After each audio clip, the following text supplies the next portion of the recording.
Humans invest a lot of time and money exploring the unknown. First outer space, then the ocean floor. But there's another frontier we're trying to conquer. Scientists call it the deep frontier. I'm talking about how far down to the Earth's core we've made it so far. During the 60s, humans tried digging the deepest man-made hole on Earth. This took us deep into the Arctic Circle. What later became known as the super deep borehole is also the deepest artificial point on Earth, reaching the depth of 40,230 feet. It took 20 years to drill this far into the Earth's crust, and researchers say this is only about 1/3 of the way through to the mantle. Here's a quick anatomy of our planet. If the Earth is like an onion, the crust is like the thick skin of this onion. This part is only 25 miles thick. Beyond this is the 1,800-mile deep mantle. And after that, right at the center of the Earth is the core, which is made up of 2 layers, inner and outer. Now, can you guess where on the planet the crust is at its thinnest? On the ocean floor. When American scientists understood that, they started drilling holes on the seabed. This gave way to Project Mohole. It began in 1961, but their technology to drill deep holes on the ocean was really bad. They had to improvise. They installed a system of propellers along the sides of their drill ship to keep it steady over the hole. The main challenge was to drill as vertically as possible. Otherwise, that deep hole would look more like a deep maze. Both the Kola Super Deep Borehole project and the Project Mohole came to an official stop in the years that followed.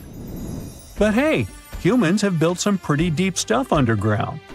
In 1963, a Turkish man took a swing with his sledgehammer to improve his basement and discovered a tunnel.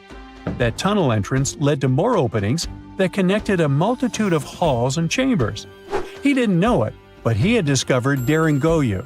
This once lost city was up to 18 stories tall and 200 feet deep. The city was large enough to host 20,000 people, and it was simply standing beneath Cappadocia in Turkey the whole time. Cappadocia hosts hundreds of subterranean dwellings.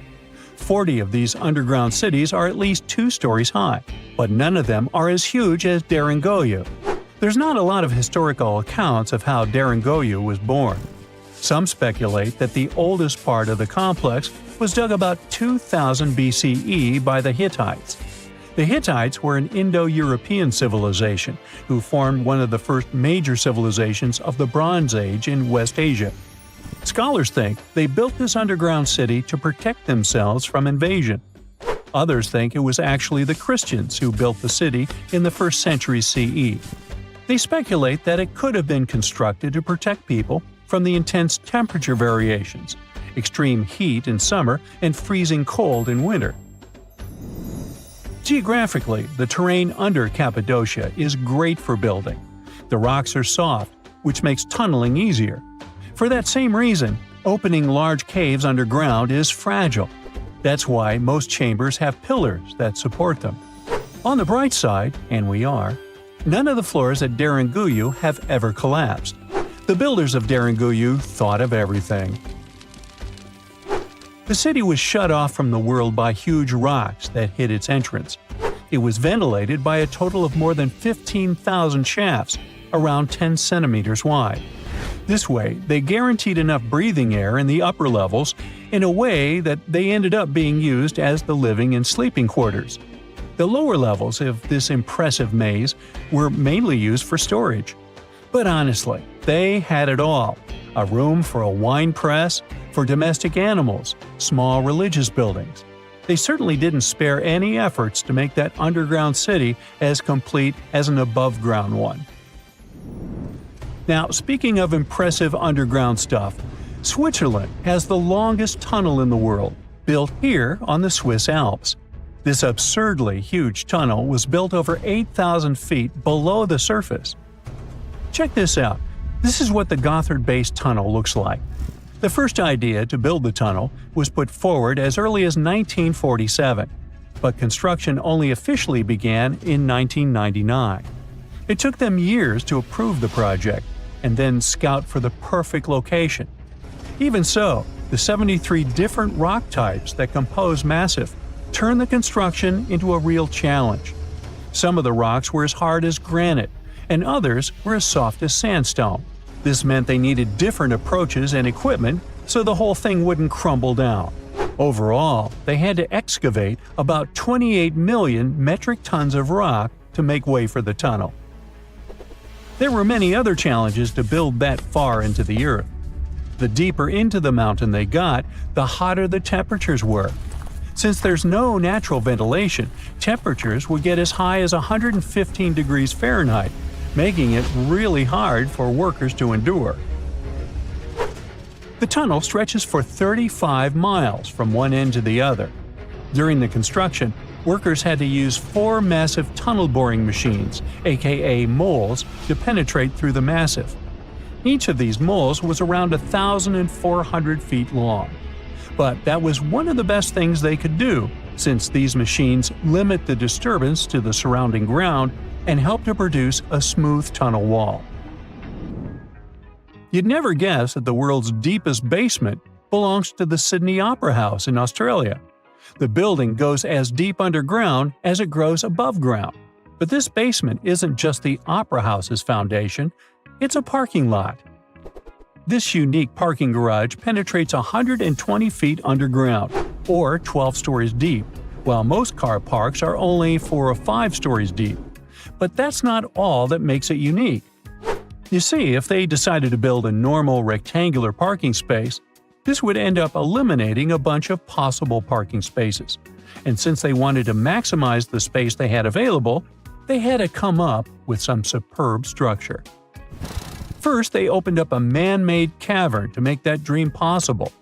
Then they had to come up with a design. That's what led to the donut-shaped cavern, or what engineers call a double helix. This design shocked the engineering community for its innovative approach. But hey, it worked!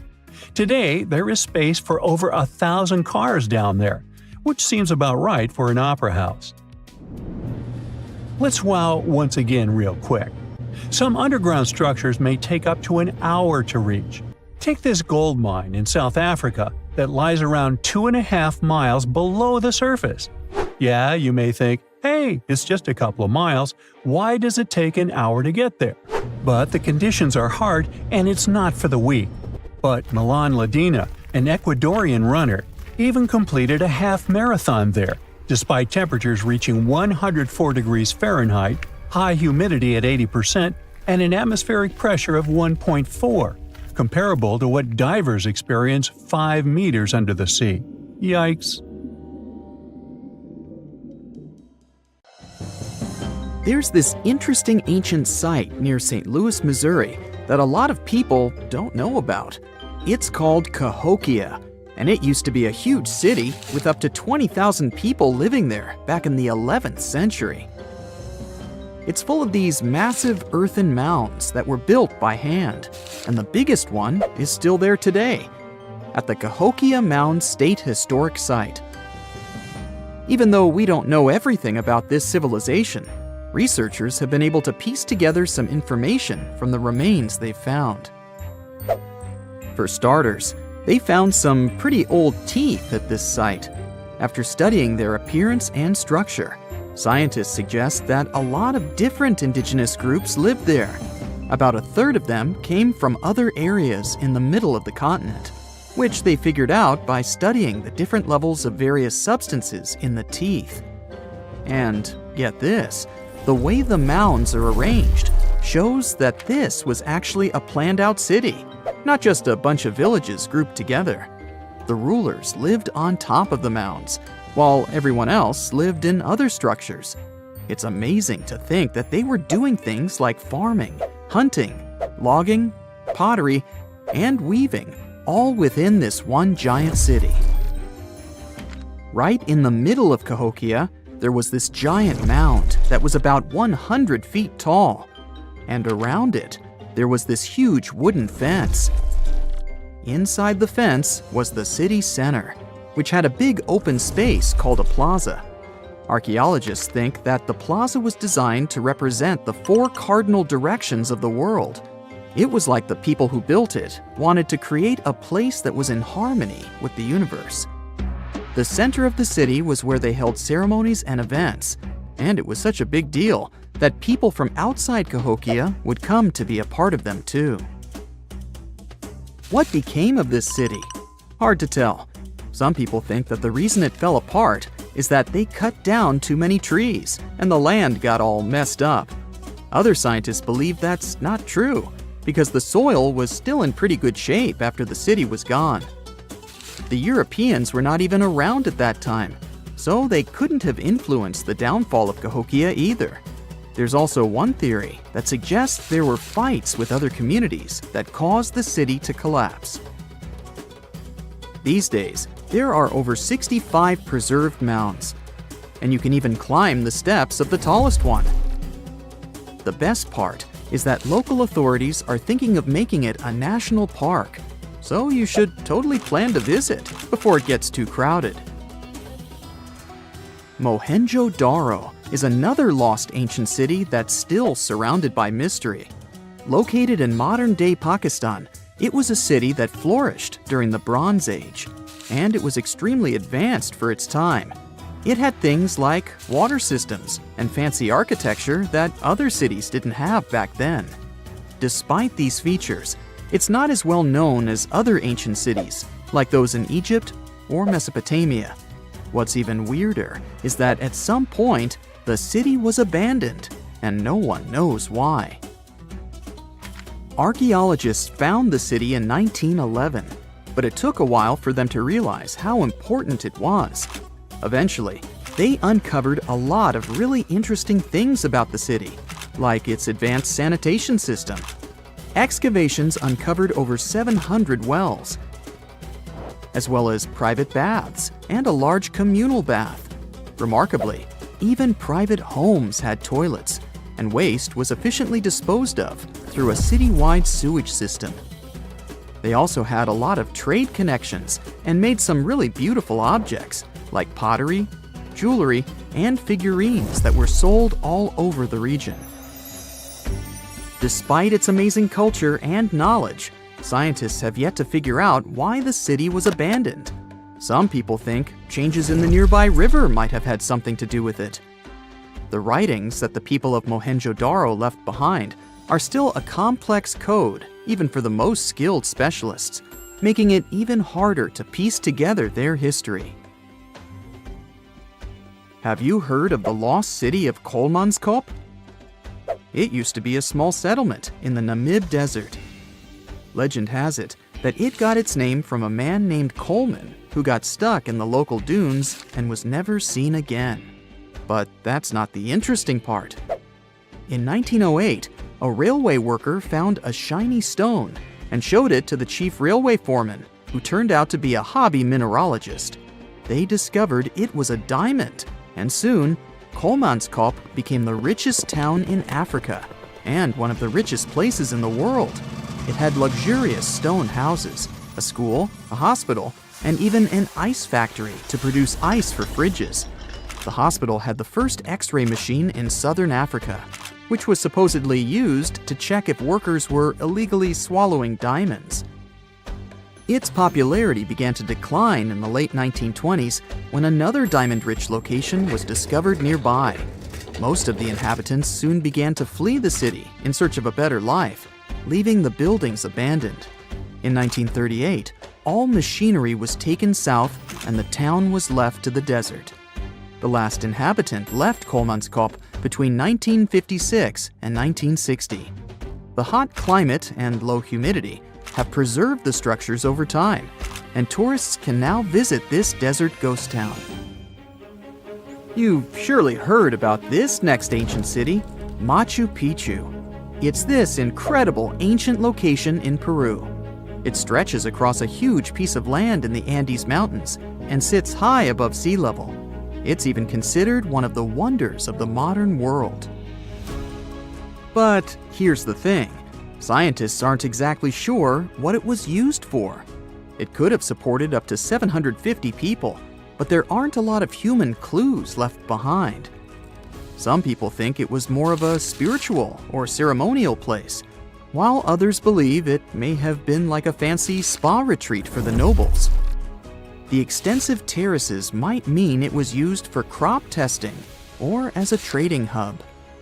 And there's even a theory that it was used as a prison because they found a cell-like area too. It's amazing that even today, archaeologists and historians are still puzzled about how it was built. Did you know that they probably didn't even use wheels for transportation? And those massive granite rocks were somehow pushed up the steep Andean mountains, even though most of them weighed a lot.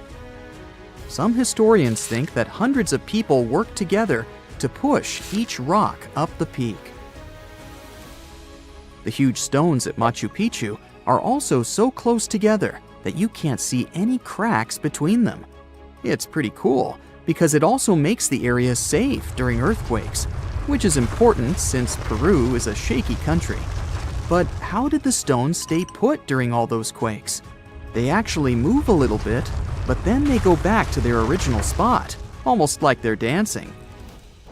Some people think wet wooden wedges were used to keep them in place, but that doesn't really add up, considering how big the structures are. Locals back then also seem to have built Machu Picchu without using any pack animals or iron tools. They had to sculpt and put everything together using mostly their hands.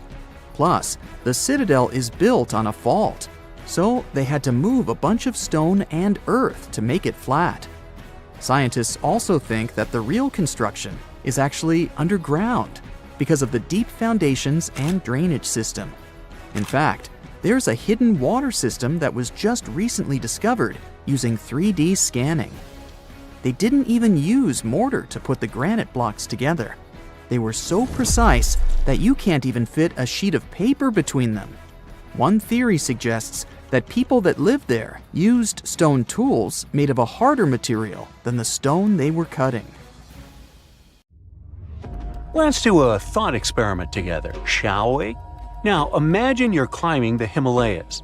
However, you're lost. Where you are seems to be an isolated valley. You used all your food and water source and don't know which way to go. You're so out of energy that you don't even know if you'll be able to get back home. Suddenly, in the distance, you see a sage-looking man walking towards you. However, you can't help but to close your eyes as you are defeated by fatigue. You open your eyes to a totally new place. The sage is sitting right next to you. He says, "Hello, traveler, and welcome to the land of immortals." That sounds like the beginning of an Indiana Jones movie, right? But what if I told you that such a place actually is said to exist, according to some legends, beliefs, and ancient texts? Indian Tibetan texts mention a place called Gyangai, also known as Shambhala or Shangri-La, depending on different cultures. This legendary city is the home of immortal beings and is a land of spiritual enlightenment. Take one of its names, Shambhala, for example. It literally means the source of happiness in the Sanskrit language. So, accordingly, you would expect this celestial kingdom to be surrounded by all things of great beauty and wonder, with gardens and other mighty and majestic structures. The ancient beliefs and myths state that when you enter Gyangai, you will immediately be reminded of the structure of a lotus flower with 8 petals. The place is surrounded by mountains covered with snow. It has beautiful waterfalls, crowning into a pure and divine lake, and its water has extremely strong therapeutic powers. The whole place is illuminated by milky white light at all times, and this is neither due to the sun nor the moon. There are also phosphoric plants that can give desired light on voice commands. 100 types of other delightful flowers keep blooming all year round in its gardens, in addition to countless trees where delicious fruits grow. But one tree is known to be the most special one, and that is the tree of immortality, or the tree of life. Described as a shimmering crystal, it stands at the center of Gyangai and unites the skies, the earth, and the underworld. The fruits of it resemble an abstract form of Sri Yantra, a mystical diagram used in Hinduism, which consists of 9 interlocking triangles. However, nobody is allowed to take these fruits out of Gyeonggange itself. The only way to do it is if you get permission from the inhabitants of the city. This brings us to the question of who lives in this magical and mystical city. According to the legends, Gyeonggange is inhabited by a great number of advanced masters, or in other words, sages, who subtly guide the destiny of the world through meditation. They are eternal beings who are not affected by any human desires or sorrows. Their duty is to protect the spiritual teachings of the world and work for the good of humanity, as well as all conscious beings. It's also believed that during a time of great chaos in the world, the 25th ruler of this Gyeonggange will appear among them to lead the planet to a better future. These sages and eternal beings who live there are somehow also the protectors of Gyeonggange. So, if you were thinking of just casually walking into this place with a map in your hands, sorry to inform you, but that's not happening. First of all, no one really knows where exactly Gyeonggange is. Some people believe it's in a remote valley in the Himalayas. Some claim it's in a hidden cave. There are also people who think it's on a mountain range, and others suspect it's on a secluded plateau. So, the location of the city is a mystery, and seems like it will stay that way, since it is also said that the immortal sages who live in Gyeonggange camouflage the valley from humans by creating some kind of an energy field. So, Google Maps can't help you with it either. That's why some even suggest, including the Dalai Lama, that it exists in a different plane of reality altogether. In some of the ancient texts, there are actually a few instructions on how to access Gyeonggange. However, the directions are said to be incomprehensible, the way I get sometimes. But let's pretend for a second that you did crack the instructions, and the immortal beings living there were willing to grant you entrance. Unfortunately, you still might not be able to enter this cosmic city, and here's why. It is believed that only enlightened masters or sages who have a certain karmic connection with it will be able to reach there. So, what do the eternal beings of such a magical place do there? Remember, they have all the time in their hands. The ancient texts state that Gyeonggange has a center and 16 areas that are all meant for 16 different sciences to be studied. These include solar sciences, universal planetary sciences, sciences related to time, the science of air, the science related to the sun and the moon, the science related to space, the science related to gravitational forces, and so on. What they all have in common is that to be able to learn them, you first need to have a very high understanding of energy. The level of courses that are studied is extremely advanced, and these teachings are still unknown even in these modern times. Each scientific system has different departments, and all these departments have their respective teachers. Since time doesn't work as we understand there, and immortality is possible, most of these teachers are hundreds or even thousands of years old. They can stay in their spiritual bodies, which appear like a mass of bright light, while their physical bodies remain separate. What a school, huh? It almost makes Hogwarts seem boring. And does anybody actually graduate from there? Of course, all these stories and mysteries about Gyeonggange have attracted many people from all around the world. Countless attempts to find this land of immortality and spiritual awakening have been made by mountaineers and trekkers, including President Franklin Roosevelt himself. But as you might have guessed, they led to nothing. Still, there were a few people, like renowned spiritual leaders, sages, and adventure seekers, who claimed they had visited it. One of them was Sri Gopinath Kaviraj, a celebrated scholar, who was the first person in modern times to have allegedly found the place. After his supposed visit to Gyeonggange, he wrote a book about it and made the place popular in modern culture. Upon reading his book, many other enthusiastic foreign scholars rushed into Tibet to learn more about it, as well as try to find it. Another person who claimed to have been there was a mountaineer who got lost in the Himalayas. According to his story, after getting lost, he was feeling hungry, so he accidentally consumed poison mushrooms. Feeling completely disoriented by them, he stumbled upon a mountain with a gap, which was covered by fog. Then he fell inside. After getting back up to his feet, he realized that he was surrounded by people dressed in strange clothes who tended to his wounds. After he was fully healed, they escorted him out of the city. Then there was the spiritual leader, Guru Saikaka, who revealed to the world about his not one but many visits to Gyanganj.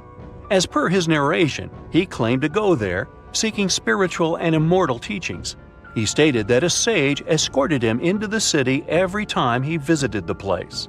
In his stories, he also pointed out that the kingdom exists in a higher dimension. One other so-called visitor to Gyanganj was L.P. Farrell, an English officer, who claimed to have experienced the mystical place in 1942. Even if all these stories and descriptions about Gyanganj are able to give us a vivid picture, it can still be hard for many to keep an open mind about its existence. Yet again, it's not hard to admit that even the idea of such a place, where immortality is possible and truly moral beings are working to protect humanity, is comforting, mind-blowing, and fascinating. There you are, trekking across a desert on foot.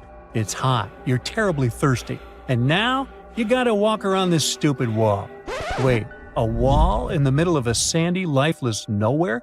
Exactly, a wall in the northern Saudi desert. Archaeologists have just made a super exciting discovery, and what they found was not just a single wall. No, it was a whole ancient walled city that might date back to 2400 BCE. They think this place was home to around 500 people and could have been used for 1,000 years. This discovery is groundbreaking. It means that the area could have been way more advanced than anyone expected. This city was well organized, with different zones for living, towers and strong walls for protection, and different sections for all kinds of daily life. This ancient city, now called Al-Nata, was basically an oasis town, and it's great since it can give us a peek into what life might have been like in this desert thousands of years ago. Apparently, they had clearly separated areas, like residential sections, a cemetery, farmland, and even a town center. This oasis city, found in the Khaybar area, is the first big organized settlement from the 2nd or 3rd millennium BCE that researchers have uncovered in northwestern Arabia. The first surveys show that this town, which covered about 6 acres, had several districts, including the residential area, the cemetery, and the legal one, with courts. The houses were set up in neat rows, all connected by small roads. Those streets kept the residential area separate from the rest of the town. Back then, most people in this region were nomadic herders, always moving around. But archaeologists have been sure that during the Bronze Age, northwest Arabia had small walled towns and oasis centers scattered across it. These connected oasis towns were unique, offering secure places for people to live, store goods, and trade. They started showing the beginnings of urban planning, which hints that people of that time were already starting to settle down and organize communities more seriously. The research team estimated that there were about 50 homes in Al-Nata, but that number could go up to 70 as they keep digging. They think that a few hundred people lived there, and probably one of the coolest things is that some houses went up to 3 stories tall. Built on a slope near a couple of major trade routes, this city was set up in a prime spot. Now, one of the most impressive things about this place is its water supply. The oasis had springs and aquifers, which are underground water sources, and such conditions were perfect for farming. Those water sources meant residents could grow their own food, making the town self-sufficient. The outer walls probably helped control who could enter the town and get access to its resources. This settled way of life was an impressive shift from nomadic living to a more agro-pastoral lifestyle, which means a mix of farming and herding animals. Another find that supports this theory is a bunch of tools, like grinding stones, mortars, and pestles, discovered inside the town. People there must have ground grains and prepared food. They had a diet of cereals, meat, and milk from animals they raised themselves. These astonishing findings show that the inhabitants of the town could easily feed themselves and were surprisingly advanced for that time. Thanks to better access to Saudi Arabia in the past couple of decades, archaeologists now have a much clearer picture of what life there was like thousands of years ago. The most exciting thing is that Al-Nata might have been part of a whole network of similar fortified oasis towns spread across the region, and all of these connected sites could show us how trade routes and small settlements worked together at that time in that arid area. Now, at the same time, this recent discovery isn't the only one that has the scientific world buzzing with excitement. How about we visit Egypt and see for ourselves? After all, archaeologists have just found a stash of ancient Egyptian and Greek treasure underwater. They were exploring the lost city of Thonis-Heracleion off the coast of Egypt, which sank more than 1,000 years ago. This city was legendary, and nobody even knew where it was until it was rediscovered in 2000. Now they're uncovering more and more, and on this dive, they found a pile of gold and silver treasures. Those were probably used in rituals to bless Egyptian pharaohs when they took the throne. The researchers even found an ancient Greek temple dedicated to Aphrodite and some super-old Greek weapons. Frank Gotthard, the lead archaeologist, said it was astonishing that those delicate objects had survived the disaster that brought the city down. Back in its prime, Thonis-Heracleion was one of the biggest port cities in the Mediterranean. It was a huge center of social life and was the main entry point for ships from Greece coming into Egypt. But tragically, due to rising waters, earthquakes, and a catastrophic tidal wave, the soil underneath the city literally turned into mush, and then the entire city sank into the Mediterranean. It was forgotten until Gaudiyo's team found it in 2000. Since then, they've been uncovering new parts of the city and piecing together its history little by little. If a lost underwater city doesn't seem impressive enough, we can travel to the Amazon. The discovery made there is truly mind-boggling. For centuries, people have talked about lost cities deep in the Amazon, like El Dorado, that mythical city of gold that lured Spanish explorers into the jungle. A lot of them never came back. Then, in the 1900s, a British explorer named Percy Fawcett went searching for what he called the lost city of Z, and he too disappeared. But now, finally, scientists have actually found proof that those lost cities in the Amazon were real all along. A team of scientists use a tech called Lidar, which basically allows you to see through thick jungle from above by bouncing light beams off the ground. They flew over the jungle in Bolivia in a helicopter about 650 feet up and mapped out those hidden ancient cities. What they found were ruins of a huge urban settlement built by the Kasarabi people who lived there from 500 to 1400 CE. And it wasn't just a couple of buildings here and there. No, the LiDAR maps revealed massive urban centers, pyramids, platforms, roads, canals, and causeways, all carefully laid out. Turns out the Amazon wasn't just an untouched jungle. It was once home to big, complex cities. A scientist from the German Archaeological Institute explained that Europeans had long ignored the possibility of ancient Amazonian cities, but the LiDAR maps showed they were wrong. The new maps have revealed 26 sites, including 11 that no one even knew existed. Researchers have discovered two main city sites, Landivar and Kotoka. They had massive moat causeways stretching out like spokes on a wheel, linking the main cities with smaller surrounding settlements. Some of the canals even connected the cities to rivers and a big lake, which allowed water to flow through the area. Over the years, scientists found scattered ruins all over this region, but the thick jungle made it nearly impossible to connect the dots and see if or how they were related. With LiDAR, the whole layout came to life, showing that those sites were part of a much larger organized urban system. It's now also clear that the sites had a greater meaning, since everything is lined up in a way that could be symbolic of the spiritual beliefs of the inhabitants. The Kasarabi culture isn't as famous as the Maya, but they had a thriving society in an area that faced huge challenges, like yearly flooding. And although the nearby Andes had their own monumental sites, the Kasarabi were doing something absolutely unique. They even had reservoirs to store water, which suggests they might have been dealing with occasional droughts, which is pretty unusual for the Amazon. Actually, those terrible droughts could be why the Kasarabi eventually left their cities around 1400 CE. We all grew up believing that Stonehenge is the world's most ancient observatory, but now it has some serious competition for the title. Nabta Playa was built more than 2,000 miles away in southern Egypt and thousands of years before Stonehenge and even the pyramids of Giza. In 1973, a Bedouin guide stumbled upon a strange group of huge stone formations while crossing the Sahara Desert. He led American archaeologist Fred Wendorf to the site, located about 60 miles from the Nile. Wendorf's friend and colleague claims the team found the stones while stopping for a bathroom break in the desert. Either way, what they found changed history. At first, Wendorf thought the stone structures were just natural formations, but then it hit him. This area was once a lake, meaning no natural rocks should even be there. He kept coming back to the site for decades, and by the early 1990s, his team finally uncovered a circle of stones that seemed to line up with the stars in a way no one could explain.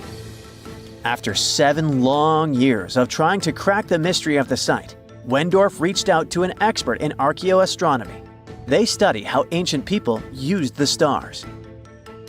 One evening, while the expert sat in the cool desert sand staring at the stones, he realized that they formed a pattern radiating outward from a massive burial mound. One by one, as they dug into the sediment, the buried megaliths started lining up like spokes on a wheel. The team had already used radiocarbon dating to test samples from fire hearths and tamarisk wood roofing found inside the stone circle. Nabta Playa had dozens of standing stones, all a few feet tall. Some of them lined up exactly with the sunrise on special days, and others matched up with bright stars in the sky. Inside the big circle, there were 6 special stones that may have been used for rituals or marking important times of the year. Around them, 29 standing stones might have worked like a simple calendar to help people know when it was time for something important, like the summer solstice, the longest day of the year. When the sun rose in just the right spot, it was a sign that the rainy season was coming.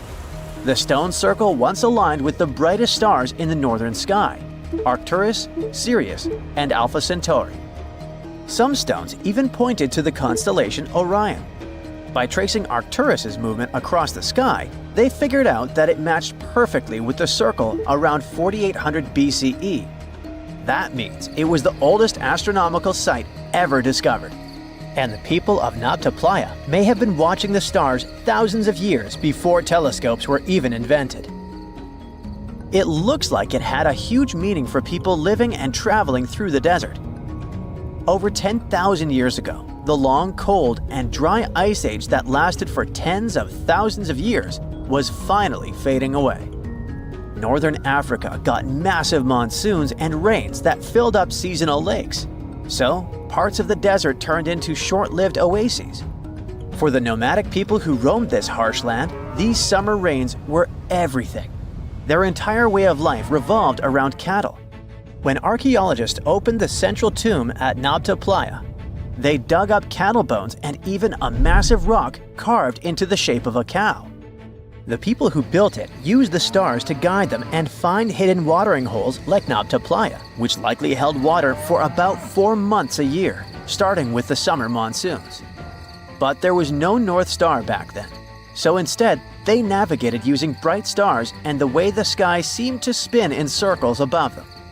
When the lakes were full, the standing stones would be partly submerged, and from the western shore, you would see the reflection of the stars on the dark water. Nabta Playa is way less famous than Stonehenge, perhaps because its stones were buried and the famous site in England was open to visitors for thousands of years. Sadly, when Nabta Playa did become famous, some tourists ruined parts of it by moving stones around, which messed up the ancient star alignments. To protect it, the authorities moved everything to a museum where people can see the stones and the carved cow statue without damaging them. The Egyptian observatory isn't the only construction similar to Stonehenge. It has versions that were used for different purposes from Germany and France to the US and the Andes in northern Peru. This last one is actually one of the oldest big structures ever built in this region. The circular plaza is made of 2 giant stone walls arranged in a ring. It was likely used for ceremonies and gatherings. Scientists have carbon dated it to be about 4,750 years old. which means it was built before the Great Pyramids of Egypt and Stonehenge. The plaza had 2 entrances and a special layer of clay, soil, gravel, and charcoal underneath. It was carefully planned and built. Archaeologists also found ceramic pieces, quartz crystals, and gemstones at the site, so it was definitely a special place. People visited it for centuries, but at some point it was sealed off, probably because of changing beliefs and traditions. The most recent discovery was the remains of a large timber circle roughly the same age and with parallels to Stonehenge, all the way up in Denmark.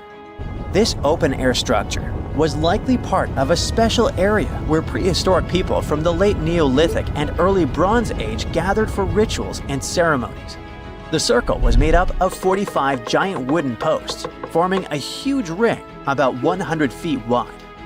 The wood is gone now, but scientists believe tall timbers once stood in the holes and created an impressive wood henge. No one knows exactly what these circles were used for, but archaeologists have found animal bones and food remains at similar sites. So people probably used to gather there for feasts and rituals. In 2024, scientists found 2 ancient stone circles from the Neolithic period in Dartmoor National Park in England. Some archaeologists believe they might form a sacred ark. Many of Dartmoor's stone structures were built in a curved shape on the high ground in the center of the area. A long time ago, Dartmoor was covered in forests, so people may have used the high ground as important markers. One of the newly found circles fits inside this ark, but the other one is outside of it, to the north. This could have been an entrance point into the ark. There's also a raised bank of earth near the stones, which looks similar to other famous Neolithic sites, like the Ring of Brodgar in Scotland and Stonehenge itself. This means the people who built these circles may have visited Stonehenge or been inspired by it. Archaeologists in Oman found ancient stone monuments called tralith, which got the nickname Arabian Stonehenge. They were finished about 2,000 years ago, but no one knows for sure who built them or why. Scientists also found stone hand axes that are incredibly old, between 300,000 and 1.3 million years old, from the time when the first humans left Africa. At another site in central Oman, archaeologists discovered a Neolithic tomb from around 5,000 to 4,600 BCE. There are 2 chambers with the bones of dozens of people inside beneath a giant megalithic structure. Nearby, they also discovered rock carvings that were made by people who lived in the area. And then there is another Stonehenge look-alike, this time in Saudi Arabia, that was used as an apartment complex thousands of years ago. Archaeologists discovered a total of 345 stone circles by looking at aerial photos of a lava field. Each circle is between 13 to 26 feet and has at least one large standing stone in the middle. These structures still have remains of stone walls and doorways. Stone circles like Stonehenge are often linked to ceremonies and rituals, but scientists say that many early houses were actually built in round shapes, and rectangular homes only became common much later in history. You are lost deep within the jungle in the Yucatan Peninsula in Mexico. There are strange noises all around you, and to make it worse, the sun is setting. Soon, you'll be alone in the middle of an unknown rainforest. Guess it was a pretty bad idea to come looking for El Dorado on your own, wasn't it? You keep walking as fast as you can when suddenly, wait, what's this you're seeing? It looks like large stairways made out of stone. This definitely doesn't look natural, so you take a picture. Maybe you didn't strike gold, but you might have just found something relevant. Congratulations, you found Okamtune, a long-lost Mayan city, hidden 37 miles into the jungle. The name literally translates to stone column. Stone was probably in at the time, so these guys used a lot of it to build their pyramids, houses, and even ball courts. If you ever thought that Europeans invented ball games, think twice. Mayans loved to play ball games for recreational purposes. Okamtune is part of a series of other long-lost Mayan cities that are being discovered with the help of new technology nowadays. We'll talk more about the other ones in a jiffy. Perhaps the biggest surprise of this one is that it was surrounded by wetlands, which is why the city was built on high ground. The city was monumental, covering an area of over 120 acres. That would be as big as 90 football fields right next to each other. Scientists have found proof that Okamtune had pyramids of up to 49 feet high, and that it was likely an important social hub between 250 and 1000 CE. This is definitely a game changer. But lost Mayan cities began to be unearthed in the 19th century. Modern technologies, such as Lidar imaging, help archaeologists see through dense canopies of the forests. This means that people don't really have to risk getting lost in the tropical jungle like you did at the beginning of this video. Lidar works sort of like an X-ray. It sends out laser beams that can detect any signs of ruins or ancient constructions. According to space archaeologist Sarah Parchak, satellite imagery has been a key player in discovering ancient cities in South America, Egypt, and other places. Sarah herself spends most of her days scouring images for any signs of where there could have been cities long ago. She says that more often than not, what happens is that ruins are covered by vegetation, soil, or sand, which makes them super tricky to find. But thanks to these awesome tools, scientists also made the huge discovery of ancient Mayan causeways, which spread throughout old Mayan territories. I mean, take a look at these roadways. You'd expect to see ruins like this in places such as Portugal, England, or the United States. I'm talking about 130 feet wide roads painted white to help travelers journey through the nighttime.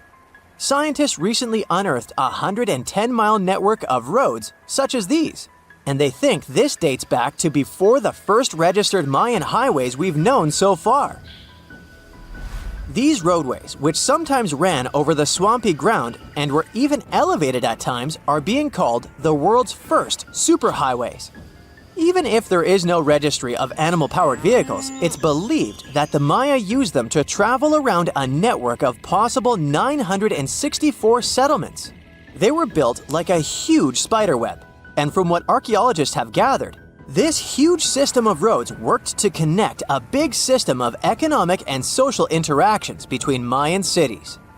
This completely debunks the traditional idea that the Mayan pre-classic period, which dates back to 2000 BCE, was made of small, tribal settlements.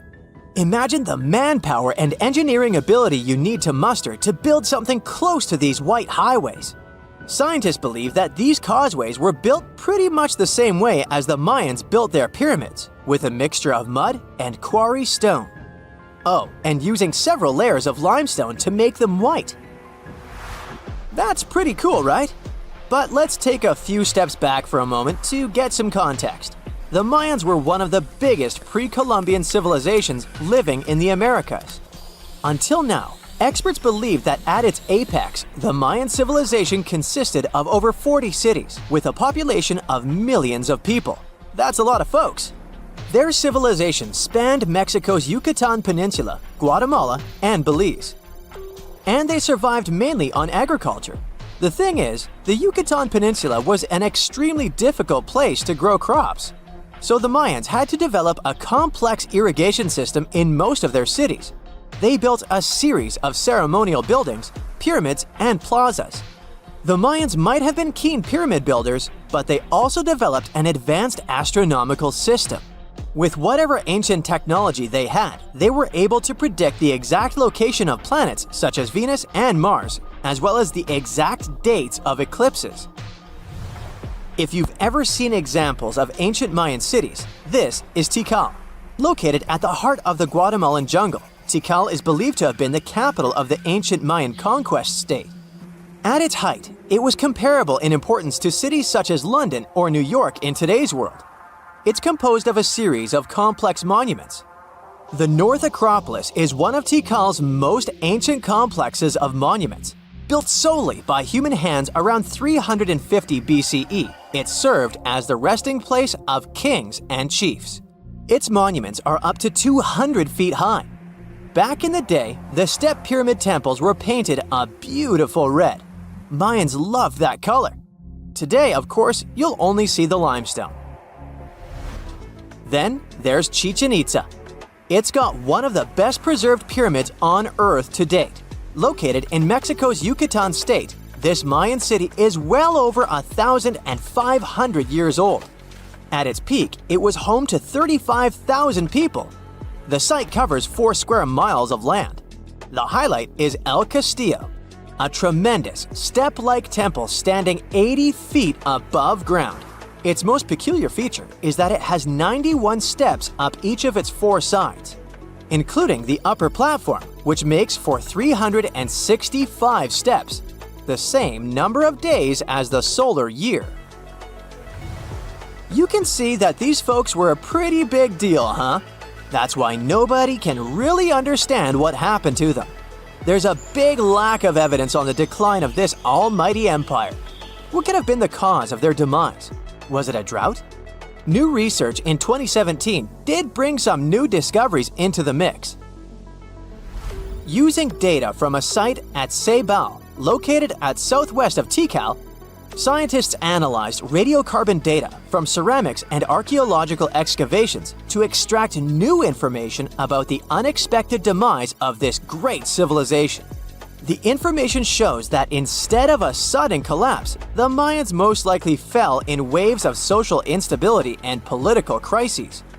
These events are believed to have deteriorated Mayan city centers and began causing the dispersion of the Mayan population.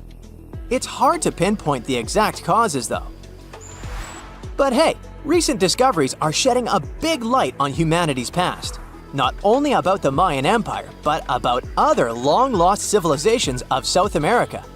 A major recent discovery in Brazil was done using satellite imaging technology and is also shocking scientists. Some images from near the Xingu River, also in the Amazon, suggest that cities of millions of people might have existed inside the jungle, way before our modern civilization ever existed. I mean, if this doesn't shock you, I don't know what will. Satellite imagery also detected a network of trenches dating back to 200 and 1200 CE in the Bolivian Amazon forest.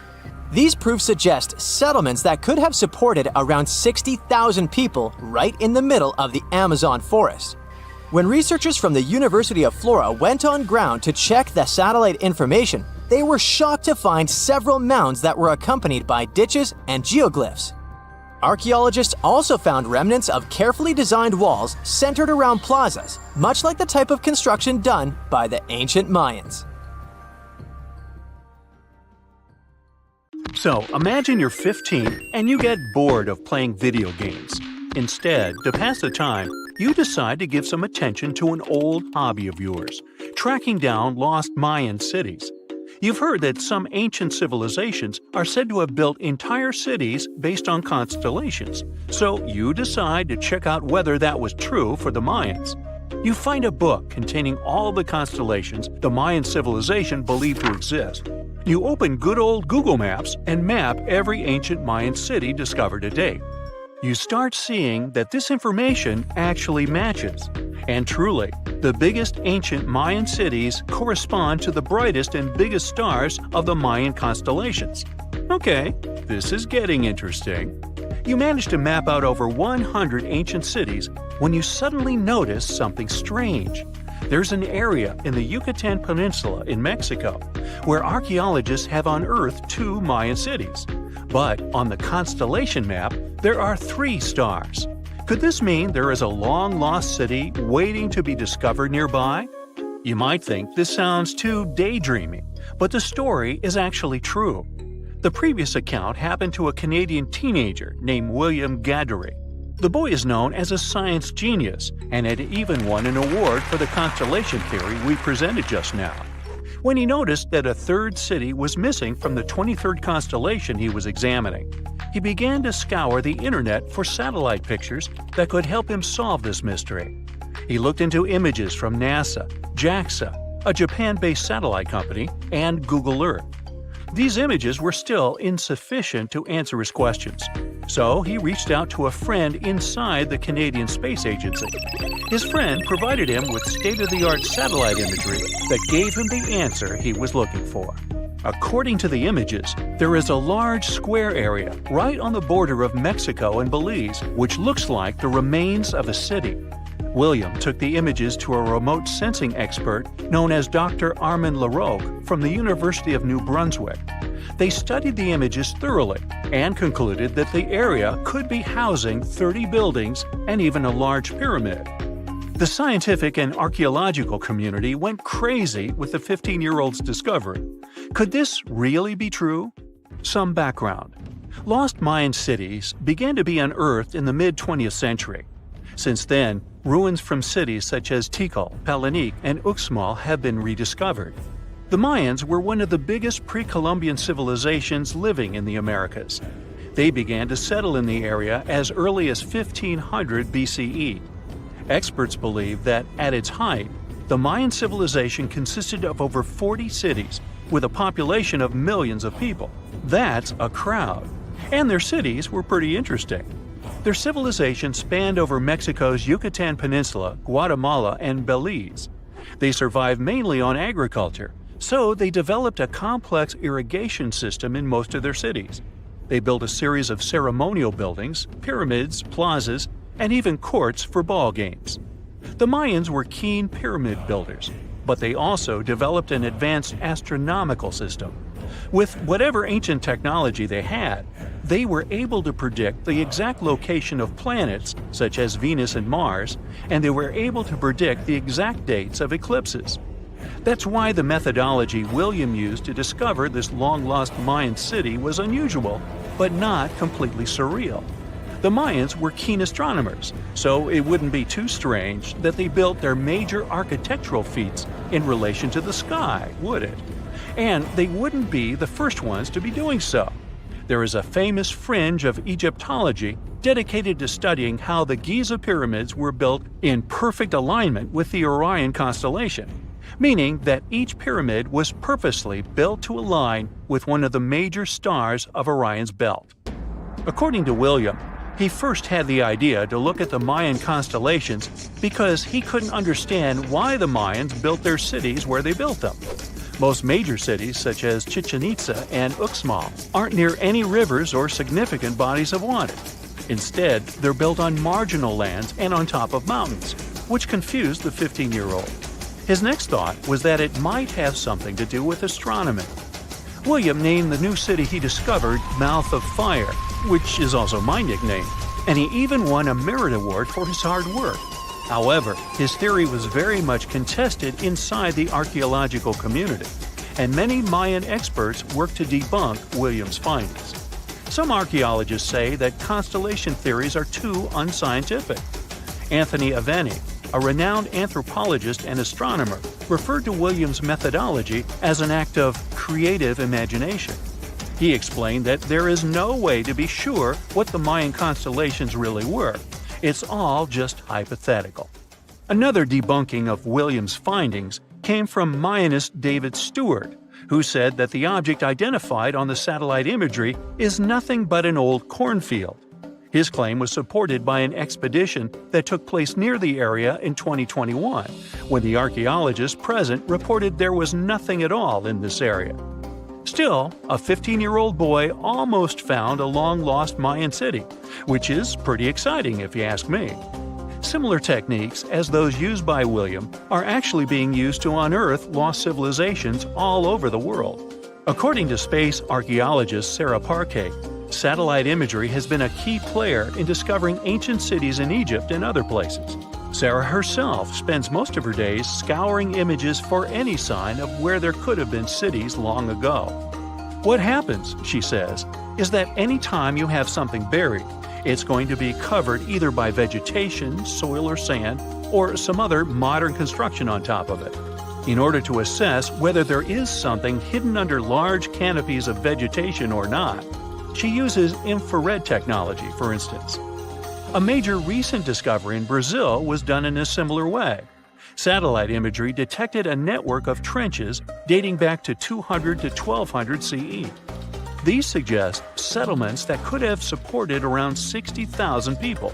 But in this case, the satellite imagery did indeed correspond to what was on the ground.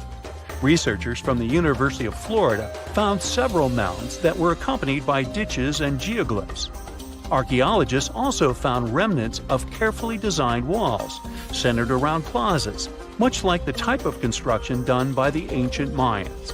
Advances in satellite tech have also shed new light on long-discovered ancient Mayan cities, such as Tikal.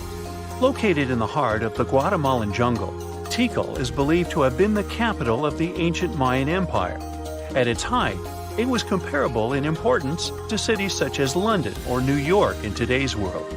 It was composed of a series of complex monuments, many of them believed to have been the resting places of kings and chiefs.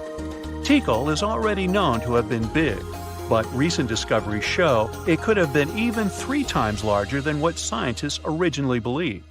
The main discovery revolves around a fortification on the outskirts of the city, indicating how far the original city stretched.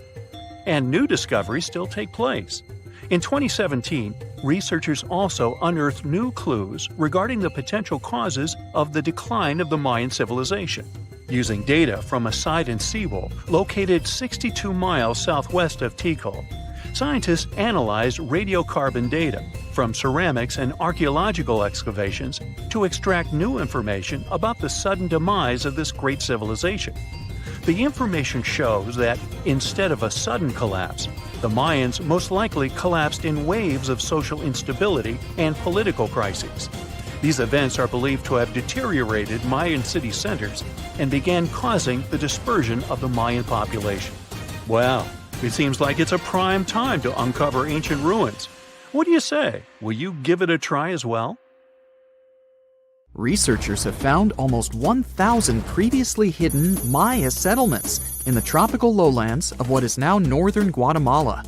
They did it with LIDAR, light detection and ranging lasers, which they used to scan areas from the air. The region we're talking about is pretty vast. All those structures and buildings they saw over there stretch across about 650 square miles.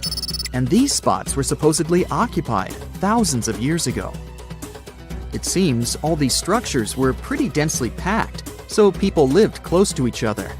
They had at least 417 ancient villages, towns, and cities where they could identify boundaries. These structures and buildings were actually a part of a state that looked like a kingdom. Some of these settlements were built as sports courts, civic, ceremonial, and religious centers, and residential homes. There were also massive palaces, platforms, dams, pyramids, and causeways across that area. People who lived there also had reservoirs where they collected water. So, they needed the power to organize thousands of specialists and workers. And they also needed many skilled people to build such structures without the technologies we have today. They needed lime producers, architects, mortar and quarry specialists, lithic technicians, those who took care of legal enforcement, and other important roles to establish the true community. This cool laser scanning system researchers used while exploring this area can even penetrate very dense ecosystems and vegetation.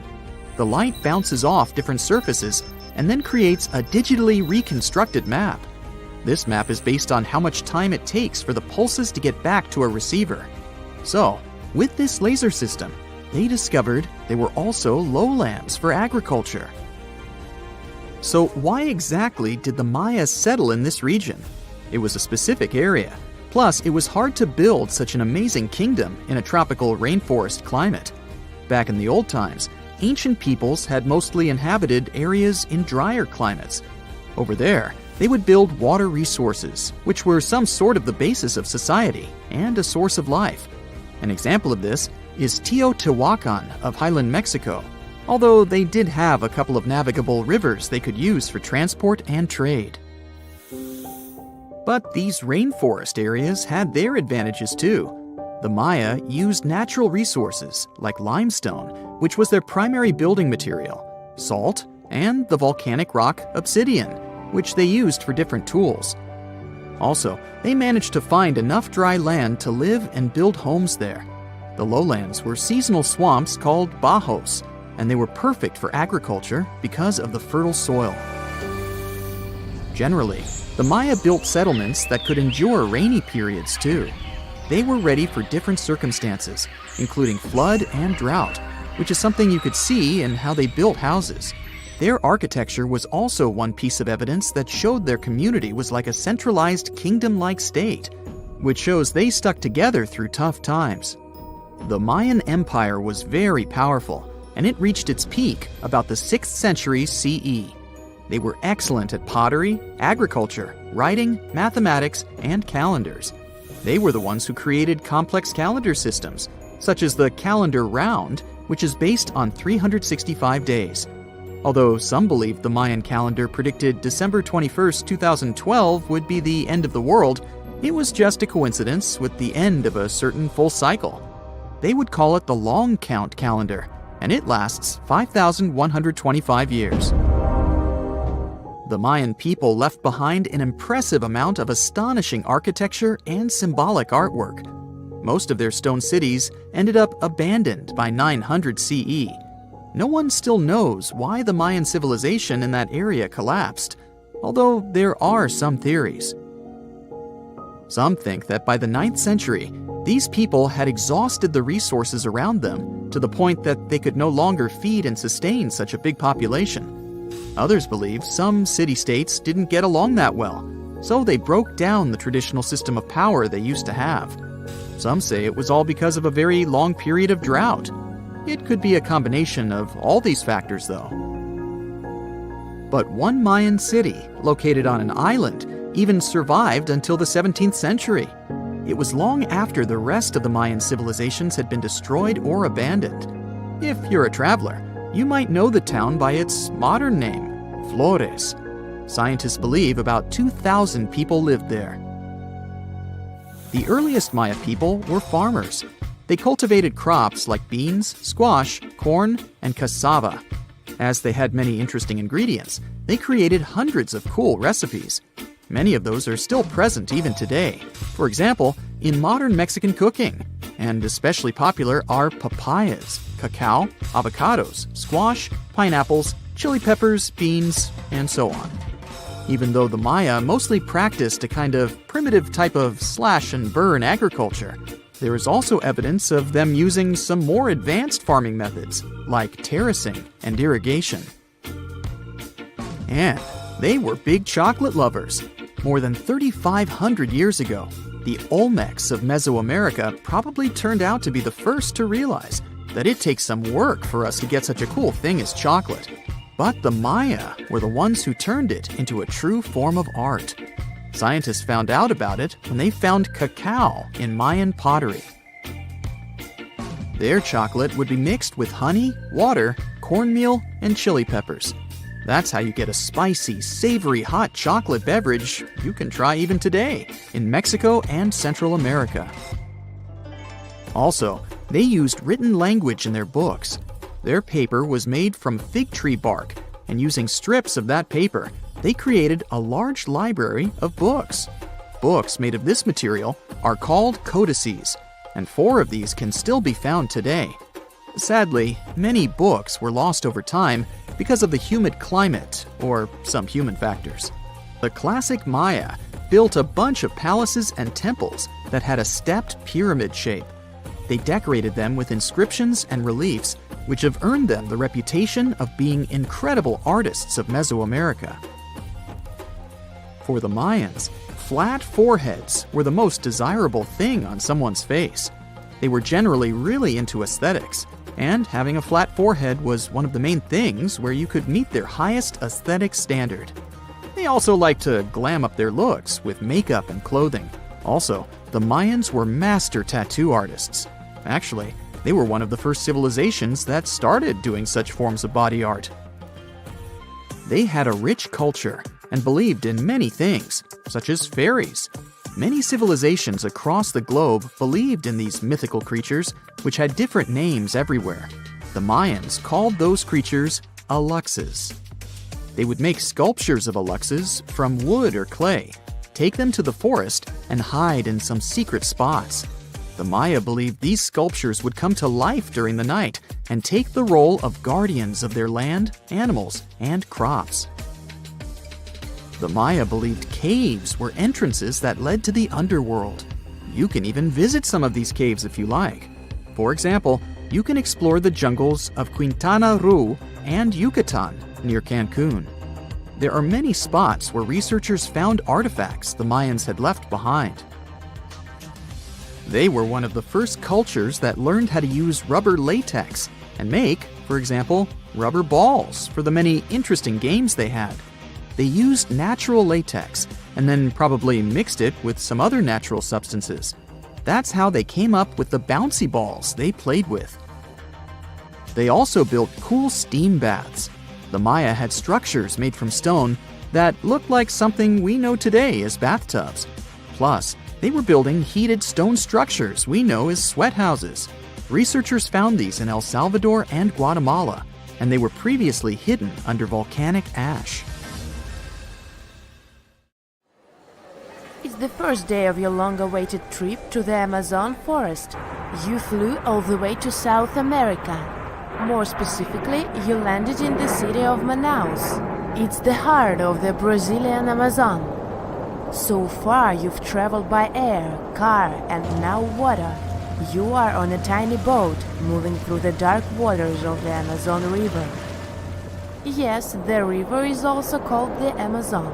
And just FYI, it's the second longest river in the world. It loses only to the Nile River in Egypt. The Amazon sprawls for an impressive 2,700 square miles, beginning in Peru and ending only when it meets the Atlantic Ocean off the coast of Brazil. To get a closer look at the forest, you decide to start by exploring it by boat. First up, you watch some piranha fishing. You can even try to catch one yourself if you like. As you may know, piranhas are carnivorous fish that inhabit the Amazon River, so it might not be your best option to go swimming in these waters. One of the most emblematic species of alligators present in the Amazon River basin is the broad-snouted caiman. It looks pretty much like a regular alligator, except for the fact that it has a yellow chin. Your guide leaves the boat and searches the water to show you a caiman up close. He also tells you of another legendary creature that lives in the dark waters of the river, the pink dolphin. Lucky you get to witness a family of pink dolphins showing their fins near your boat. They look magical from the place where you're sitting. You've probably never known dolphins can be pink, huh? After a few mesmerizing moments, you discover that the dolphin's pink color is nothing but an illusion. The animals are originally pinkish-gray, but due to the brown colors of the Amazon River, they look vivid pink when you stare at them from above. Your guide tells you that the pink dolphin is a central character of Brazilian folklore. Locals believe that the pink dolphins can turn into humans and wander off into towns at night. You get off your boat near one of the entrances to the forest. Now you're going to continue your trip on foot. Your guide says that you are venturing into very dangerous terrain. The Amazon is home to some of the creepiest species of wildlife on the globe. But don't worry, we'll get to see a lot of them today. You've come prepared, of course. Bug spray, a raincoat, and your sharp eyes. Inside the jungle, you need to be alert at all times. You may have heard legends of the anaconda, a snake that can swallow animals as big as a cow in one go. Sorry to break it to you, but those are not just legends. Reptiles like these do actually exist. They live deep in the jungle. It right there, moving between the trees. Is it a spider? The so-called Goliath bird-eater is a monster spider. Its legs can grow up to a foot in length, and the spider itself can weigh around 6 ounces. It's also known as the king of tarantulas. You shouldn't get too close, of course. It's not venomous to humans, but its bite can surely sting. As its name suggests, the Goliath bird-eater can even eat birds, as long as they are smaller than it is. Up next, you run into another species of spider that draws your attention. This one is so tiny that you almost don't see it. It's known by the popular name of the decoy spider. You see one of its creations, a gigantic spider built by the tiny sea-close spider in order to scare off large predators. This is as amazing as it is creepy. A spider that uses the remains of other insects and dry leaves to create the image of a large spider on its web. If it fools predators, perfect!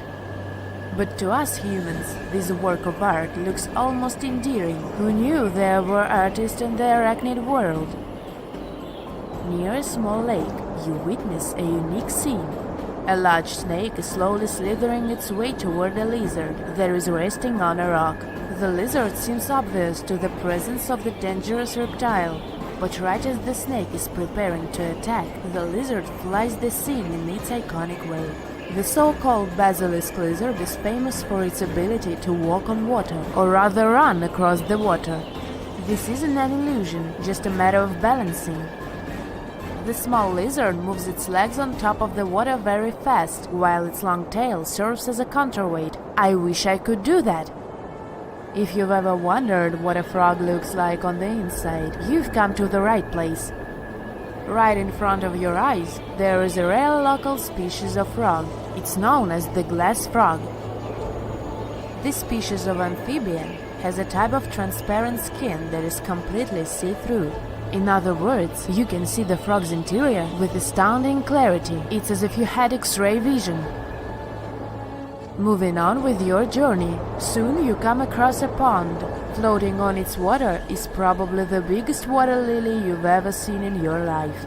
These huge plants are also known as the Victoria Amazonica. They can measure up to 8 feet across and hold the weight of a grown-up person. But I wouldn't recommend trying to climb on it if I were you. Just cause, you know, it's the Amazon forest we're talking about. The wildlife here is amazing, but the forest itself is also a sight.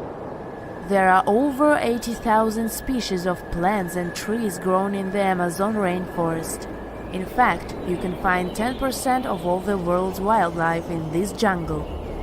An estimated 400 billion trees grow on the gigantic area the forest occupies. Of course, this place is bound to be biodiverse, right? You won't be able to witness this phenomenon during your trip, but your guide tells you about a unique species of tree that is famous for being able to walk. Yep, you've heard correctly. There are walking trees in the Amazon rainforest. They don't have legs or anything like that, but they do move around in search of better lighting conditions. The Amazon canopy is so thick that only 1% of sunlight can reach the forest floor. Because of this, some trees end up getting less sunlight than others. The so-called walking palm trees seem to be adapted to this situation. They grow new roots, which helps them move for 1 to 2 inches per day. They can walk up to 65 feet per year. Maybe that's what inspired John Ronald Reuel Tolkien to create ants, huh? Those are pretty similar tree beings that roam freely around the world. I kid you not, it's not only wildlife that inhabits the Amazon. Actually, over 30 million people live in the forest. And there are also ancient settlements that scientists believe to have been thriving there. And I'm not talking about El Dorado, that's just a myth. But in 2018, a groundbreaking study showed that up to 1 million people probably inhabited the Amazon. Between 1250 and 1500 CE. Can you imagine that? Working alongside local indigenous people, researchers from the University of Florida found several mounds in the Amazon. Besides these mounds, they also discovered interesting ditches and geoglyphs. After mapping all of these recurring mounds, scientists understood that this was a sign of an ancient settlement. They found remnants of carefully designed walls centered around plazas. This could only mean that these ancient cities were big and could host hundreds of thousands of people. These findings brought back the idea that the Amazon could have been home to thriving civilizations way before the Europeans arrived there. But rather than cities drenched in gold, they were simply well-developed agricultural societies. Back in December 2012, a lot of people were freaking out over the idea that the world might end in some catastrophic event. And it was all thanks to the famous Maya calendar. This ancient way of tracking time had been the subject of endless speculation. But one of its biggest mysteries was definitely an 819-day count found in some versions of the calendar. No one could explain why it was there or how it worked, until recently, when a group of researchers from Cambridge might have finally cracked the code.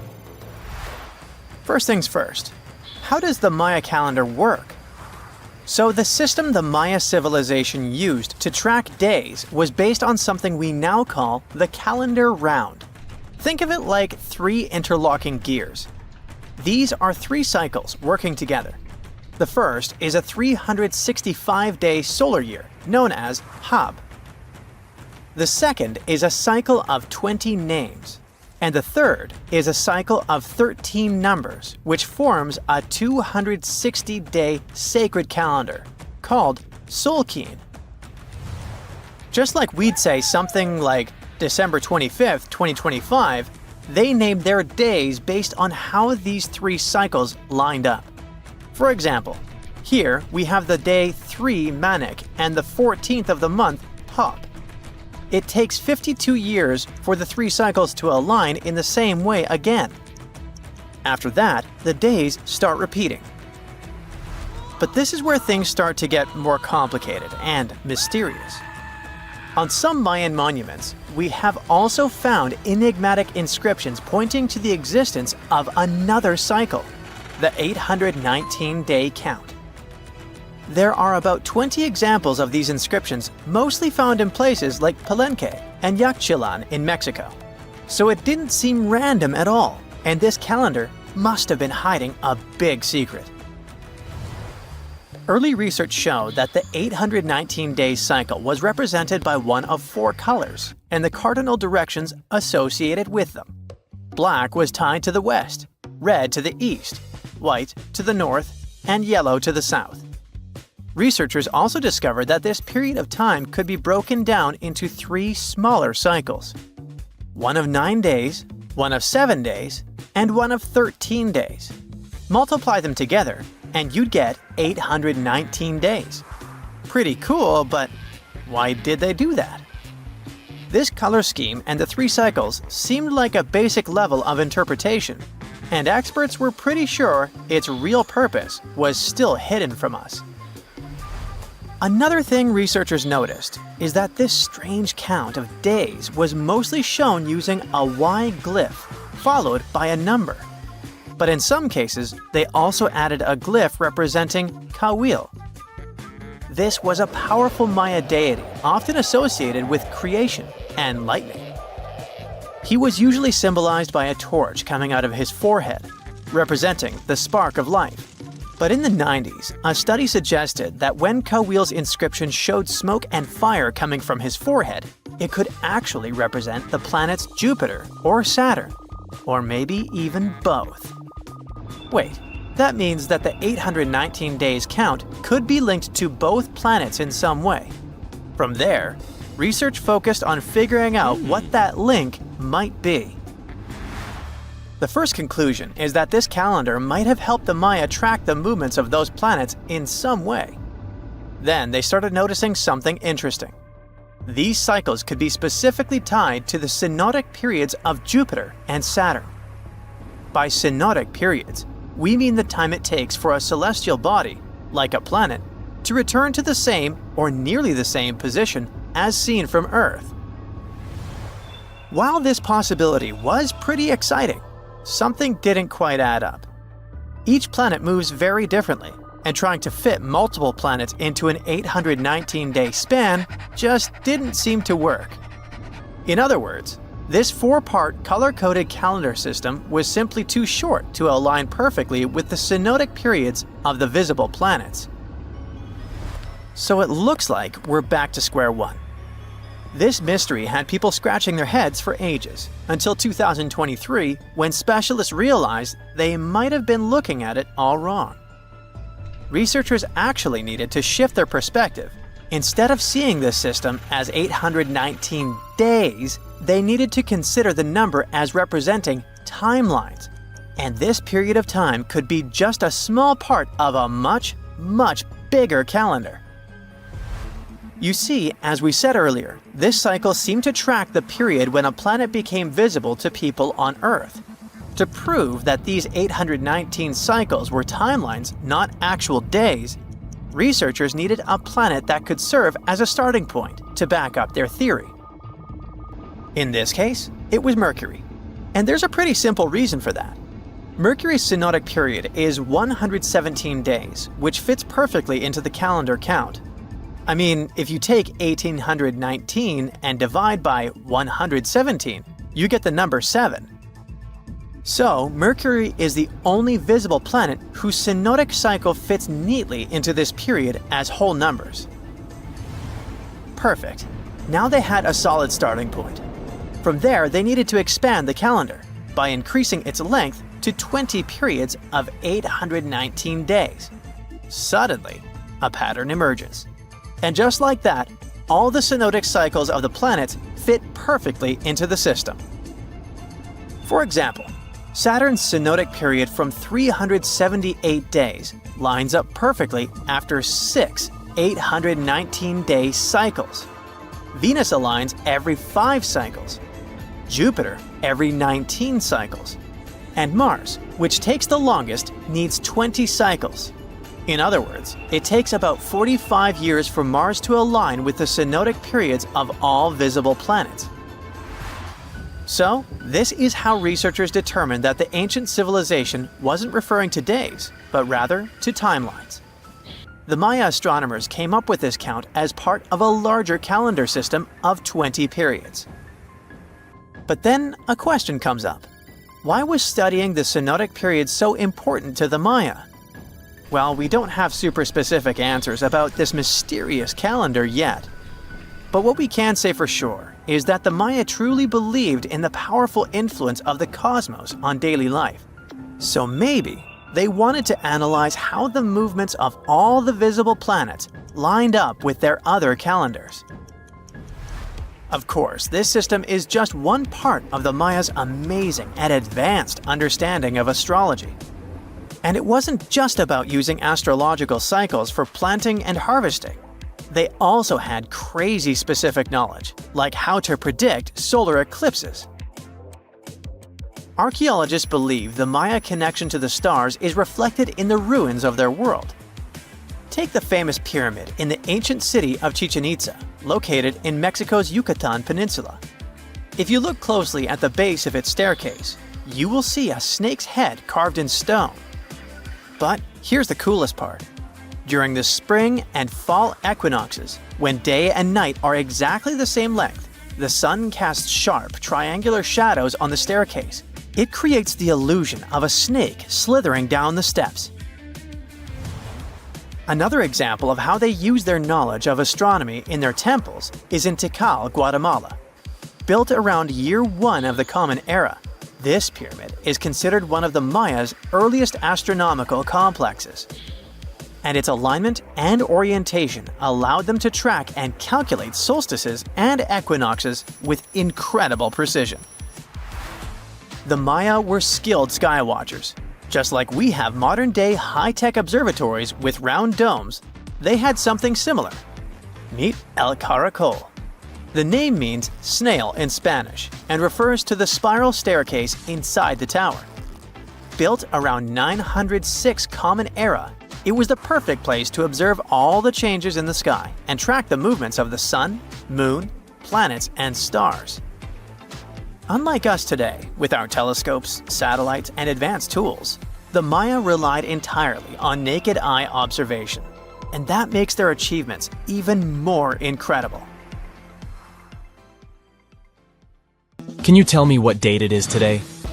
Piece of cake. You just look at your smartphone and voila, you immediately know the day, month, and year. But was it always this easy to tell the date? Did the ancient people even have the concept of a year that lasts 365 days? Yes and no. Mayan calendars had cycles. That's close to what we call a year. But the Mayan cycle was much longer, 819 days. And this is where the mystery begins. 819 days compared to what? When does this calendar begin, and when does it end? Scientists were asking themselves this question for decades. They discovered and deciphered the Mayan calendar during the 1940s. Recently, two American scientists, John Linden and Victoria Bricker, came forward with a solution. So, what did they do differently from their predecessors? The duo deciphered the code by broadening their thinking. They expanded the calendar from 819 days to full 45 years. That's 20 times longer than the original cycle. And a pattern started to emerge. This was a major breakthrough because the Maya told time in a complicated way. You can forget about the easy-to-read Arabic numerals we have today. These ancient people used glyphs.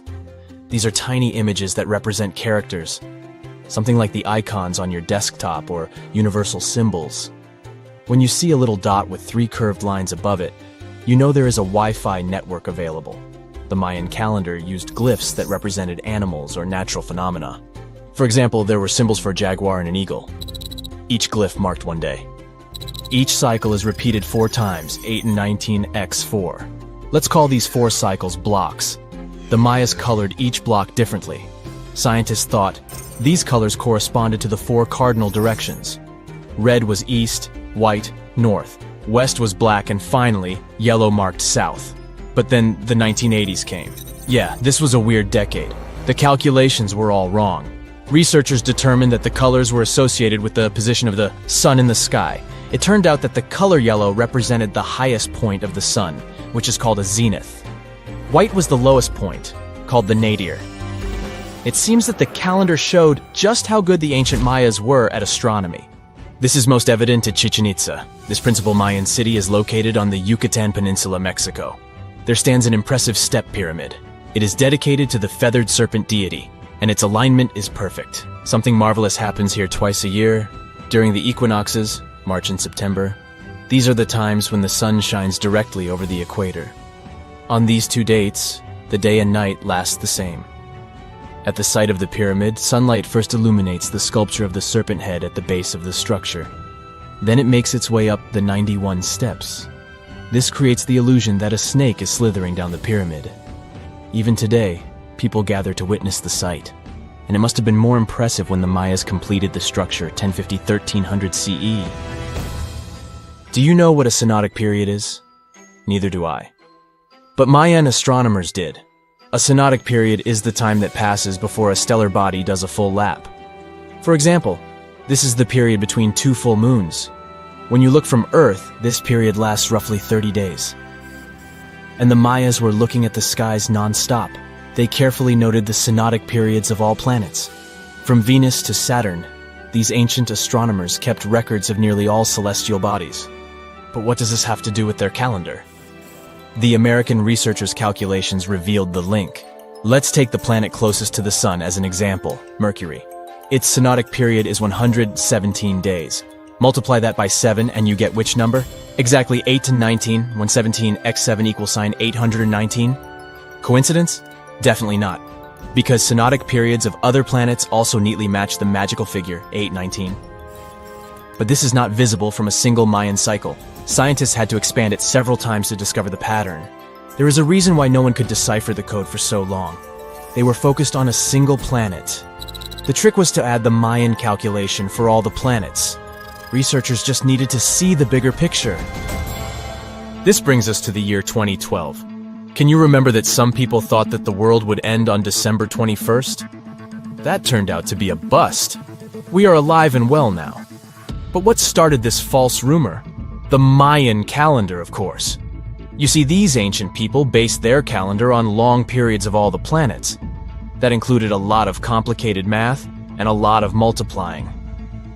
This 2012 was simply the time when their cycle ended. It is known as the long count. This period is the same as our year.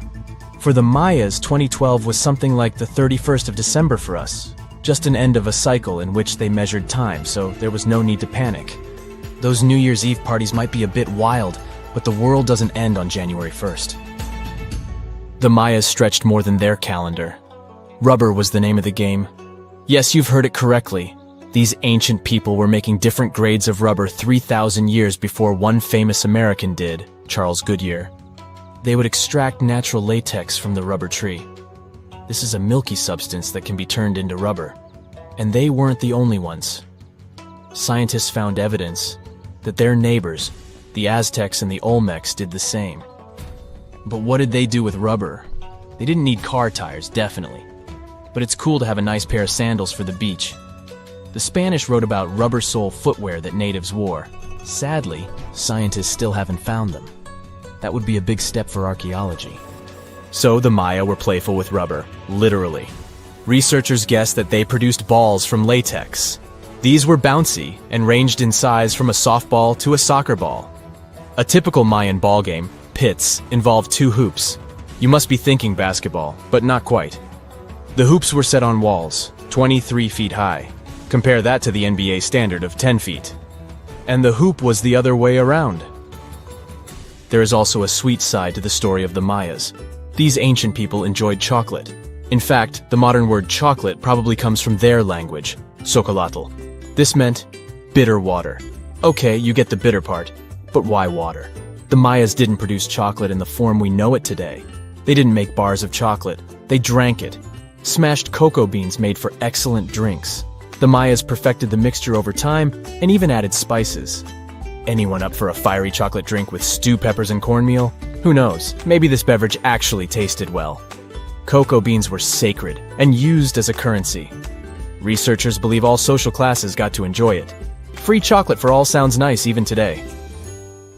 But where did the Mayas get clean water for their cocoa drinks? From the oldest known filtration system in the Western Hemisphere. It was based on zeolite. These are minerals that contain aluminum and silicone compounds. And guess what? Modern air and water purifiers still use this material. Mayan tech wins yet again. Back in Europe, Roger Bacon developed a sand filtration system in 1627, some 1,800 years after the Mayas. But what about regions without rivers, lakes, or springs? Mayan engineers had it all figured out. Rainwater. They would carve out large reservoirs in the limestone bedrock. Then, they would coat these underground caves with a layer of a watertight material. The final step was to make small channels that collected water from the hills above.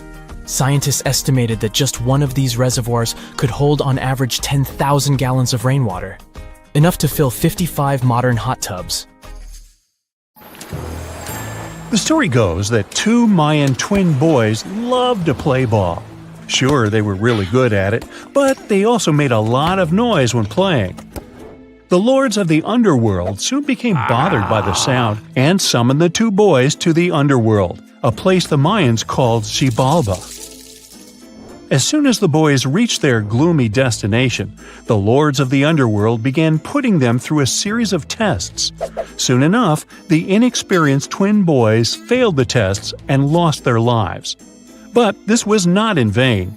This sad event resulted in the appearance of a beautiful fruit tree. Soon enough, a young woman saw a beautiful fruit on this tree and reached up to pick it. Legend has it that soon after that, she gave birth to another set of twin boys named Hunahpu and Xibalba. Just like their ancestors, these twins were great ball players, but they were equally as loud, and the lords of the underworld became annoyed again. They decided to ask this pair of twins to come to play a game in the underworld, hoping to get rid of them too. When the twins arrived, the lords sent them through a number of frightening places. The first one was the House of Gloom, which was very dark. They then passed through the House of Knives, where they had to avoid getting injured. The twins then built a fire in the House of Cold, so that they didn't freeze, and ran through the House of Jaguars, where they tricked the animals into not eating them. Finally, they entered the House of Bats, where they seemed to have lost their luck. One of the bats managed to run off with Hunahpu's head. The lords then challenged the twins to play ball with them, but the boys were clearly at a disadvantage. Xibalba placed a turtle on Hunahpu's shoulders to make up for his lost head, and they began playing. As the lords became distracted by an animal near the court, Xibalba stole his brother's head and placed it back in its place. Much to the annoyance of the lords, the twins were now able to tie the game. Hunahpu and Xibalba continued to perform a series of tricks for the lords of the underworld. One of them involved Xibalba injuring Hunahpu and then bringing him back to life. The lords were so impressed by the twins' performance that they asked them to do the same trick on them. Of course, the twins agreed, but after performing their trick on some of the lords, they refused to revive them. Seeing what had happened, the lords of the underworld admitted defeat and begged for their lives, promising not to intervene in the lives of people ever again. Hunahpu and Xibalba were happy to have avenged their ancestors and gained the respect of the lords. Legend has it that the lords of heaven were so impressed by the twins that they took them to live in the sky by turning them into the moon and the sun. The Maya civilization was one of the most dominant indigenous societies in history, and their folklore and traditions are still discovered and studied today. They used to live in a territory called Mesoamerica. It was made up of modern-day Mexico and parts of Central America like Guatemala, Belize, Honduras, Yucatan Peninsula, and El Salvador. They lived from 1800 to 900 BCE and up to 900 to 1500 CE. Apart from their impressive legends, the Maya were very skilled inventors. They're known for their calendars, writing systems, farming methods, and sports. Their writing, for example, was found preserved on buildings and stone monuments, as well as in rare books and pottery. It's a system made out of more than 800 hieroglyphics in various combinations. Each of those signs was said to represent a syllable. Their writing system was deciphered by accident by Tatiana Proskorakov, an American woman who initially studied to be an architect. Since she didn't find a job in her field, she eventually became a Mayanist in her own right, despite not being academically trained. She was the first to notice that the Mayan upended frog glyph meant birth, and that their toothache glyph meant the date when the king ascended to the throne. It made it easier for scientists to pinpoint birthdays, as well as the names of the rulers of a specific Mayan dynasty. They also invented the concept of zero, which is seen as one of the greatest innovations in mathematics, physics, and human history altogether. Sure, even back then, people understood the idea of having nothing, but the concept of zero as a number is a relatively new invention. A fun fact about Mayans is that they really liked hats. The bigger your hat was, the more important you looked. Not only was it a sort of fashion statement, but it also made them look taller, which was a big deal for their aesthetic. The Mayans also came up with one of the most intricate and complex calendars in human history. It was the first to use zero as a placeholder. Their calendar ended on December 21st, 2012, which led some people to believe that it translated to the end of the world. Obviously, that was not the case. It just so happened that the date coincided with the end of a Mayan cycle of years. But you know, as advanced in science and astronomy as they were, they did make some mistakes. One of them was their belief that the world was flat. Their theory was that the four corners of the world were watched by the brother lords, who kept the sky from falling over their lands. Hats off for their menus, though, as they were well-known chocolate eaters.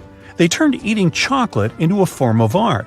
The drink they made wasn't really like the hot chocolate we enjoy today, though. The recipe included mixing cacao with water, honey, chili pepper, cornmeal, and other ingredients to make a foamy, spicy drink. The ritual of drinking cacao was a crucial part of their celebrations. We're not done discovering all the amazing parts of their architecture and civilization.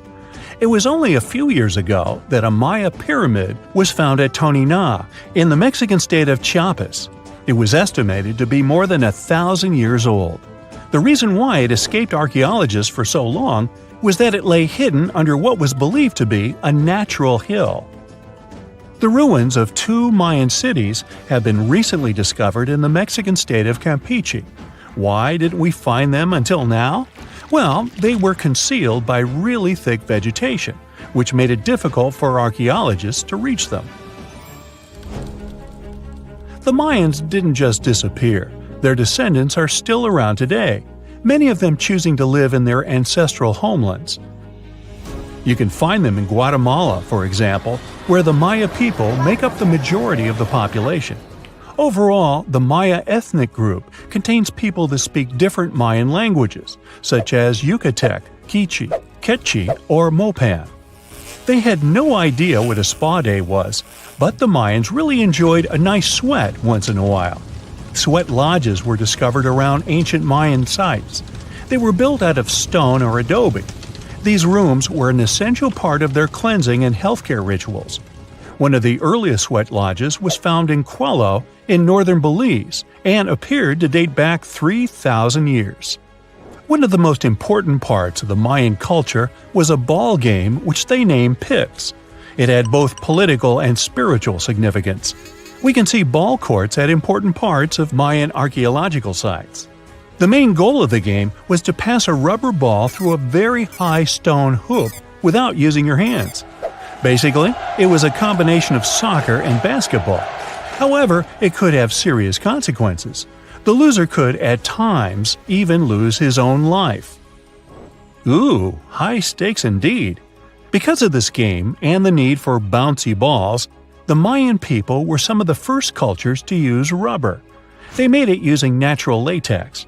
There were different kinds of rubber depending on what natural substances the latex was mixed with. And that, my friend, is the way the ball bounces. Sorry, but you know me, I just couldn't resist. You know, a lot happened in the first millennium CE. Sure, we're talking about 1,000 years worth of human history.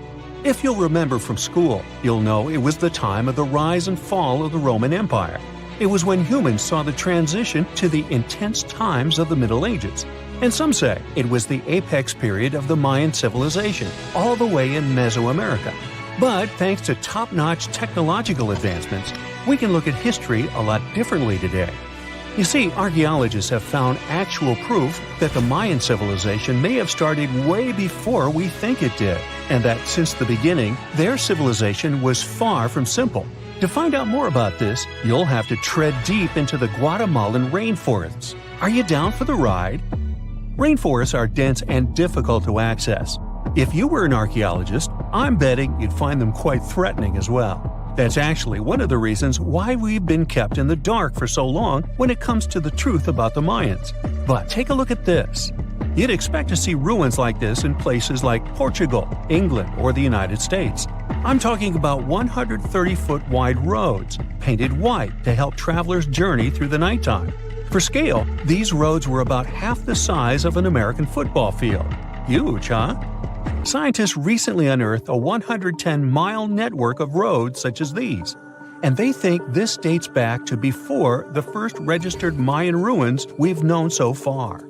These roadways, which sometimes ran over swampy ground and were even elevated at times, are being called the world's first superhighways.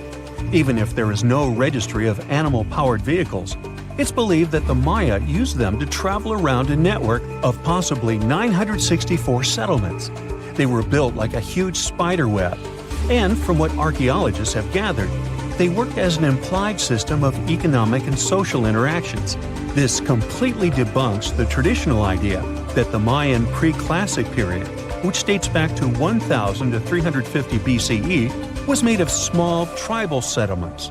Imagine the manpower and engineering ability you need to muster to build something close to these white highways. Scientists believe that these causeways were built pretty much the same way as the Mayans built their pyramids. Oh, and if you're wondering about these gigantic pieces of architecture, don't worry, we'll talk about them in a bit. Now, so far, scientists believe that the roads were built with a mixture of mud and quarry stone. Oh, and using several layers of limestone, of course. Researchers were only able to find all of this out because of a new technology called Lidar imaging. Do you know how we've used sonar technology to map out the ocean bed? Well, this is very similar to that. But instead of using sounds, we use laser systems. This mapping system allows researchers to see through and beyond the thick canopies of forests. It's like we have X-ray vision. This is definitely a game changer. But lost Mayan cities began to be unearthed in the mid-20th century, and since then, ruins from cities such as Tikal, Palenque, and Uxmal have been rediscovered. But let's take a few steps back for a moment to get some context. The Mayans were one of the biggest pre-Columbian civilizations living in the Americas. Until now, experts believe that, at its apex, the Mayan civilization consisted of over 40 cities with a population of millions of people. That's a lot of folks. Their civilization spanned Mexico's Yucatan Peninsula, Guatemala, and Belize, and they survived mainly on agriculture. The thing is, the Yucatan Peninsula was an extremely difficult place to grow crops. So the Maya had to develop a complex irrigation system in most of their cities.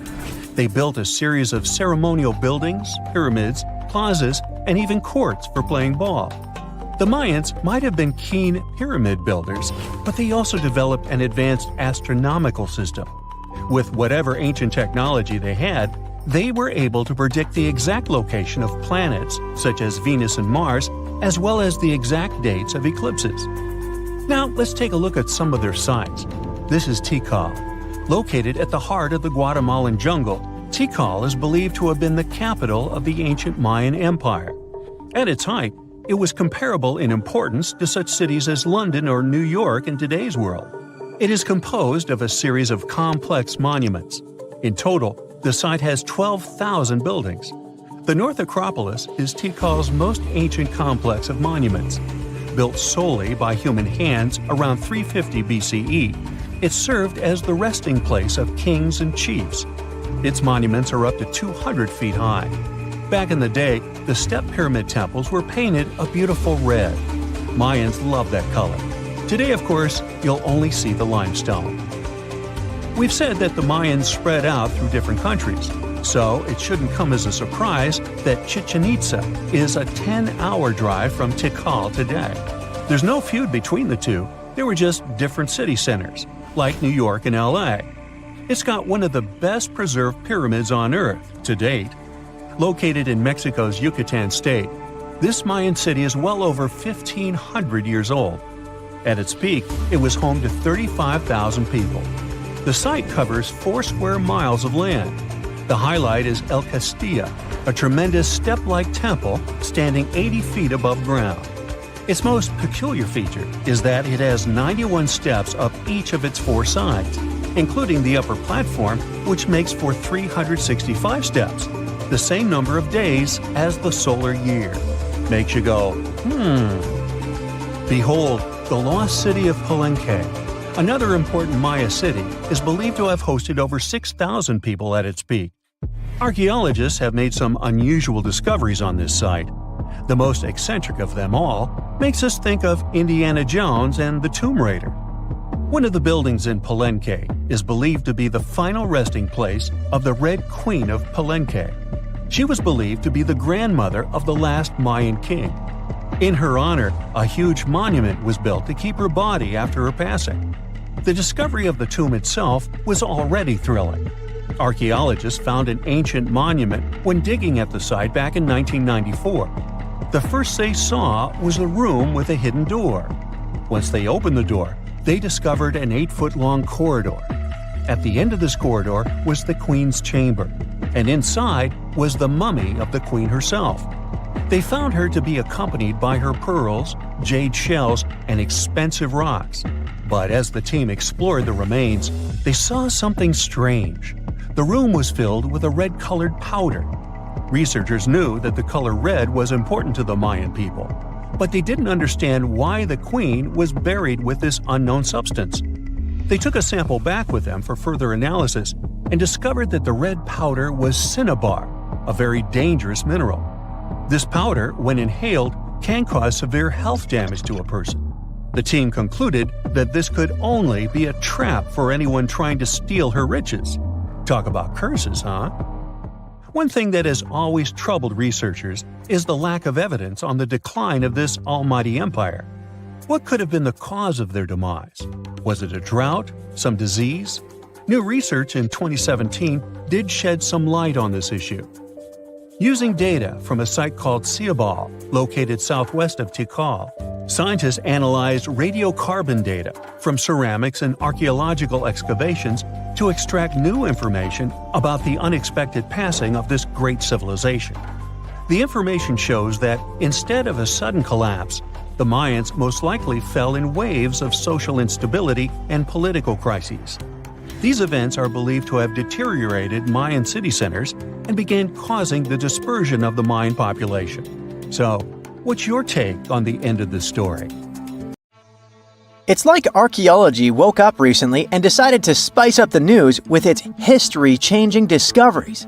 From unearthing dinosaur fossils in peaceful Iowa to translating bad news from ancient Babylonian texts, history is revealing its secrets like never before. When Mount Vesuvius erupted in 79 CE, it froze the town in time. Some of the most famous discoveries were heartbreaking, like a mother wearing a golden bracelet, holding her child, or two sisters hugging in fear. At least that's what scientists thought. In 2024, advanced DNA tests shattered these long-held beliefs. The mother from the House of the Golden Bracelet was actually a man wearing a fancy 30-carat bracelet, and the child wasn't even related to him. As for the two sisters, DNA revealed one was actually a man, while the other remains a mystery. Some speculate they were lovers, but the truth is still buried in time. Speaking of rewriting history, another shocking revelation comes from ancient Babylon. Recently, archaeologists translated 4,000-year-old texts that turned out to be heralds of terrible news. These specific texts that were translated are believed to be from Sippar, a city near the Euphrates River in modern Iraq. They talked about lunar eclipses, which is when the Earth's shadow blocks the moon, and for ancient Babylonians, these were warnings. Eclipses could mean everything from floods and famines to chaos in the kingdom. But here's the interesting twist. Babylonians also came up with clever ways to cancel these bad omens, like calling in priests to perform rituals, or consulting oracles for advice. These ancient astrologers took their job seriously, since it wasn't just about stargazing, it was about keeping the kingdom safe. Augustus was the first Roman emperor, so we can say he was a big deal. Archaeologists have already found ruins of the villas where he partied, but now they think they've found his final resting place. In a place near Naples, they found an old structure buried under a villa. They found the equivalent of a modern heating system, something that was probably used to draw warm baths. They also found shelves filled with ancient jars, suggesting the site later became a temple. They're still not sure this was Augustus's last home, but if confirmed, this would be a big deal for world history. While ancient Rome is surprising us, the famous Nazca lines in Peru are also revealing hidden details. These massive geoglyphs, created thousands of years ago, have only been partially studied until now. Scientists trained artificial intelligence to help them scan 243 miles of terrain. With AI's help, they identified over 300 new motifs, including llamas, stick figure people, and strange heads. The algorithm, originally developed to decode charred scrolls from Mount Vesuvius, has doubled the number of known glyphs. The past is getting a serious digital upgrade. Meanwhile, in Bulgaria, archaeologists made a surprising discovery in a place few would expect: a sewer. In 2024, researchers unearthed a nearly intact 6.8-foot-tall marble statue of Hermes, the Greek god of travelers and trade, hidden beneath layers of soil. Experts believe it was placed there for safekeeping after an earthquake in 383 CE damaged the city's infrastructure.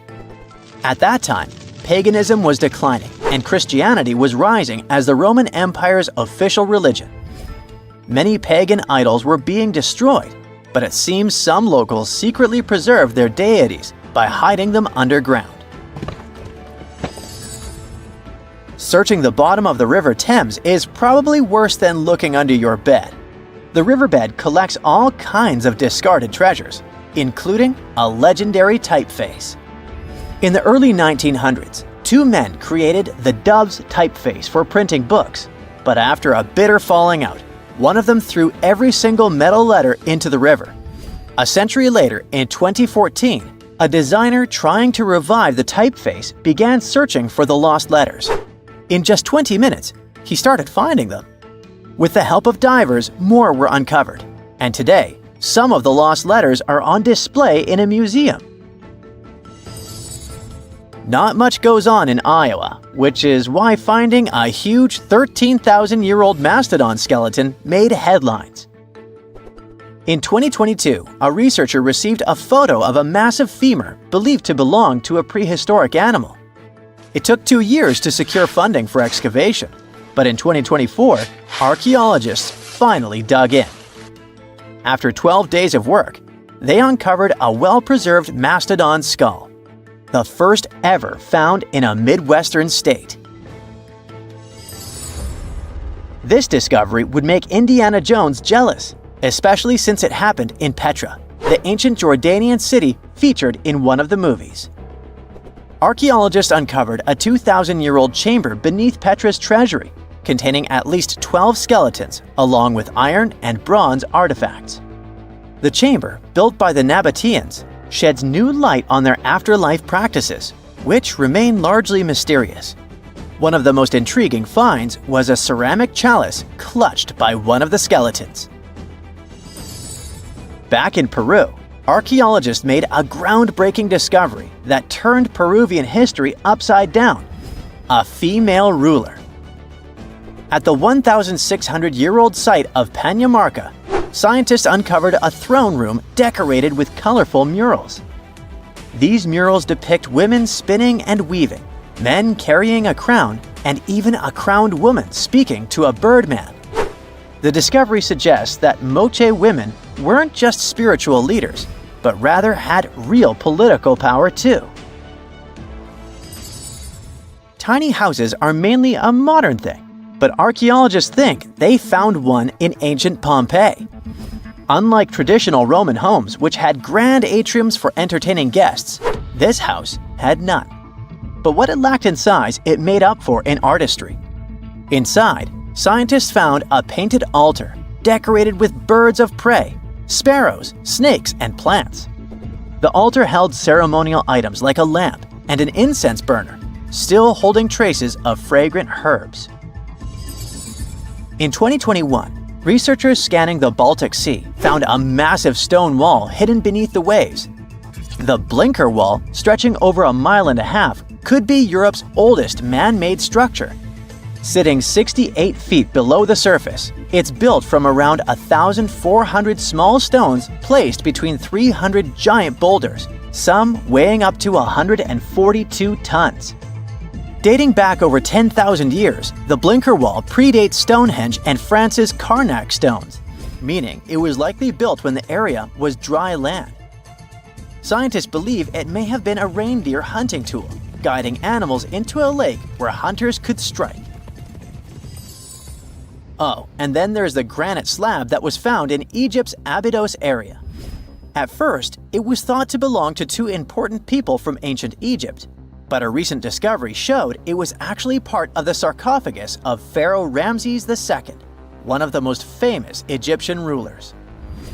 A researcher found a special engraving on the slab that had Ramses II's name on it. Ramses ruled Egypt a long time ago, and after he died, his tomb was looted, so his body and belongings were moved around a few times. This new discovery shows that after Ramses' tomb was robbed, some of his things were used again. The finding also teaches us that ancient Egyptian tombs were often looted, and the things in them were reused. Recently, something unexpected happened during a dig in Norton Disney, back in England. While searching for ancient coins and brooches, a volunteer from the Norton Disney History and Archaeology group stumbled upon a mysterious Roman dodecahedron. This small hollow object, made of copper alloy with 12 pentagonal sides, was buried for 1,700 years, but was surprisingly well preserved. Though over 30 of these strange objects have been found in the UK, no one knows for sure what they were used for. Some think they might have been measuring tools or calendars, while others believe they were used for rituals. The Norton Disney Group thinks these dodecahedra were likely symbols for religious ceremonies, as many show no signs of wear from daily use. Can you pronounce this name of the Aztec capital city? Yes, it's quite difficult to say in English and above my pay grade. Okay, it's Tenochtitlan. And Mayan cities are hard to pronounce too. Consider Jaxchilan. They must be part of the same language, right? Well, not really. The Aztecs and the Mayas were among the most famous Mesoamerican peoples. That's present-day Central America.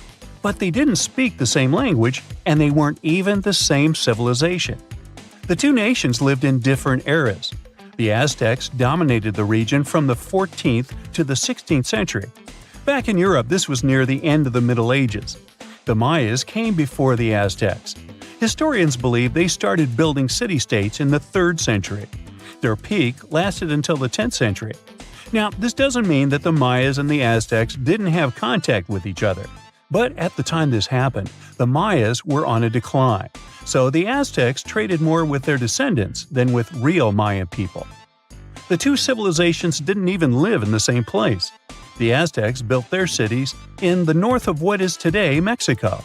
The Mayas lived to the south of them in the Yucatan Peninsula. Yes, that's also in Mexico nowadays.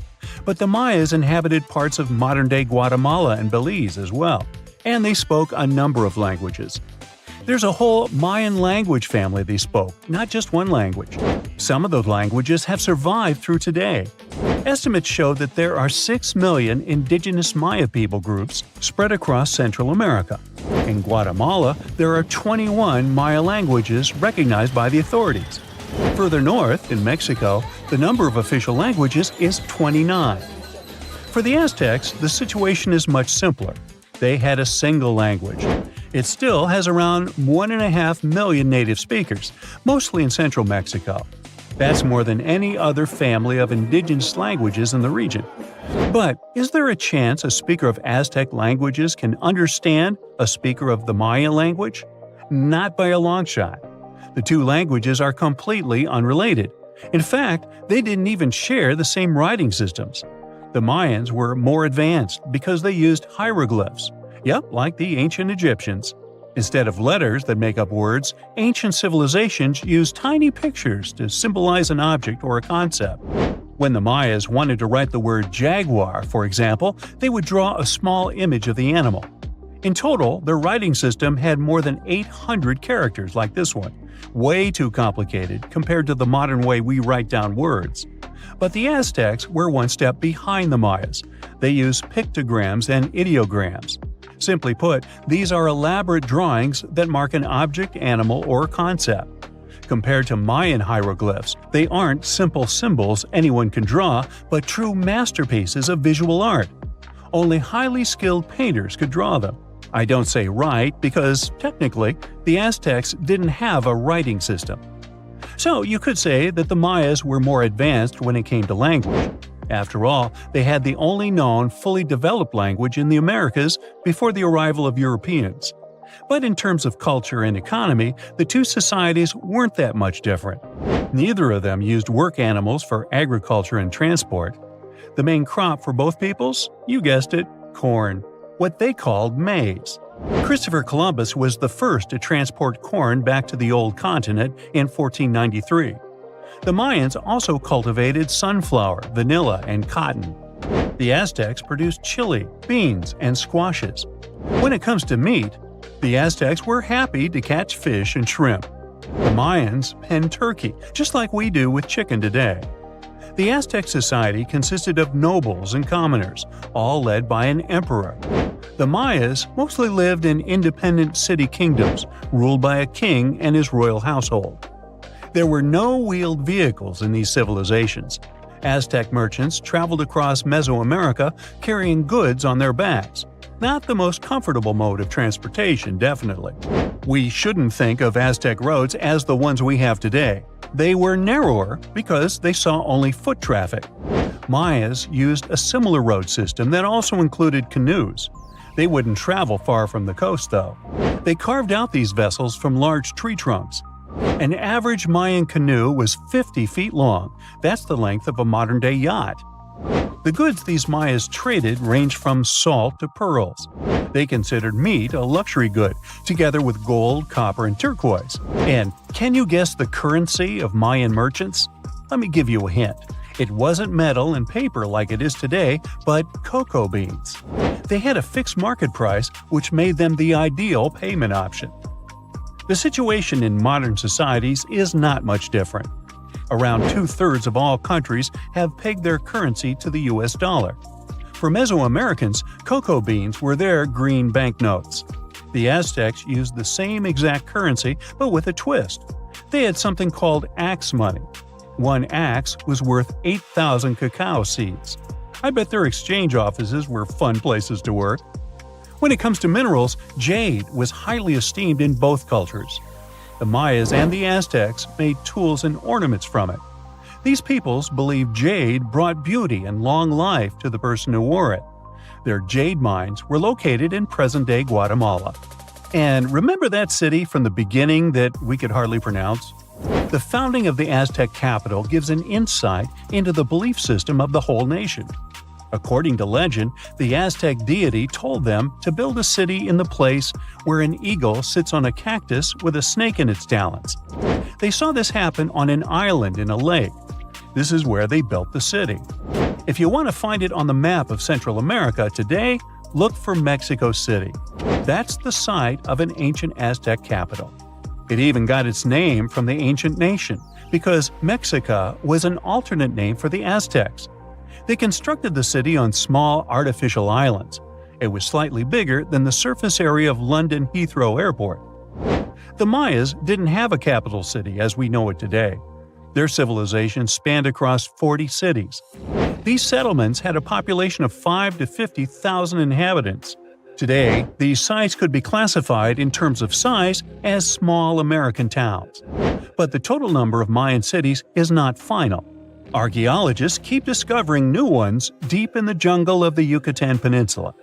Quite recently, researchers unearthed a new site in the southeast of Mexico. They found a number of stone columns and named the city after the Mayan word for it. Back in the day, the city was part of the central Maya lowlands. Today, this region is covered with thick jungle. The Maya abandoned their settlements in this area around the 8th and the 9th century. Historians still cannot agree on why this happened. Some claim overpopulation was the main issue. Others argue the trade routes collapsed, so Mayan cities couldn't flourish anymore. Whatever the case, northern Mayan cities lived on. The descendants of these peoples were there when the Europeans stumbled upon them several centuries later. The Aztecs were also present in today's Mexico at this time, but contact with a foreign culture didn't bring them much good. There was an outbreak of smallpox that sealed the Aztecs' fate. This doesn't mean that this American nation left the world stage forever, though. Every time we say words like avocado, chili, guacamole, chocolate, and coyote, we're actually reviving the Aztec language. These words are present in pretty much every language on the planet. Mayan words also entered modern English. Linguists argue that the word shark actually comes from a Mayan language. This is the word these ancient Mesoamerican people used for fish. Both ancient civilizations left behind pyramids, and they look very similar in style. The only hint that can help you differentiate between them is that there are way more Mayan ruins that still exist today. Finally, regarding maize, or corn as we call it, there's a story among the Maya descendants that their process of harvesting corn back then was called amazing. Get it? Maize? Corn? Okay, I made that up. You're not surprised, are you?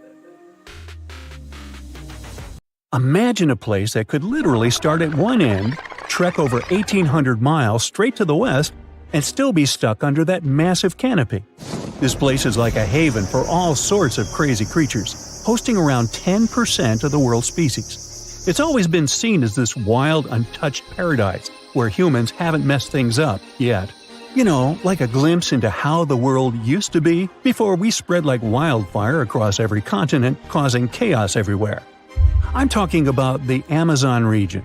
That massive jungle turns out to be hiding some seriously cool secrets. For centuries, people have been talking about these lost cities deep within the forest. We're talking about El Dorado, the legendary city of gold that had Spanish explorers going crazy, venturing into uncharted territory, never to return. And even in the 20th century, the adventurous Perry Fawcett went looking for the lost city of Z and disappeared into the jungle, leaving us all hanging. Scientists have actually found evidence that ancient cities did exist in the Amazon. But how did they find these hidden ruins in such a dense and remote forest? Well, they've got this awesome technology called Lidar. Basically, they hopped into a helicopter and used light-based remote sensing to digitally strip away the canopy and reveal the ancient ruins of a massive urban settlement around Llanos de Mojos in the Bolivian Amazon. The place was once home to the Kasarabi culture, which thrived from 500 to 1400 CE. They had these incredible urban centers with huge platform and pyramid structures. They even had raised causeways connecting different suburban-like settlements spread across miles and miles of land. These guys were seriously ahead of their time, and they had an epic water control and distribution system with reservoirs and canals. So yeah, the Amazon rainforest wasn't just some untouched wilderness. It was actually heavily populated and even urbanized for centuries before recorded history of the region began. But the thing is, a bunch of people turned a blind eye to the fact that there were actually some pretty cool architectural sites lurking around here that totally deserve some exploring. Scientists predict that in the next 10 to 20 years, we're going to uncover a ton of these cities, and some might even be bigger than the ones we're talking about here. Michael Heckenberger, an anthropologist with the University of Florida, points out that we've seen some similar settlement features, like moats and causeways, in other parts of the ancient Amazon. This new research reveals something totally mind-blowing. Past examples of urbanism in the Amazon were more like groups of villages connected together, not quite what we'd call urban. You see, they were missing those fancy larger centers with their grand architecture and stuff. But guess what? Llanos de Mojos has got them. This place is the real deal when it comes to a fully urbanized Amazonian landscape. So, in the Llanos de Mojos region, a bunch of ancient settlements have been found. These were home to the Kasarabi people, who were all about hunting, fishing, and farming maize. We're talking about hundreds of sites, spread across 1,700 square miles. But these sites were so remote and hidden in the tropical forest that it was like trying to find a proverbial needle in a haystack. A team of archaeologists weren't going to let that stop them, though. They decided to take to the skies and use some fancy LiDAR mapping technology. Just imagine an aircraft flying over the area, shooting out a bunch of infrared beams. These beams hit the ground and bounce back, giving us the distance to different objects. It's like creating a super detailed map from above. Using computer software, these genius scientists were able to strip away the trees from the images, revealing the Earth's surface and all the ancient archaeological goodies hidden beneath. And boy, did they strike gold. They found a whopping 26 unique sites, including 11 that nobody even knew existed before. So what about these 26 super cool sites? Among them, we've got Landavar and Kotoka, which are like these huge urban centers. And get this, we already knew they existed, but the new maps revealed they cover 1.5 and 1/2 square miles respectively. These centers are surrounded by moat and rampart fortifications, like something out of a medieval castle. And they've got all sorts of crazy stuff inside. We're talking artificial terraces, massive earthen platform buildings, and pyramids that reach over 70 feet tall. All these epic buildings are actually facing the north-northwest. It's like they were trying to align themselves with the cosmos or something. This kind of cosmic worldview can be found in other ancient sites in the Amazon too. Now, let's take a bird's-eye view and strip away all those pesky trees. We can see these two centers in all their glory, and they're actually connected to a whole network of settlements through a bunch of causeways. Picture it like spokes on a wheel, stretching out for miles. Canals also stretch out from these main centers and connect to rivers and Laguna San Jose. It's like they had their own water delivery system going on. These ancient guys totally reshaped the whole landscape with their crazy cosmology.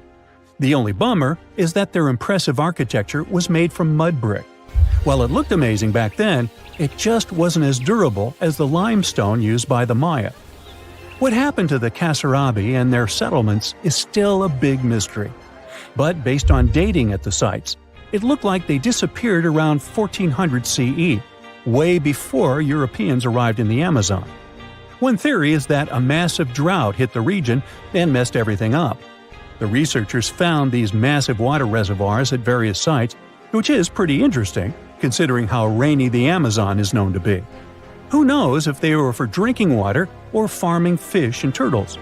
But hey, severe droughts have happened in the past, and it only takes a couple of bad harvests to make people pack up and move on. What's even more interesting is that these communities thrived in the same area where this guy Fawcett we mentioned before went missing while searching for his lost city of Z. Maybe he was onto something after all.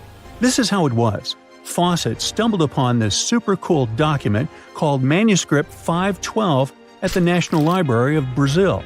It's believed to have been written by a Portuguese explorer. Now, according to this document, back in 1753, a group of explorers discovered the remains of an ancient city. It had arches, a statue, and even a temple with hieroglyphs. But the document didn't spill the beans on where this city was located. So Fawcett got all hyped up about finding this city and made it his secondary mission after his main goal of finding something called Z. At one point, he had to come back to Britain to run some errands, but in 1920 he decided to give it another shot. Fawcett went on a personal expedition to find the city, but it was unsuccessful. 5 years later, Fawcett, his son Jack, and their buddy Raleigh Rimmel disappeared in the Mato Grosso jungle.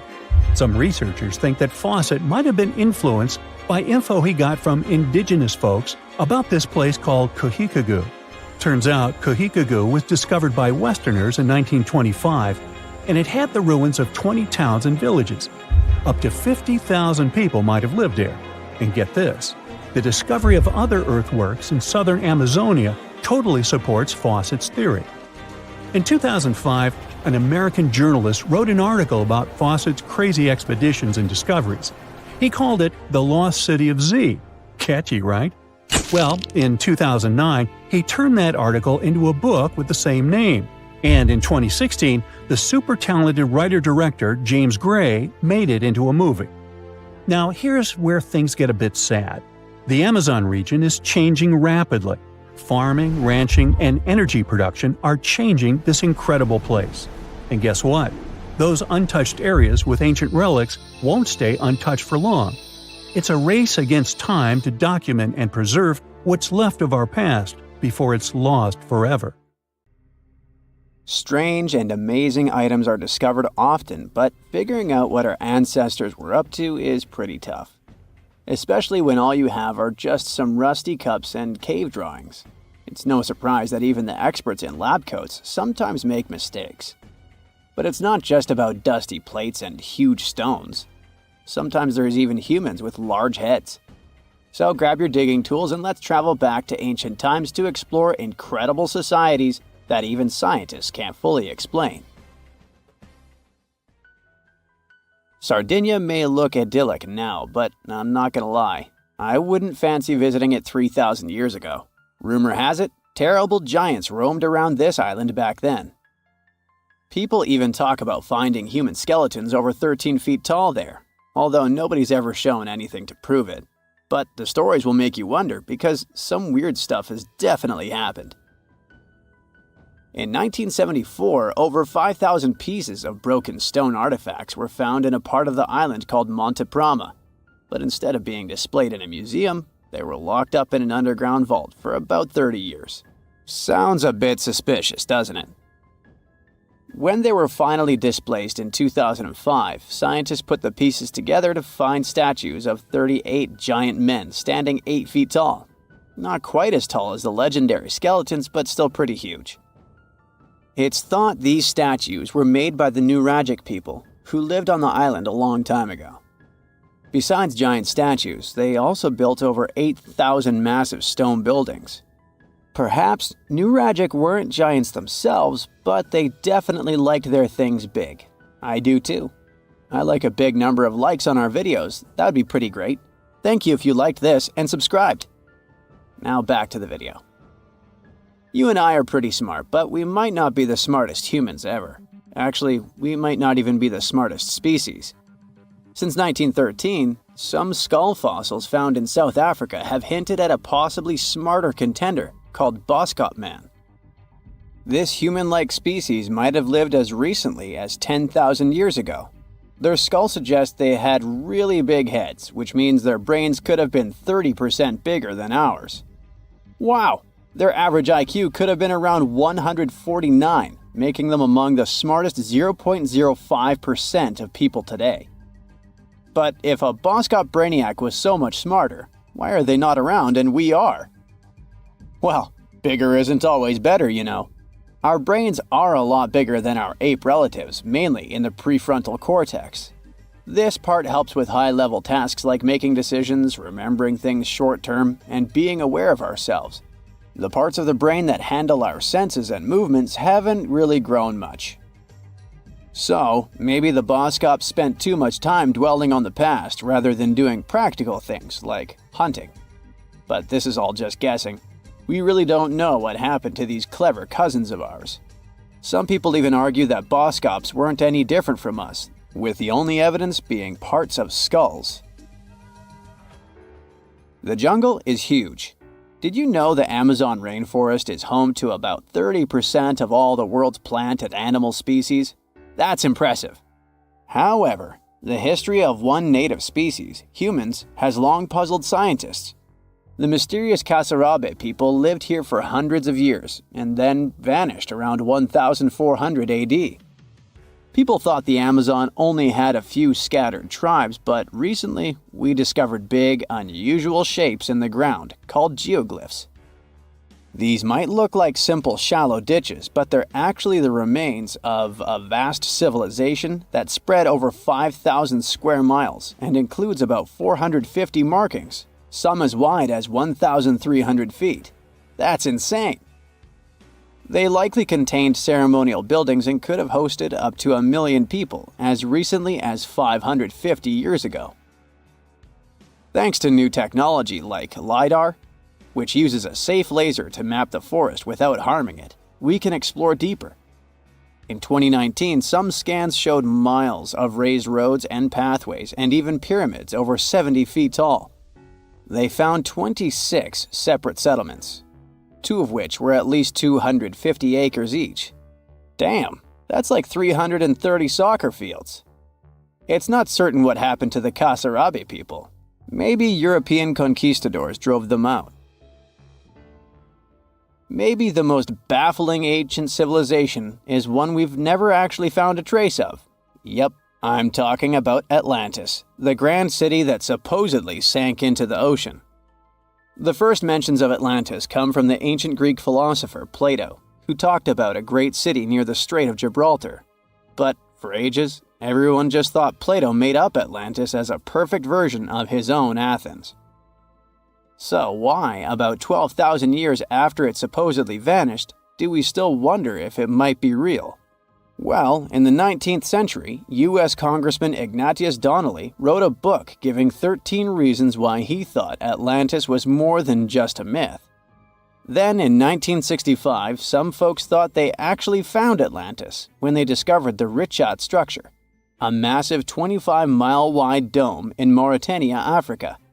It's so big that you can see the whole thing from space. 2 astronauts flying over the Sahara Desert spotted this giant eye staring back at them and thought they'd made the discovery of a lifetime. Unfortunately, there's no solid evidence linking this structure to Atlantis.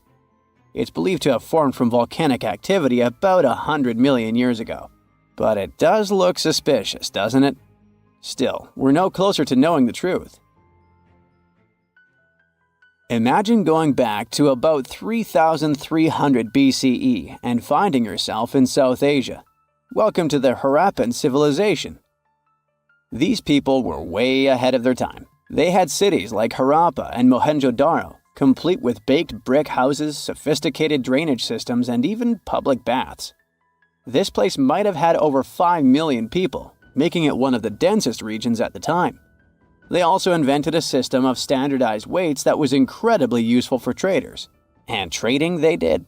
These people had connections stretching all the way to the Middle East, thanks to their great skills in metallurgy. They even had a form of ancient branding. The seals were used to stamp clay on tray goods. Despite being so advanced with a thriving urban life, there's a whole bunch of mystery shrouding their language and script. We've got bits and pieces of their writing, but no one's deciphered them yet, even with all the technology we have today. We also still don't know how exactly their society worked. It looks like they didn't flaunt their social status as much as other civilizations. No grand palaces or massive monuments. Instead, their largest buildings might have been granaries. They sure were practical.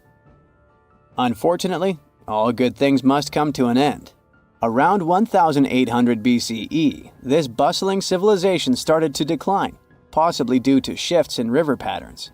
As the environment changed, the Harappans packed up, moving towards more hospitable lands. Ever heard of the Minotaur? The beast with a bull's head and a man's body, hunting the bravest travelers in a massive maze. Well, this wasn't just any old tale. It was one of the most popular dramas of the ancient world, and it was inspired by this place, the island of Crete. The Minoans lived here during the Bronze Age. They had stunning palaces, amazing frescoes, and a culture so rich it still fascinates historians to this day. They built places like Knossos, which was so complex with its multi-story buildings and elaborate hallways that it might have inspired the whole labyrinth myth. Their engineering was so ahead of its time that even their drainage systems were more advanced than what many of us have today. Let me know in the comments which of these stories you find the most fascinating, and thanks for watching. Mirror check. You've got your beige parka on, your chisel is packed, and your overnight plane ride to Saudi Arabia is booked. You know what this means, right? Unfortunately, you weren't cast in the remake of Dune. It just means that you're ready to go explore the world's largest desert areas in the hopes of uncovering prehistoric secrets about our ancestors. Let's get one thing straight. If you ever thought that deserts were empty spaces, think again. They might be filled with sand as far as the eye can see, but they also hold a lot of history, you know, because before humans settled down in cities and towns, we were nomadic people, and we traveled all around the globe looking for food, water, and shelter. So we had to come up with some interesting stuff to survive. Like this thing that was found in the desert of Saudi Arabia. Do you have any idea what this could have been? Over many years, scientists have discussed the origins and use of huge structures such as these ones. It seems our Neolithic ancestors were way smarter than we gave them credit for. They didn't spend all their hours around the fire carving weapons out of stone. No, they were also practicing their architectural skills. These huge stone structures are called desert kites, because if you look at them from a distance, well, they sort of look like kites. Archaeologists have arrived at the consensus that these kites were used to lure animals in. This way, it would make it easier for our ancestors to guarantee their week's food. But that's not all. Take a look at these monolithic structures right here. They show us that our ancestors probably drew on rocks, the blueprint of what they were going to build on the ground. Just like modern-day architects, desert kites could be miles long, so they drew out a plan before actually building them. The most surprising feature of all is that these kites were built even before things such as Stonehenge. We're talking around 7,000 to 9,000 years ago. Over the last decade, scientists have been able to identify over 6,000 desert kites spread across the Middle East and West and Central Asia. If you don't think this huge, try building something this large without the help of any drones. It looks like a pretty difficult feat to me. And apparently, Saudi Arabia's desert is filled with more amazing things. Scientists have found mysterious stone structures that are older than the pyramids of Giza in Egypt. So of course, you can't wait to go check that out. Can we all agree that carrying around heavy rocks to build a pyramid without the help of modern technology sounds absurd? I mean, how on earth did they do it? Now imagine turning back the clock about 2,000 years into the past and finding humans that built similar gigantic structures in isolated areas. Take a look at these so-called mustadels.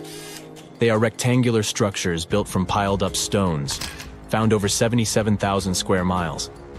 Some archaeologists believe that these monuments were used for ritualistic purposes, maybe processions of some kind, where people would walk from one end of the plateau to the other. I'd be down for that. Now let's move on to another deserted area.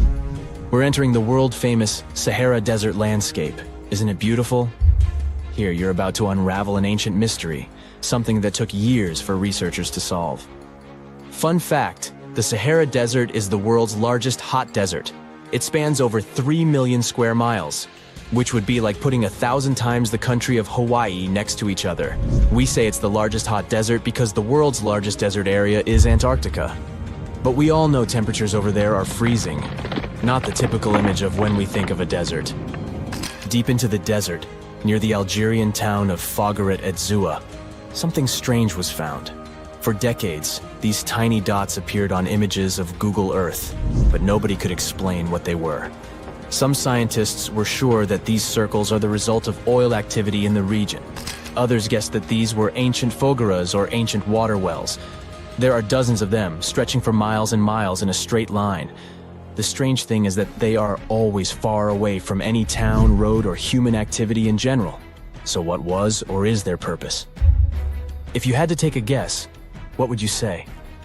Remember we talked about how our ancestors had to be creative in order to survive in the desert? Let's try to walk in their shoes for a minute. Imagine you're a nomadic hunter-gatherer living in a desert area. You spend your days basking in the hot sun, trying to count all the grains of sand around you. But you also need to eat and drink water. But how on earth do you get water in a desert? Sure, you can hope to keep running into oasis every week or so, but that seems a bit risky, doesn't it? That's why North African people invented the so-called fogaras. The fogaras are a 2,500-year-old irrigation system. Locals would dig deep wells in elevated areas, wells deep enough to tap into underground water. Then, they would dig parallel shafts at regular distances. This way, the water would flow from the main well down into all the shafts and irrigate entire areas. Travelers could stop by the shafts and quench their thirst. They could also raise livestock and tend to crops. Pretty clever, huh?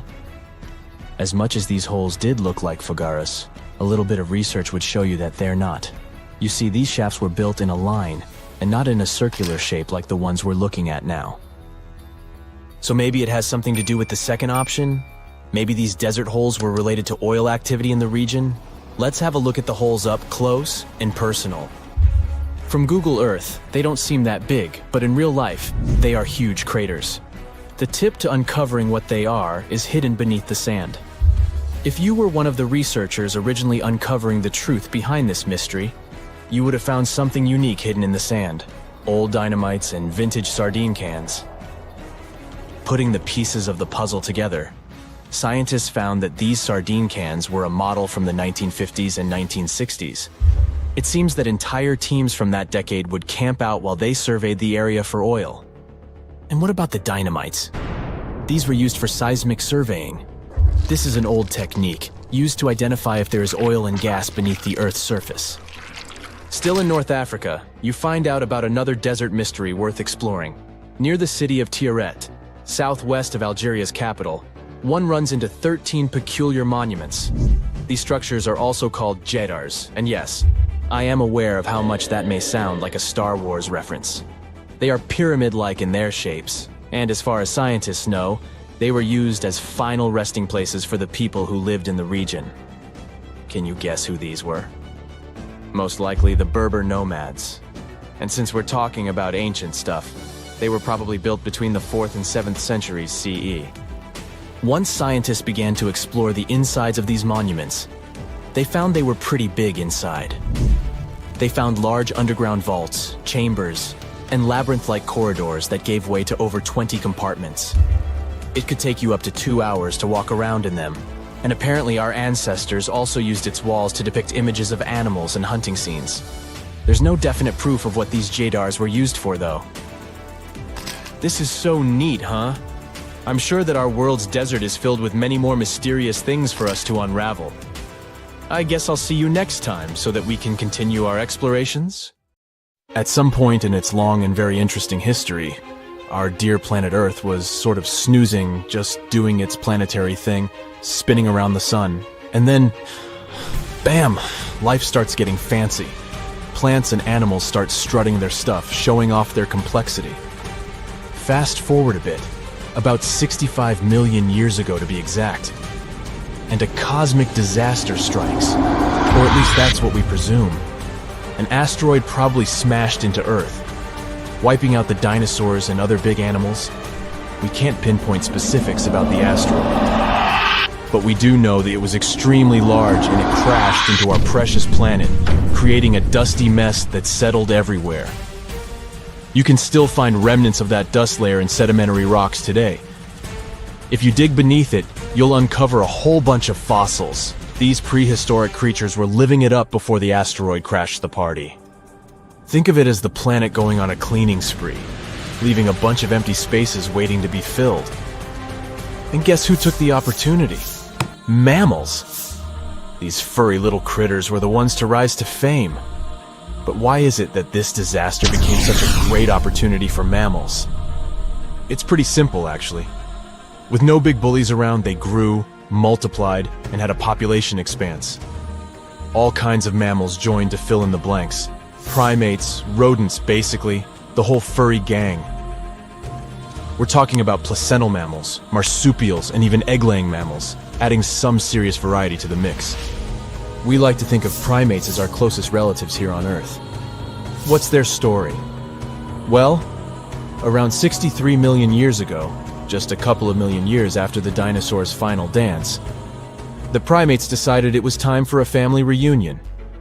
They split into two groups, the dry-nosed primates, who became the cool monkeys and apes we know today, and the wet-nosed primates, who went off to become lemurs and aye-ayes, hey-hays. The fun didn't stop there.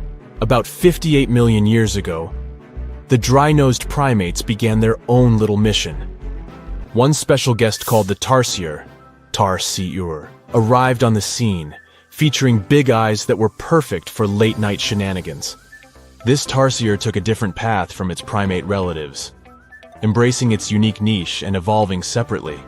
To this day, the tarsier is the only primate that feeds exclusively on meat.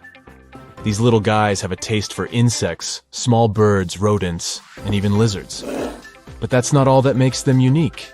Their eyes are twice the size of their brains. Also, their heads can do a full 180-degree spin, just like an owl. Because of their features, the tarsiers are the true kings and queens of the night. With their superpower of ultrasonic tracking, they can spot their prey instantly. Plus, their legs and feet are like springs ready to launch them into action. They've got this special ankle bone called the tarsus, which gives them those epic leaping skills. Hence the name, if you were wondering. But let's leave these little critters to rest and get back to our story, shall we? About 55 million years ago, the Earth cranked up the heat, literally. This sudden hot pod was a bit too much for many deep ocean dwellers and plants to handle, and they bid their farewells. But hey, every goodbye is an opportunity for something new, right? The oceanic mammals known as cetaceans, saw their chance and took it. They splashed into those empty niches, becoming the rulers of the sea. In this category of creatures, you can find the blue whale and the dolphin. A special primate guest made an appearance around 47 million years ago. Scientists now affectionately call the fossil of such a creature Ida. This little wonder caused quite a stir, initially hailed as the missing link in human evolution. But here's the hilarious part. It turned out Ida was not one of us dry-nosed primates, but a cheeky wet-nosed one. Moving forward to 40 million years ago, this is when another big event happened in the primate world. The New World monkeys, our distant cousins, decided to take a different path and branch off from our lineage of Old World monkeys. They packed their bags and set off to conquer South America, where they're still living it up today. What's the difference between the two, you might ask? Well, one crucial thing that sets them apart is the fact that the Old World monkeys had nostrils that pointed downwards. Around 25 million years ago, another troop of apes entered the scene, and these guys had something special: the lack of a tail. These unique creatures would go on to become our closest relatives. We're talking apes and great apes, the cool gang who share a whole lot of genetic similarities with us. The first ape to break free from the monkey madness was the gibbon. About 18 million years ago is when this little acrobat swung into the picture. A few million years later, the great apes made their grand entrance too. Orangutans were the pioneers, venturing into the wilds of southern Asia. We're getting closer and closer to the present. It was 7 million years ago when the great apes took a major fork in the evolutionary road. One path led to our ancestors, the future Homo sapiens. and the other path led to chimpanzees and bonobos. These two primate branches remained united for a few million years before finally going their separate ways. 5.6 million years ago, a game-changing ape, called Ardipithecus, made its way into our evolutionary history. It had a special talent, bipedalism. That's right, this was one of the first apes to walk on 2 feet, probably making its primate buddies raise an eyebrow or two. The real showstoppers, however, arrived around 4 million years ago, the Australopithecus crew. These were the earliest members of the Hominina hominina subtribe, our tribe. What made them so special? Well, probably the fact that they brought some serious tools to the game.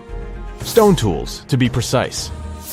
It seems that at some point in their evolution, these clever primates started using stones to make their lives easier. Now here comes a crucial turning point in our story. About 2 million years ago, our ancestors faced a food shortage. Survival of the fittest was the name of the game, and 2 strategies emerged. Group 1 went for stronger jaws, allowing them to chomp on tough foods like nuts. Group 2 had a different idea. They opted for weaker jaws, but bigger brains. They wanted access to a wider range of food options. Obviously, the bigger-brained group took the prize. And here's where our gang comes into play. Around 2.5 million years ago, a type of primate also known as handyman made its mark on history. These clever beings had larger brains and knew how to put those neurons to good use. About 1.9 million years ago, a new star emerged, Homo erectus.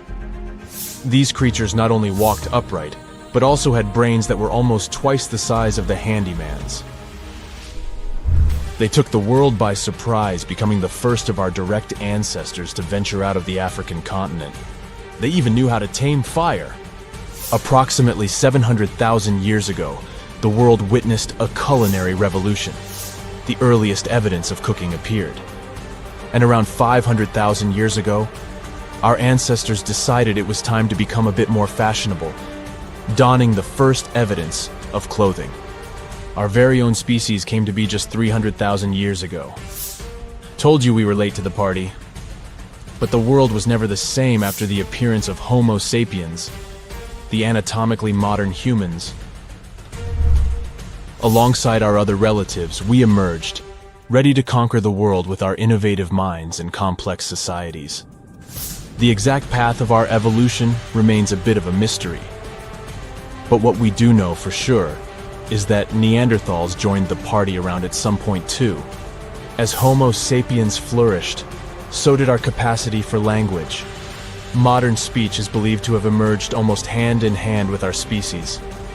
We started expressing ourselves, sharing stories, and shaping the world with our words. So, there you have it. It took 13.8 billion years of cosmic history for humans to make their entrance. Think about it. 99.998% of the time since the Big Bang, we weren't even around. Our species, Homo sapiens, is the toddler of the Earth's family, existing for just the tiniest fraction of the universe's timeline. Yet, in this blink of an eye, we've managed to unravel the entire story that led to our existence. The story won't end with us. It's an ongoing saga, still being written with every passing moment. Now, let's assume that another species, whether humanoid or dolphin-like, could have existed millions of years ago. How do we find their traces? There was a Doctor Who episode about a non-human industrial civilization on Earth that existed long before us. These reptiles, called Silurians, were forced deep underground by a catastrophic rise of temperatures on Earth, and there they thrived for centuries. That inspired scientists to create the so-called Silurian hypothesis. If there was an advanced civilization before us, we should find their traces somewhere. Well, let's try. Climatologist Gavin Schmidt and astrophysicist Adam Frank decided to dive into this themselves. Like us, any technologically advanced civilization would be hungry for energy. So they looked for global effects that would leave a widespread mark. For example, hints of large-scale industrial processes, like plants and factories, and their leftovers. Then comes the question of how long these civilizations would last. If they existed for a long time, we should look for long-lasting signs, like residues from burning fossil fuels, mass extinctions, synthetic chemicals not found in nature, and even traces of nuclear fission. Basically, we should search for the same kinds of things that humans are currently leaving behind as evidence of our activities. Unfortunately, this evidence isn't that easy to find. Let's imagine an unsettling scenario if humanity suddenly disappeared. Even though it seems like we've left a lot of changes on our planet, the future civilization millions of years from now would struggle to find any remnants of our existence. Why? Well, our planet has existed for 4.5 billion years. Complex life on Earth has existed for more than 400 million years. Compared to that, our industrial period only lasted around 300 years, and we haven't left any significant traces. Our record of Earth's history is full of gaps, especially the further back you look. The fossil record captures only some things, being very selective and incomplete. On average, one fossil emerges every 10,000 years, and dinosaur footprints are even rarer. Mountains rise, oceans change, and plate tectonics can easily wipe out evidence of entire civilizations. After a couple of million years, chances are any physical signs of a civilization would disappear. In order to find at least something, we have to look for things like odd sediment patterns or unusual isotopic ratios. Also, fossils mostly form in water, leaving us in the dark about creatures on land or in the jungles. So even if there was a technologically advanced society millions of years in the past, and even if they were far more advanced than us, we might struggle to find any clues of its existence. Frank and Schmidt try to understand how we could ever hope to spot signs of them. Discovering actual cities would be the ultimate proof of a Silurian-style civilization on Earth. But Adam Frank isn't too optimistic. Even now, our cities cover less than 3% of the surface, making it easy to miss ancient city ruins. Whether a city survives over tens of millions of years depends on whether the land around it is sinking, getting locked into a rock, or rising, getting worn away by rain and wind. So places like the French Quarter in New Orleans might have a better shot of making it into the geologic record than, say, Haight-Ashbury in San Francisco. When it comes to finding artifacts, the odds are pretty slim as well. No prehistoric iPhone would survive millions of years, fancy glass or not. Finding their fossilized remnants might be a bit more promising, but it's still tricky. Considering modern humans have only been around for about 100,000 years, it's quite possible that we might overlook any traces of an earlier advanced species. There is one thing, though. We could stumble upon their traces in rocks. Our current chaotic era might leave a distinct mark on the Earth's geological history, especially since we're basically experiencing PTM 2.0. I'll get to that in a moment. So they try to look at the changes in the carbon cycle. Humans have been releasing a lot of fossil carbon since the 18th century. This leaves a special mark in the carbon isotope ratio, like a signature that shows the difference between carbon in living things, such as seashells, and carbon in lifeless volcanic rock. Scientists also look for signs in the way sediments are arranged. Large coastal deltas might mean that there were bigger rivers made by folks in this hypothetical civilization. Traces of nitrogen could suggest big-scale farming, where they used a lot of fertilizer. Spikes in metal levels in the sediment could mean runoff from heavy industries. Of course, a single find like that wouldn't tell us anything. Schmidt says the key is to look for multiple signs together. Without clear artifacts, the uniqueness of an event might show in various clues rather than a set of changes linked to a single cause. On a quest for Silurian-style clues, scientists even decided to check the Moon. Some astronomers find it surprising that no one has looked into this before. They even joked about the possibility of dinosaurs building rockets and leaving traces on the Moon or other celestial bodies. These astronomers think that Earth-like planets tend to erase signs of civilizations on their surfaces. So they're exploring the wild notion that these beings might have been space travelers. In that case, remnants of their technology, known as technosignatures, could be lurking not only on our Moon, but also on asteroids, or even buried on Mars. There they might endure for millions or even billions of years. Unfortunately, so far, despite digging into the past 380 million years and examining all suspicious events, the researchers haven't found a clear match for a technological civilization. They don't give up, though. Frank calls for more investigation. For example, we could study how modern industrial chemicals stick around in ocean sediments. This, he believes, could help us identify similar chemical traces in the Earth's history. If there are no traces, why do we even bother to find something like that?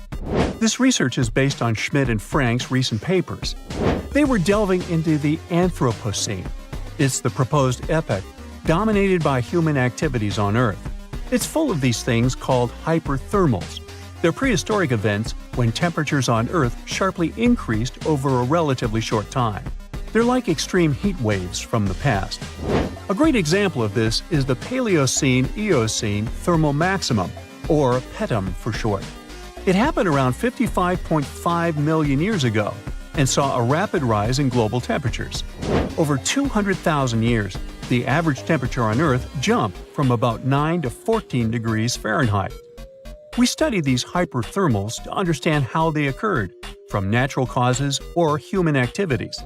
So, these hyperthermals sparked the genesis of Frank and Schmidt's research. To study them, scientists started examining chemical signals and tracers left in rocks. When doing that, Schmidt and Frank uncovered some eerie parallels between all the climate issues we have today and past periods of rapid temperature shifts. There's a close similarity between the PETM and other hyperthermal events. So all this work isn't just about solving a historical mystery. Understanding our impact on the environment can guide us to finding better ways to live in harmony with the planet and avoid becoming a forgotten species in the future. Our Milky Way is filled with lots of planets that could be just right for life, but we don't know if there are other civilizations out there. Earth is the only place we know of with living beings. About 200 years ago, people wondered if there might be civilizations on Mars. Back then, it was a real question, but once we got pictures from space probes, we decided there wasn't any evidence for it, and that idea got stuck in our minds. Now, it's not even considered a valid topic for serious science. It's seen as kind of silly. But no one has set clear limits on what could have happened on our own planet a really long time ago. So, even if there is no proof, we shouldn't throw away the possibility. Don't forget, it took humanity a while to recognize dinosaurs. Maybe Silurians are just patiently waiting for their time. Hey, you've heard of Stonehenge. Of course you have. Big rocks mysteriously mounted in circles on a plain in England by, somebody. But what if England's Stonehenge is only a replica of another monument, and its builders just crossed the Atlantic and copied what someone had already done elsewhere? Well, it turns out researchers found another Stonehenge underneath the waters of Lake Michigan. This lake is a hotspot for woo-woo unexplained things. A bunch of disappearances, plane crashes, and now this, an ancient underwater monument that looks strangely enough like Stonehenge. We couldn't help ourselves and needed to dive deep into the story. A ring of massive stones, arranged in a way that felt all too familiar. They saw two circles, an outer one and an inner one, sitting 40 feet below the surface. But this wasn't just a random pile of rocks. These stones had been placed there, purposefully, by human hands. And by doing some further research, they discovered that they were staring at a structure that's over 9,000 years old. Think about it. This Stonehenge beneath Lake Michigan predates the pyramids. It predates Stonehenge itself by about 4,000 years. All of this information was enough to startle scientists at Northwestern Michigan University. But that was before they found this out. One of the stones had a carving, a faint but clear petroglyph of a mastodon. Mastodons kind of look like the ancestors to our modern-day elephants, but they have been extinct on planet Earth since 10,000 years ago. So, whoever built this underwater Stonehenge needed to be alive at the same time these creatures roamed our planet. This discovery raised many questions among scientists. I mean, why on earth would they go through all this trouble to lay rocks at the bottom of a lake? Well, first things first. Scientists believe that Lake Michigan had much less water back then than it does now. Second, it could have something to do with ancestral practices of First Nation people. There's one theory from a professor of the University of Michigan. He suggested that the stones formed a kind of prehistoric hunting trap. He believes that early hunters used the circular formation as a drive lane to herd large animals like the mastodons from the rock carvings we were just talking about. Once they got these huge animals into a tighter circle, they could be more easily hunted. But not everyone's convinced by this theory. Some believe the circle probably had a deeper spiritual purpose. According to local Native American tribes, like the Anishinaabe, stones are more than just rocks. They're living beings. They hold spiritual energy and represent a connection to the earth and all living creatures.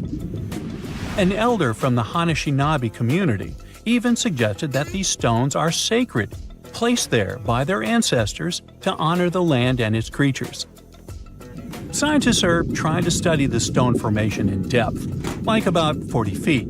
But that's the problem, actually. The fact that it's underwater makes it super difficult, since they don't have the best technology.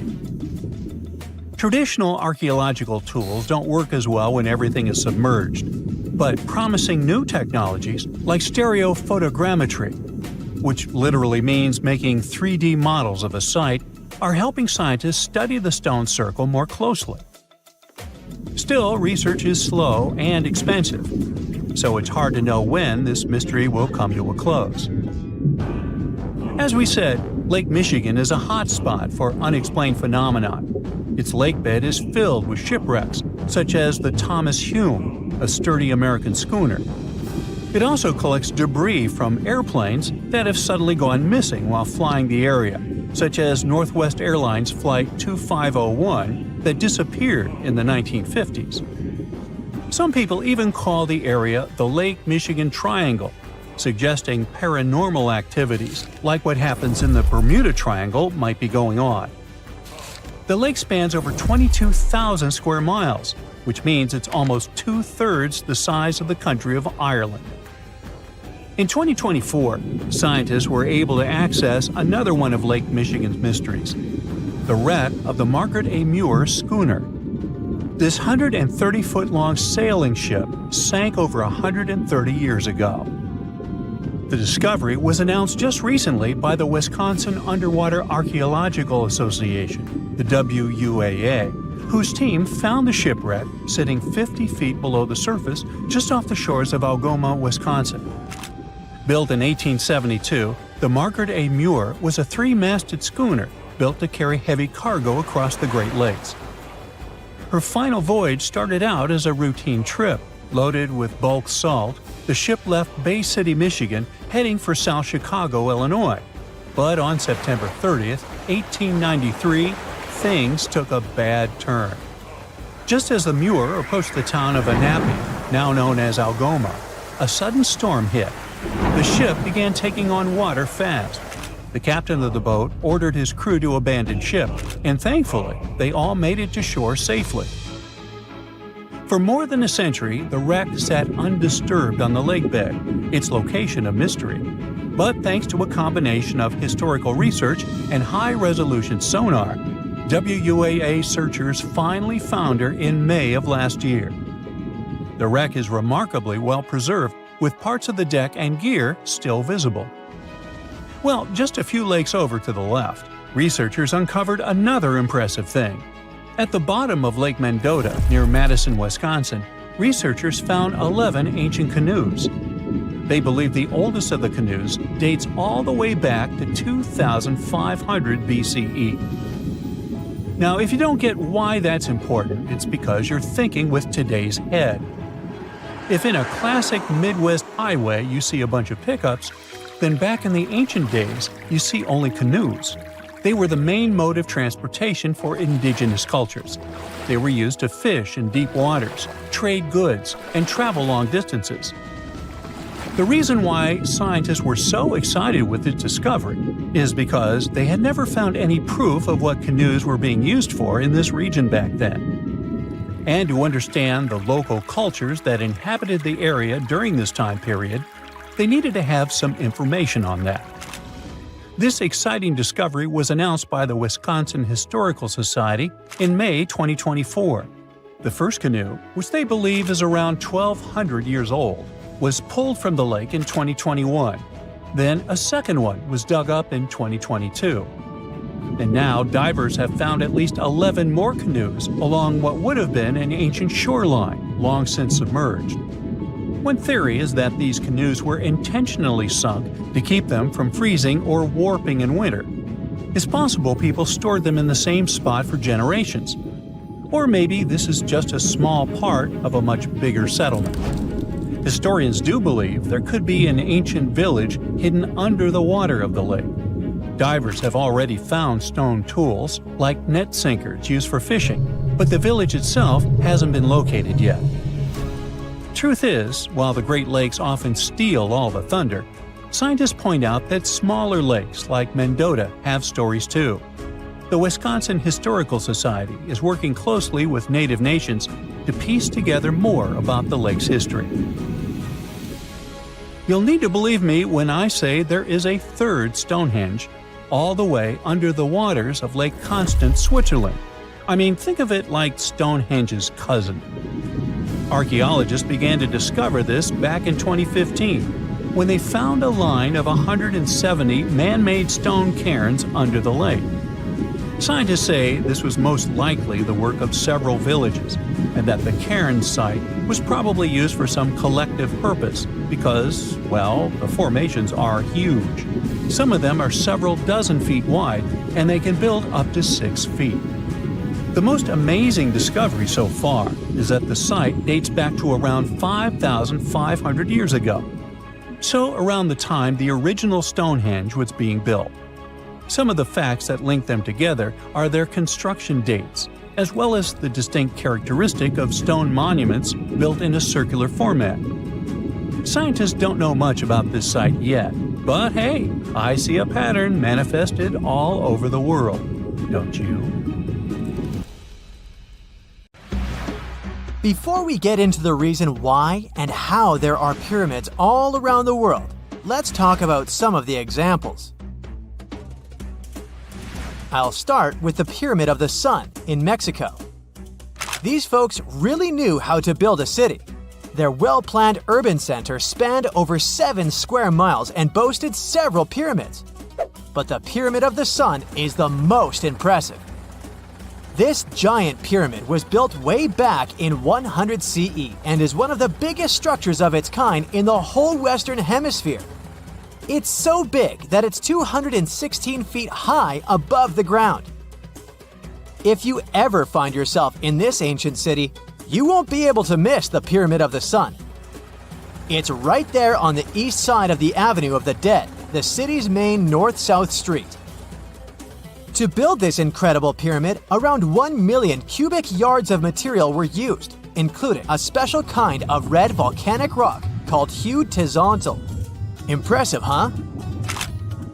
We don't know too much about the people who built the Pyramid of the Sun or its purpose. But archaeologists believe there was once a temple on top of it. When explorers went below the pyramid in the 1970s, they found a bunch of cool tunnels and chambers. In 2011, they even found a secret stash of clay pots, obsidian pieces, animal bones, human figurines, and a mask.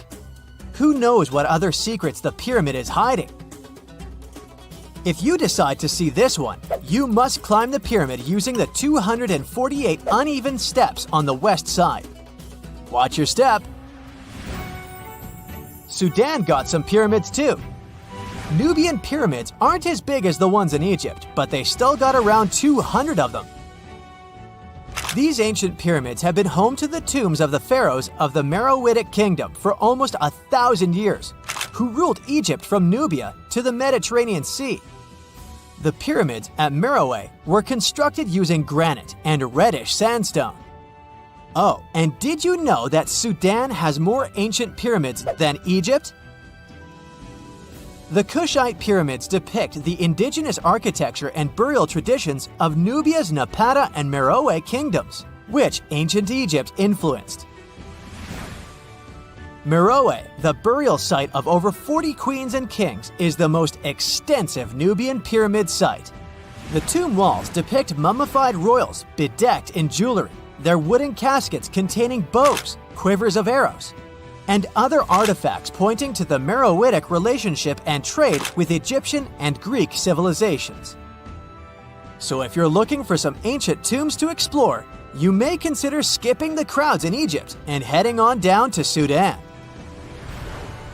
Let's fly to Iraq to see some more pyramids. Ziggurats have fancy receding layers and tiered temples. Instead of a smooth exterior, it has tiers like a cake. Perfect for all the important work and rituals that went on inside. You can find these towering structures scattered throughout Iraq and Iran, and they're a real testament to the power and skills of the people who built them. One of the biggest and most impressive ziggurats is the ziggurat at Ur. It's basically a giant rectangular pyramid that stands a whopping 70 to 100 feet tall, with 3 levels of terraces and a temple on top. Can you imagine how many baked bricks it took to build that thing? Try 720,000 for just the lower portion. This particular ziggurat was built for Sumerian king Ur-Nammu. Similar to other ones, this pyramid has been around for thousands of years, so it got a little rough around the edges. Thankfully, the Babylonian king Nebuchadnezzar II and some archaeologists came to the rescue in the 6th and 20th centuries respectively, and now you can find this near Talil Air Base. The ziggurat at Ur was built in 2100 BCE by King Ur-Nammu for the moon deity Nana. It was the tallest building in the city, and you could see it from miles around. It was like the medieval cathedral spire of its day. People would come here to bring their agricultural surplus and get their food allotments and seek spiritual nourishment. Sadly, the Nana temple at the top of the ziggurat didn't survive, but we do have some blue glazed bricks that may have been part of its decoration. Time to know more about the evolution of pyramids through history. The oldest pyramid is in Egypt. This pyramid was a step pyramid, which was created by placing one layer of stone on top of another. The pharaoh Sneferu is credited with creating the pyramid shape we recognize today.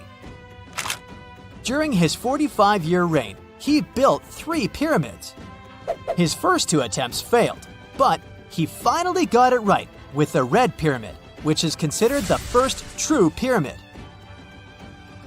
It was Sneferu's son, Khufu, who built the Great Pyramid of Giza, which was the tallest human-made structure on Earth for almost 4,000 years.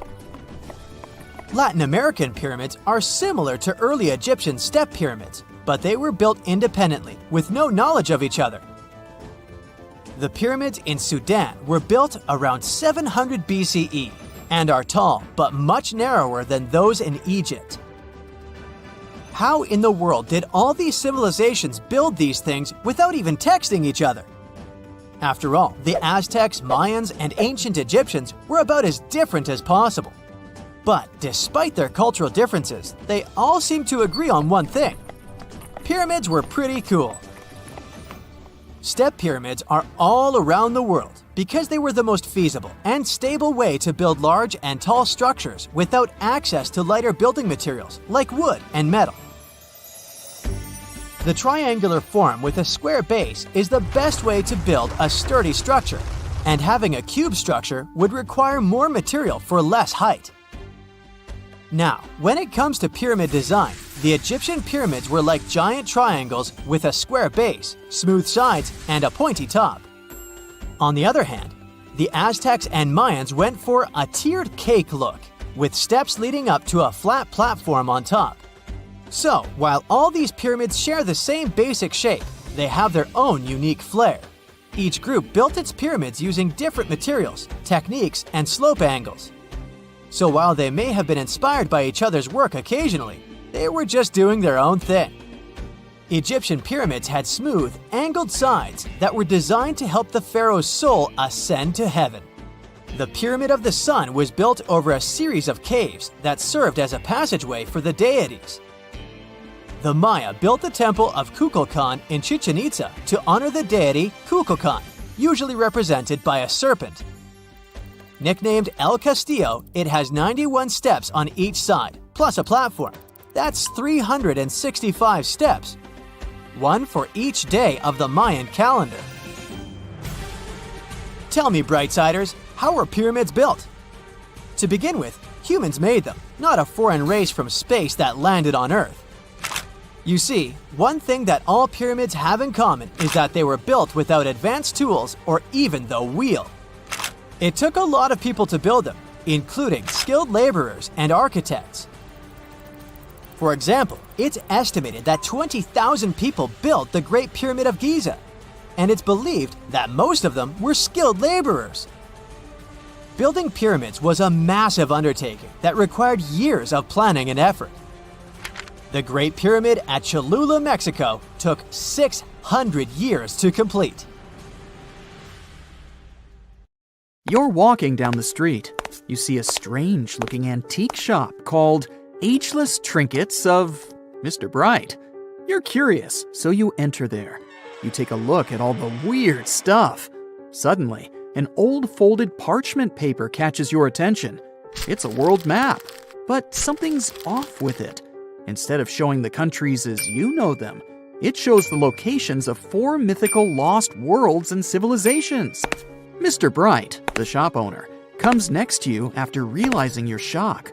This map won't let you find these places or anything, but I can explain to you the legends behind them if you want, he says. Let me begin with Atlantis. You might know it as Aquaman's underwater kingdom, but Atlantis, the fictional island, was actually first introduced in 2 of Plato's works. According to him, Atlantis was a highly advanced civilization that existed about 9,000 years before his own time, and its story had been passed down by poets, authors, and others.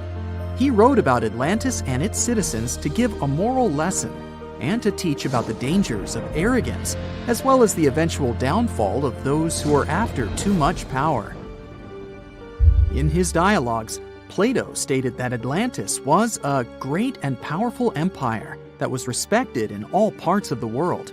It was founded by beings who were half deities and half human, and became a great naval power after a while. Being an island filled with gold, silver, and other precious metals certainly helped their case. But besides that, it was also known for its breathtaking architecture and state-of-the-art technology, as well as its countless rare and exotic wild animals. Atlanteans were proud of their great achievements and the perfection of their civilization, but their excessive pride was going to bring their downfall. They believed they were so superior that they could gain control over any nation. This led them to launch a series of invasions. They conquered many of the Mediterranean lands, but when it was time to enter Athens, Athenians pushed back with an extraordinary force, so the Atlanteans were finally defeated. Plato stated that deities then got angry at Atlanteans because of how wicked, greedy, and immoral they became. So they punished them by sending earthquakes, which caused Atlantis to sink beneath the sea. Although the earliest written records of Atlantis were Plato's works, some people still believed his story to be based on truth and tried to identify the island of Atlantis with actual countries. Some people suggested it may have been located in the Mediterranean Sea, near the coast of Spain or Italy.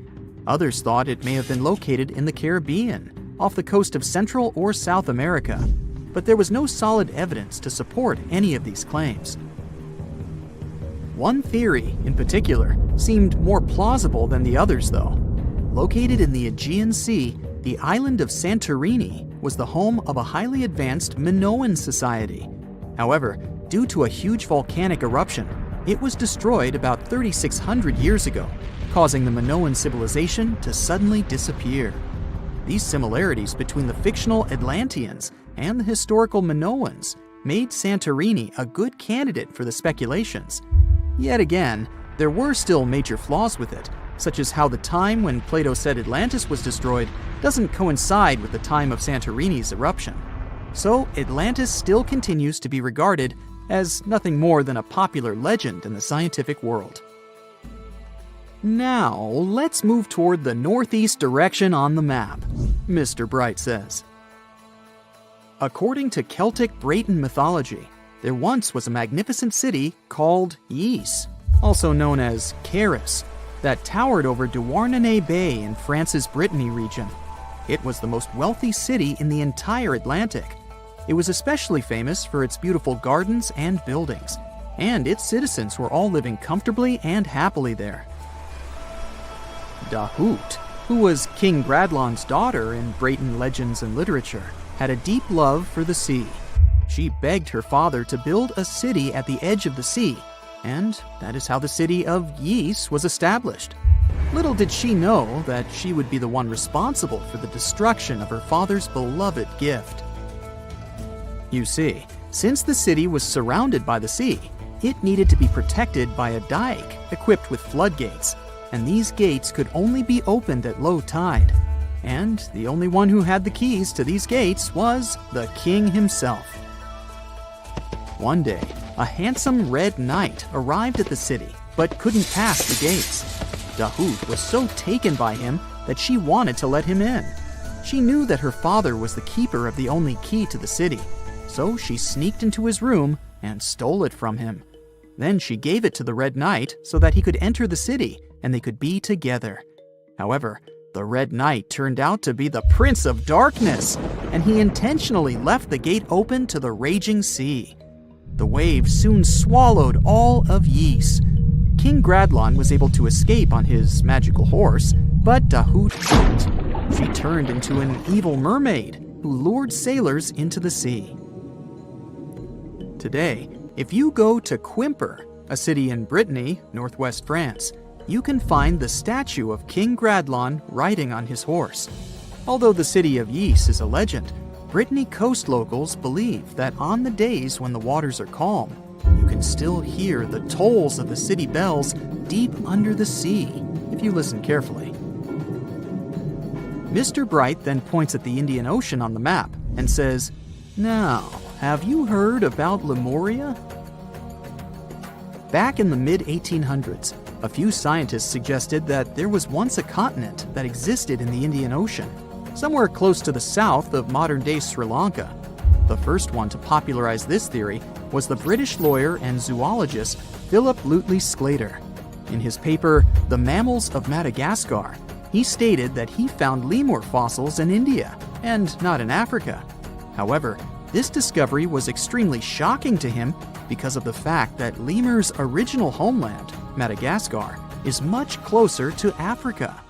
He proposed that this was possible only if some larger continent connected the two once. He stated that this continent must have eventually sunk to the ocean floor. He then named it Lemuria, and hence the theory was born. People who came after Sclater took his theory a step further and thought that Lemuria was also the home of an extinct race of humans called Lemurians, who had 4 arms and enormous bodies, and were also the ancestors of modern-day humans, as well as lemurs. Of course, as new scientific discoveries were made on plate tectonics, evolution, and the study of DNA, the theories regarding the fictional continent called Lemuria were debunked. The last fictional land on the map is Agartha, Mr. Bright says. Taking its roots from Eastern mysticism, one legend says there's a kingdom called Agartha that is located deep beneath the surface of the earth. It's where all 4 corners of the world are connected by paths and tunnels. It is said that there's a secret entrance into Agartha hidden in the Gobi Desert, and it's built by Agarthans themselves using advanced technology that can't be detected by us, the surface folks. According to some beliefs, Agartha exists to counterbalance the energies of those who live above the surface. While we live in a state of rush and heightened emotions, This world beneath us is the total opposite. Some even say that those who escaped Atlantis fled here to continue their lives inside the Earth's core. And yet, others think it's actually a land that's crawling with all kinds of monsters. But there's no need to be scared, since modern science proved Earth's core is not actually hollow and is a solid hot iron ball. So you can cancel your journey plans to the center of the Earth if you've made any. Thanks, Mr. Bright. Okay, what if I tell you that the extraterrestrials we all imagine as little green men may actually look like very normal Earthlings and chill in Europe? This is the Iberian Peninsula, and people living there are under suspicion. Ooh. Here's the reason. Somehow, parts of the most important artifacts that the Iberian civilization called Treasure of Valena are made of metal that simply can't be found on Earth, because it's metal from a meteorite. Now let's tackle this step by step. This is the artifact itself, and it's composed of 59 different objects. Bowls, bottles, and bracelets. Is there a pattern there with all those bees? In total, the find weighs around 20 pounds, of which 18 pounds are 23.5 karat gold. Now, if you're not a metal specialist, I'll clarify it for you right away. For comparison, 23 karat gold is 95.8% pure gold, so 23.5 karat is even purer. The remaining percentage goes to other metals to help add strength and durability to the precious alloy. There was also silver, iron, and amber in that set. The artifact could have been pretty straightforward, but for these two, let's call them imposters. Look at this wrought iron bracelet and this hollow hemisphere. Can you see that? Those rusty lines on the hemisphere and the overall weird color of the bracelet do stand out, since everything else is made of purest gold. This all started back in 1963, when a researcher noticed a dark leaden metal among the shiny bowls and bottles. The metal was shiny in some areas and covered with a ferrous-looking oxide that was mostly cracked. Now, just so you understand, gold does not usually act this way. Gold is one of the least reactive of all metals, so it won't even tarnish, let alone rust. To figure out where this suspicious iron came from, researchers turned to mass spectrometry, which checks out the mass-to-charge ratio of molecules. Their findings showed that the nickel in the iron is similar to that found in meteoritic iron. Simply put, the bracelet and the hemisphere are of extraterrestrial origin. Ooh. Now, the exact age of the trove is hard to determine, yet it's crucial. We need to know the exact age to see if it coincides with the start of the Iron Age in the Iberian Peninsula. If it does, then no further questions here. But if it doesn't, well, it's, at the very least, weird, if not suspicious. So there's this three-age system. It comprises the Stone Age, then the Bronze Age, and then the Iron Age. The Stone Age is of no importance here, so let's compare the Bronze and the Iron Ages. The Bronze Age began when it was realized that combining copper and tin produced a material that was more durable than either metal alone. This era was all about major upgrades in tools and weapons, but two standout inventions were writing systems and the wheel. Then came the Iron Age. This time was all about slowly bringing iron into everyday life. Iron was way easier to shape into cool designs than bronze. Now, this was a big deal because iron, especially transformed into steel, provided significant improvements in all aspects of life. Tools became lighter, cheaper, and stronger compared to their bronze equivalents. You get it? Good. So, researchers have long debated whether the treasure dates back to the post-Argaric era or the latter part of the Bronze Age. The most recent study claims that those artifacts were created in 1400 to 1200 BCE, and something really doesn't add up. First off, the Iron Age began around 500 years after these artifacts were crafted. Plus, ancient craftsmen couldn't know back then how to work with metals that landed on Earth approximately 1 million years ago. And while the dates are really hard to explain, there is a logical explanation for the craftsmanship. The theory here is that those metal workers simply had access to the fallen meteorite, and thus they could study it well and discover its properties before using it for decorative purposes. They could have figured it out through trial and error, and once they knew exactly how to work with this extraterrestrial metal, they proceeded to adorn the artifacts with it. Plus, there were the Phoenicians, who contributed to their craftsmanship. Now, it's true that the Iberian people have been processing metal and making pottery long before the Phoenicians settled on the peninsula.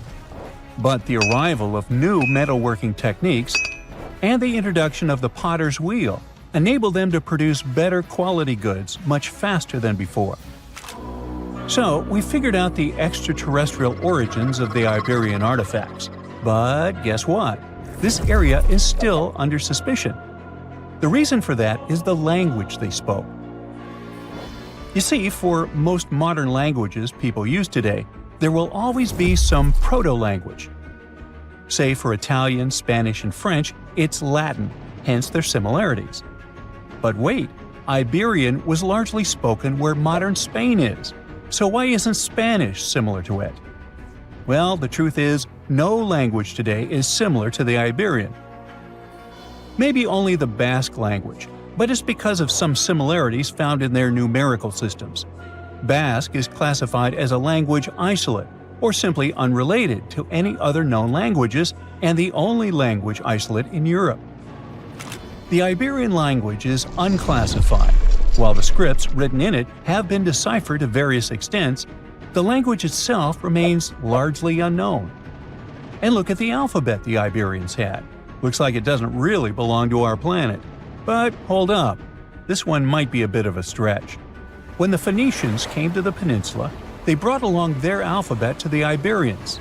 But honestly, the Iberians probably weren't keen on just copying someone else's writing system, so they tweaked it until it looked completely different. Let's just say they took some inspiration and ran with it. While linguists can guess to some extent how most characters sounded, actually translating the language is still completely impossible. The Iberian language was non-Indo-European and faded away over 2,000 years ago. And there aren't any similar languages left to help us out. Super frustrating, right? Yeah. We got over 2,000 Iberian inscriptions from tombs, coins, potteries, lead plates, and even cave wall carvings. But aside from a handful of words, we're totally in the dark about what they mean. Now, if we could understand their language, we might have learned that they were great thinkers and all, but we can only contemplate the works of art they left. Iberian culture has a lot of amazing stuff made by talented artisans. We're talking about not just metalwork and ceramics, but also detailed sculptures, textiles, jewelry, and other personal bling. But here's the catch. Making all those luxury items depended a lot on a big farming class. At the heart of Iberian society, most folks were involved in farming and taking care of livestock. Depending on where you were, the types of farming varied.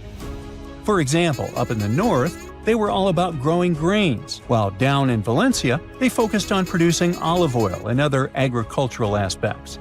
In the west, raising animals was the name of the game. Still, we don't have much information about the day-to-day lives of the many people doing this essential work. Yet, on the flip side, we know a lot about the upper class of Iberian society, who control these agricultural resources and hire the artisans. By the 7th century BCE, we start to see a group of Iberian princes who were living the good life, trading with the Phoenicians and enjoying fancy luxury items.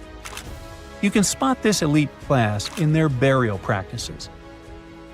Cremation was the go-to method for funerals among the Iberians, and wealthy individuals were often found in cemeteries with all sorts of lavish goods and funerary sculptures that give us a peek into the fashion and hairstyles of the rich.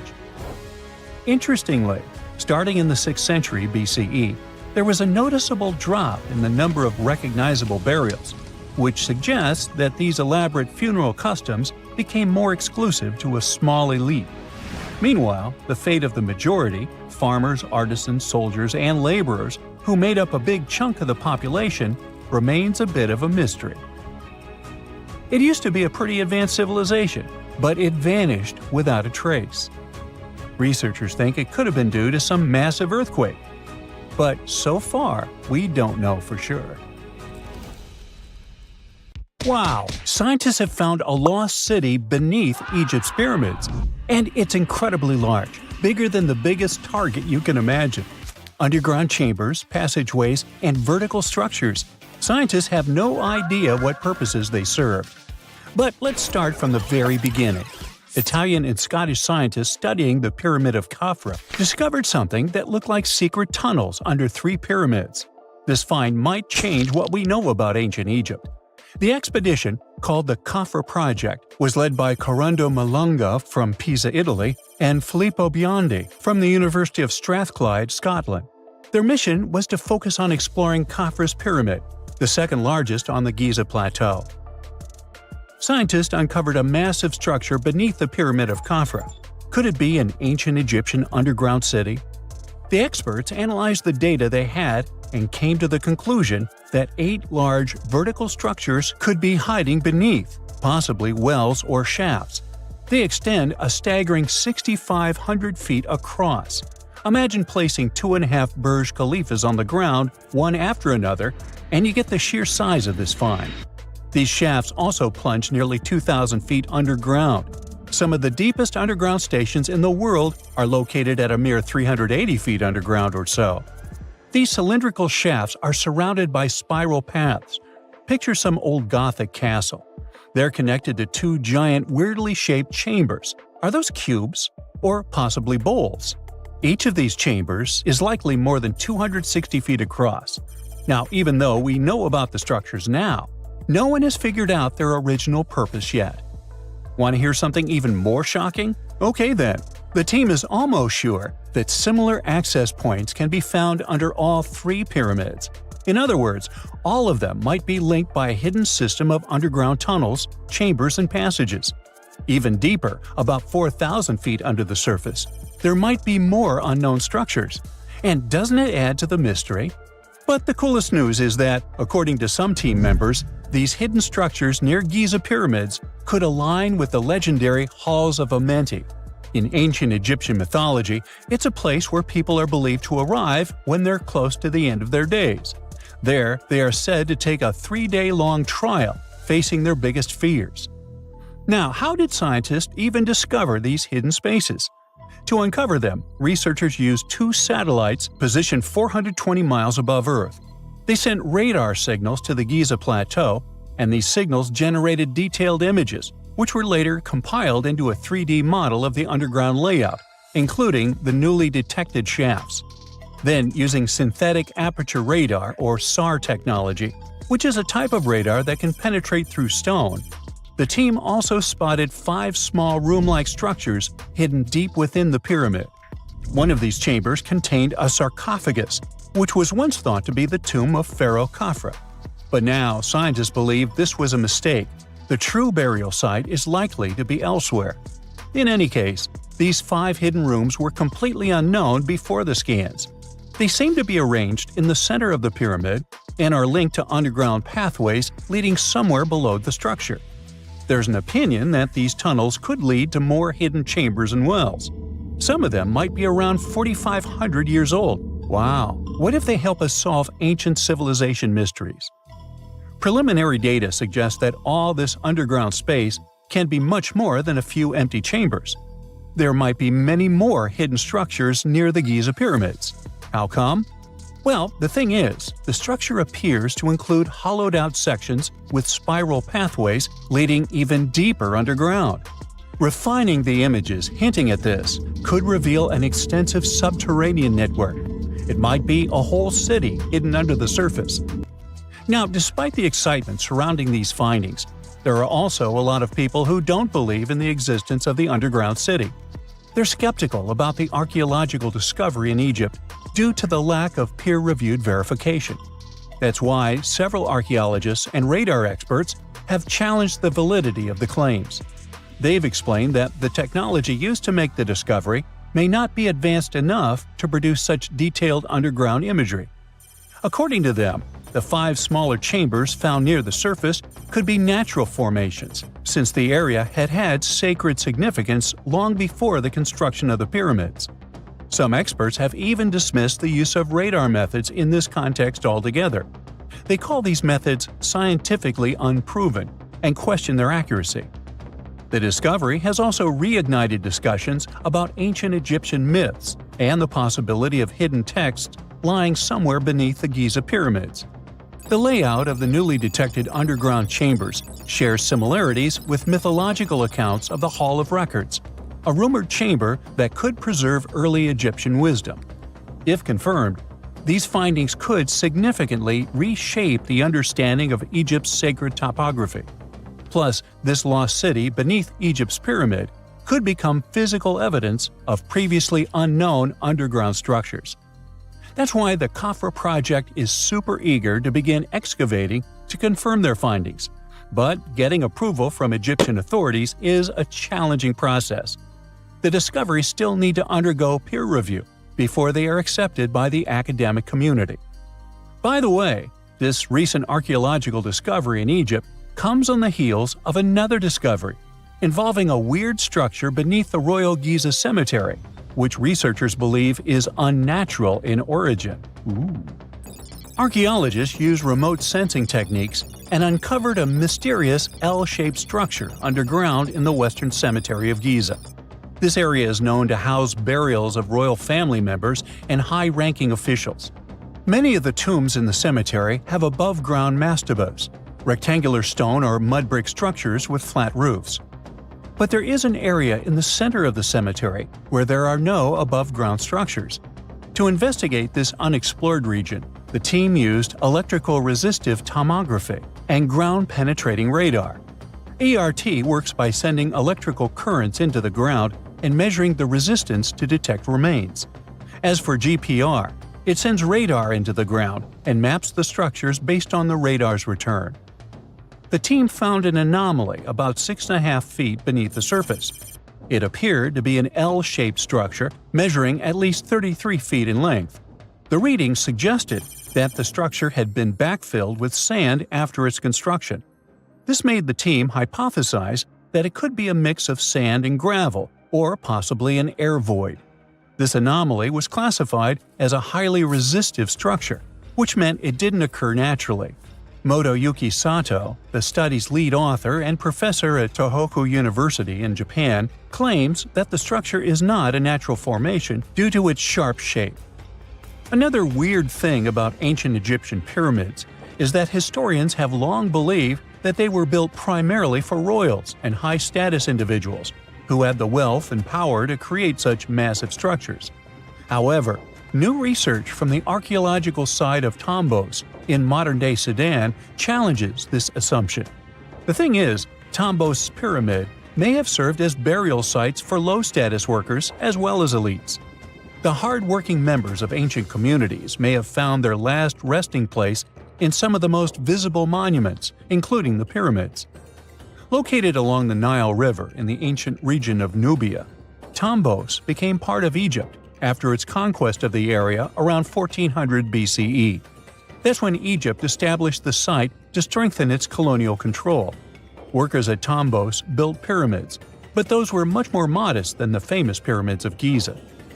The research team reanalyzed 110 human skeletons from Tombos, originally studied in 2012.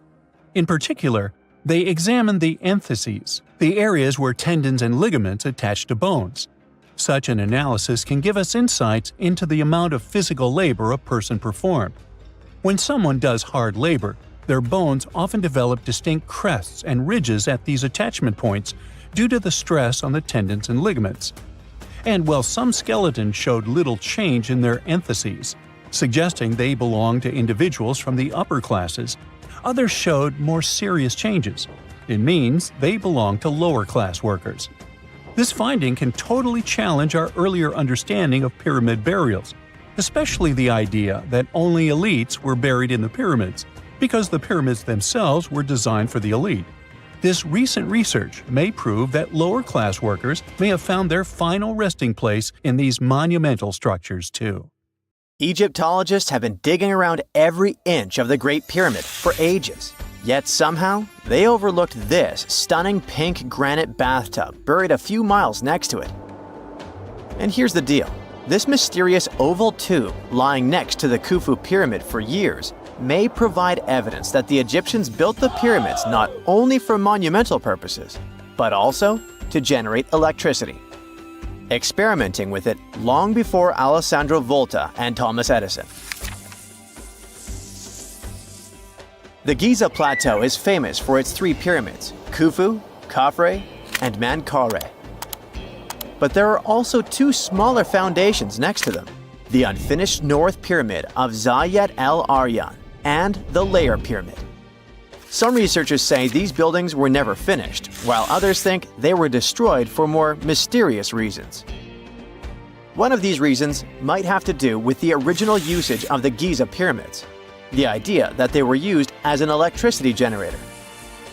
To connect these dots, we need to go back to the beginning of the 20th century. That's when an Italian architect and Egyptologist named Alessandro Barsanti decided to examine the Zayat el-Aryan pyramid. Near the site, he noticed something unusual: scattered granite fragments. To a casual passerby, these might have seemed insignificant, but Barsanti recognized the signs. You see, ancient Egyptians often used sites to prepare stones before transporting them to their final destinations. The fact that there was granite on the ground intrigued him. Granite was a more expensive material than the limestone typically used for pyramids, which suggested that it might have been intended for an important and possibly hidden structure. At a depth of 68 feet, they encountered a huge pink granite block.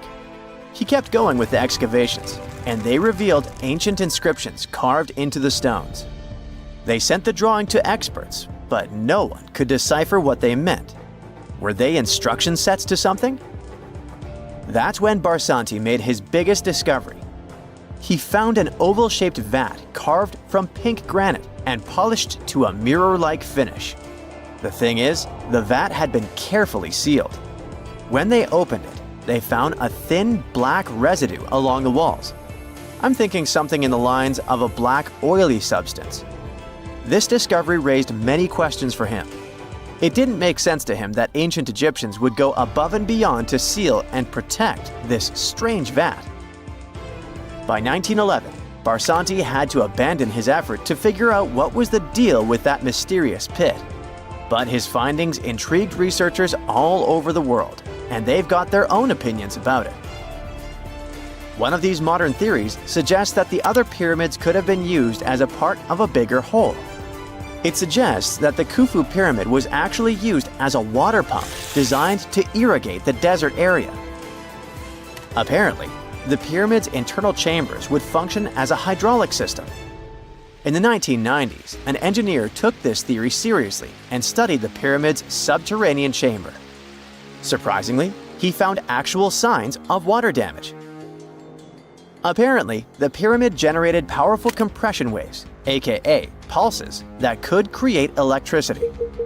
This raised an important question. Could the ancient Egyptians have used the pyramids as a generator in order to produce electricity? On paper, that was proven to be possible, but hey, agreeing on the original use of the pyramids is probably one of the most difficult things in the world. So, we're still not 100% sure about this. Apart from that, Egypt is a playground for important discoveries regarding humanity's past.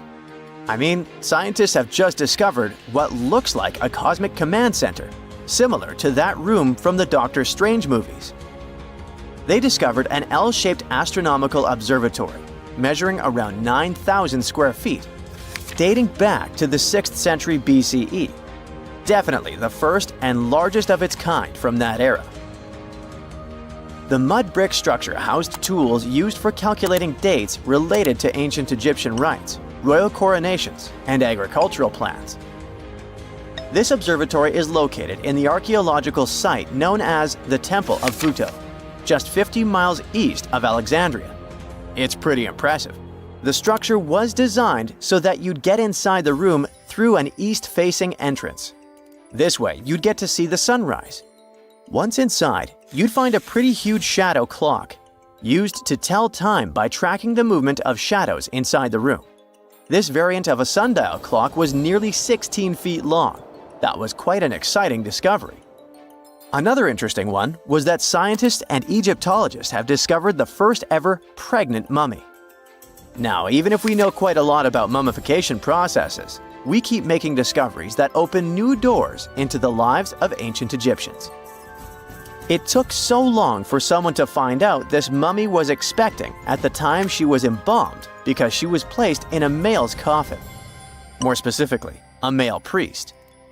Historians say that during the 19th century, a lot of traders mixed coffins up in order to sell them. Yes, that means they opened them and switched mummies to please their buyers. It was a complete surprise because they were hoping to study more about ancient health issues when they opened this coffin up. But they had another special research on their hands: prenatal practices in ancient Egypt. This mummified woman, who lived about 2,000 years ago, was from 20 to 30 years old when she passed away. She was found in Thebes, and her remains were incredibly well preserved. You see, mummification recipes varied across Egypt. In this woman's case, researchers could tell she was a member of the high society since she was buried with special amulets. But since mummification methodologies differed so much between cities and time periods, they still have to dig further to understand why she was embalmed along with her baby. Speaking of mummies, scientists were digging up a final resting place in Saqqara, also in Egypt, and they unearthed two embalming workshops. One was for humans and the other for sacred animals. Apparently, the workshops date back to about 2,400 years ago. They were equipped with stone beds, clay pots, and ritual vessels. Everything you needed to mummify. But that's not all. Archaeologists also stumbled upon cheese stored in jars behind tombs that were over 3,000 years old. Yep, cheese. This shows that the ancient Egyptians were pretty savvy when it came to preserving food, too.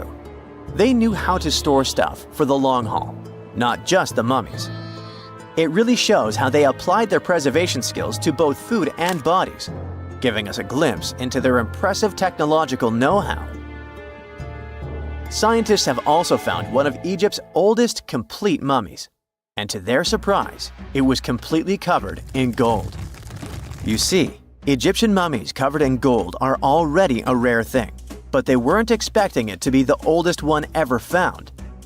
The mummy was quite well preserved, and they could identify that it was the remains of a wealthy man called Hekashepes. Many symbols show that he was important and wealthy, like the band he wore on his head and the bracelet on his chest. He was also dressed in a tunic wrapped with a belt, which was a way to preserve the good appearance of a person after they passed away. To reveal it, they had to open the final resting place with mortar. Basically, it was like they were opening a time machine, just as the ancient Egyptians did 4,300 years ago. If you think about it, it's almost like entering a time capsule. Enough about mummies. Scientists also found something very exciting hovering above the pyramids. They had to use a fancy top-notch radar known as LARID, aka Low Altitude Long Range Ionospheric Radar, which can see these invisible waves far away into the sky. LARID helped them discover giant plasma bubbles floating in the air above the pyramids. These bubbles are called plasma bubbles, and they wreak havoc on modern technologies. I mean, they can disrupt GPS and phone signals for hundreds of kilometers in diameter from where they're located. These bubbles are massive, sometimes as big as cities, and they're caused by the sudden depletion of charged particles in the ionosphere. So, instead of spreading out evenly throughout the ionosphere, they stick together in this wave-like form. This was a pretty important discovery because it can help scientists understand how to prevent these waves from messing with our technology. They found the tomb of a royal doctor who lived over 4,000 years ago, a man who held pharaohs' lives in his hands. This man knew secrets that only deities and kings were allowed to hear. And yet, when they opened his tomb in 2024, there was no body.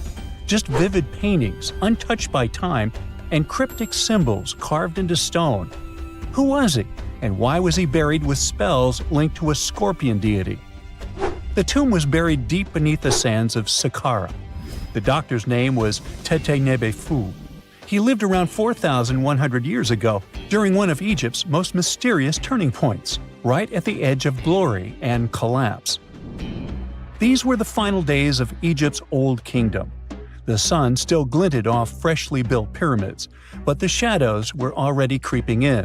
The pharaoh, Pepi II, had ruled longer than anyone before him, 90 years. But by the end of his reign, the country was cracking. The power was slipping, the regional leaders were rising, and the Nile floods grew unpredictable. In this shaky period, the mysterious doctor thrived. His tomb was discovered by a Swiss-French archaeological team in the shadows of old pyramids. The weirdest part was that when they uncovered his burial chamber, they found no body, no golden treasures either. Unfortunately, the tomb had been robbed long ago. But what remained was something even more fascinating: the words and images left on the walls. The paintings are still vibrant, bright colors that somehow survived all those years underground. The walls show jars, containers, strange abstract patterns, and geometric shapes. And then there are hieroglyphs, lines and lines of sacred script carved with precision, like someone had poured their soul into every curve. These inscriptions revealed who Teti Nebefu truly was. Turns out, he wasn't just any doctor. He was the conjurer of Serpent. Now, Serpent was the female deity of scorpions, sacred and terrifying. Egyptians believed she could stop venom, heal bites, and protect the living from toxic elements. The title, Conjurer of Serpent, meant Tete Nebefu was a specialist in treating dangerous stings and bites. And if he got an entire tomb for himself, he may have been Egypt's top expert in those things, a man who healed with both medicine and magic. But that wasn't all. He also held the title Director of Medicinal Plants, a title seen only once before in all of ancient Egypt. That means he knew the healing power of herbs, roots, and oils like no one else. Now, you might wonder, what plants in a huge land of sand? But in reality, ancient Egyptians used herbal medicine that would hold up in some labs today. They created pills, ointments, and inhalers. Most often, they chose some active ingredient, a flavor to make it easier to take, and something to deliver it into the body. Sound familiar? And yeah, they didn't have many traditional plants, so some of these ingredients were bizarre by our standards, like using crocodile dung and acacia mixed with honey. They even had formulas for anti-wrinkle creams. And apparently, our mysterious healer was also chief dentist. This title is almost never seen in ancient records. Evidence of Egyptian dentists is incredibly rare. Turns out, our ancient genius didn't just fight stings and study plants. He was also trusted with teeth and jaws, which were actually a huge problem in ancient Egypt. These people may have built wonders, but their teeth paid the price. Ancient Egyptians constantly caught grains of sand in their mouths. They often ate grit-filled bread and raw vegetables, which wore down enamel and caused a horrible condition called attrition. This led to tons of problems, including tooth loss. They had to improvise back in the day. For example, crafting the world's oldest known toothpaste from crushed rock, mint, and pepper, which ironically only made things worse for the gums. Or a toothpaste from things like eggshells, pumice, and natron, a salty mineral used for cleaning. They were also inventing mouthwashes from celery, bran, and herbs to ease the problem. Some mummies were even found with crude metal braces and gold wires attaching missing teeth. Though we're not sure if these were for the living, or was it just a nice little addition added as an afterlife gift. So, Teti Nebefu specialized in all these fields. 3 rare titles for one man. Now, back in the day, he must have been admired as incredibly knowledgeable. In a world without modern science, he would have been like a sorcerer who knows how some leaf or bark could save a life. That's why archaeologists believe Teti Nebefu wasn't just any doctor. He was, most likely, the royal physician, the one who treated the pharaoh himself. We don't know for sure which king he served.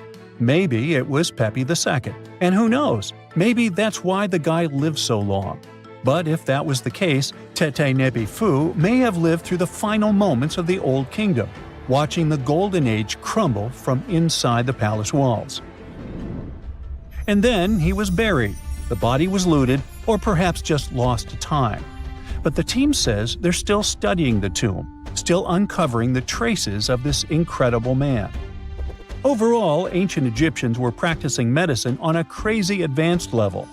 Some practices feel familiar even today. They had hospitals, specialists, surgeries, and many more things, even medical schools. Both men and women were allowed to be doctors. They healed with various methods and practiced surgery with actual tools, scalpels, forceps, even sutures. Some doctors treated only the eyes, others the teeth, the stomach, or even what they called the hidden diseases. They knew how to clean and dress wounds, could set broken bones using splints made of wood or reeds wrapped in linen, and even prevented infections. There were even proctologists. They also built the first prosthetics, like a wooden toe with leather straps that help people walk normally again. The oldest known prosthetic is 3,000 years old. Now, the most shocking part is how they actually even tried to remove tumors. A recent study looked at a 4,000 years old skull. It belonged to a man in his 30s. There were signs of past tumors, and around 3 of them, there were marks, surgical cuts made with a metal tool. That suggests someone attempted to remove or study them, maybe treatment, maybe an autopsy. There was another skull of a woman over 50 years old. It also showed similar signs, but with healed fractures from an earlier injury, which is amazing because her treatment might have actually been successful. Being a healer in this society meant something powerful. It meant being a priest, a scientist, and a magician all at once. To ancient Egyptians, medicine was a necessary art, and they treated it with as much reverence as they did their deities. That's because they believed that sickness could be both physical and spiritual. So a doctor could recite a spell while applying a salve, and a lot of their treatments worked. The reputation of doctors in ancient Egypt was so strong that leaders from other parts of the ancient world, like Persia, actually sought them out.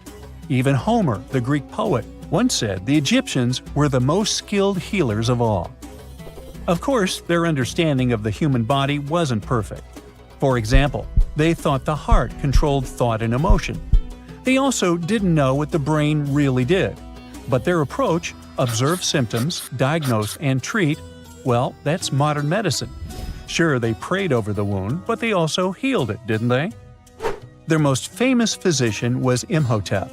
That guy was a true polymath, an architect, priest, and a healer who became so revered he was later worshipped as a deity of medicine. Yep, a human who was so cool they turned him into a deity. He lived 2,000 years before Hippocrates, the so-called father of medicine. And yet, some people joke we should drop the Hippocratic Oath altogether and swear an Imhotepic oath instead. These people weren't just laying the foundations of pyramids, they were laying the foundations of healthcare. Whoa! It's a huge flying island right above your head. In the era of AI, you may think it's nothing but a neural network video, but let me tell you that first, it's very much real. 2, if you want, you can as well visit it. It may even hold the key to the El Dorado secret. This place is called Roraima, and it's actually not an island at all. It's a mountain. Due to a number of factors, we get this vision of an island floating somewhere above us. But it's all about the flat top this mountain has. There's no standard peak, so it looks flat and the thick clouds get blended into the skies, thus creating this optical illusion. Despite the advancements in satellite technology and affordable air travel, there are still few places on Earth that feel truly uncharted. Like Mount Roraima is one of them. It's been around for almost 2 billion years, and it's one of the oldest formations on our planet. For comparison, dinosaurs appeared somewhere around 240 million years ago. Some scientists believe that this area used to be a part of the supercontinent called Gondwanaland. And back then, it wasn't yet a mountain. When the supercontinent split apart, the erosion created this magnificent tabletop mountain. But what's interesting about this place is not the age, but the fact that it still looks prehistoric. It's almost untouched. The reason for that is late exploration of this part of South America. By the way, we still discover new flora and fauna species living there every year. For a mountain, it's relatively short, only 9,220 feet. There are cities located at a higher pitch above sea level, say La Paz in Bolivia, whose elevation is 11,940 feet. So people could be living in the area of Mount Roraima too, despite its hard-to-get location. But there's a twist to it. The Pemon people are the original inhabitants of this region, and they have an incredibly rich tradition of myths.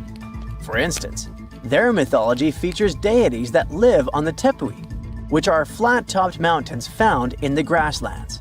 These mountains are considered sacred and are off-limits to the living since they're believed to be the dwelling places of ancestor spirits known as Mawari. So, there are traditions that restrict living in this area, but still, some sources claim that local communities do dwell there. But, obviously, modern problems lie not only in the spirits, but in very much limited job opportunities there. However, guided tours are actually available. So what will you see if you ever dare to visit this place? At the base of the mountain lies an evergreen rainforest featuring trees that range in height from 82 to 150 feet, with some specimens reaching up to 200 feet.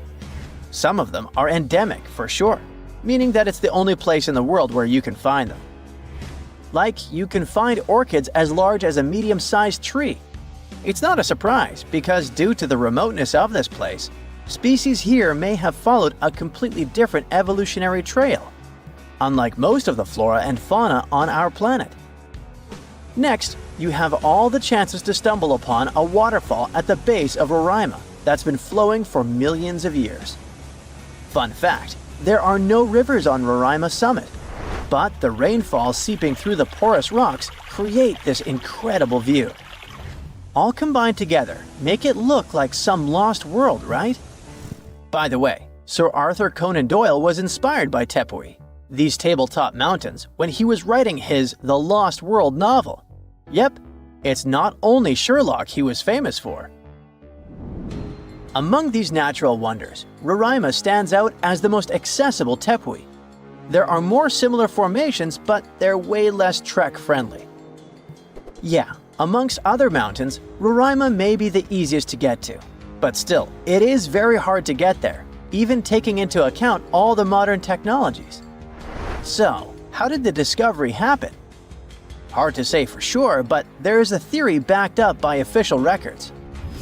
Back in the 16th century, here was this Sir Walter Raleigh. Look at his fancy collar and mustache. He was one of the most important people during the Elizabethan period. In 1594, he got to know about a great golden city near the Caroni River. That idea stuck in his mind. Maybe it was something like a get-rich-quick scheme for him. Anyways, 1 year later, he went to explore what is now Guyana and eastern Venezuela, and he described precisely Mount Roraima. On March 22, 1595, an English fleet led by Walter Raleigh showed up off the coast of Trinidad.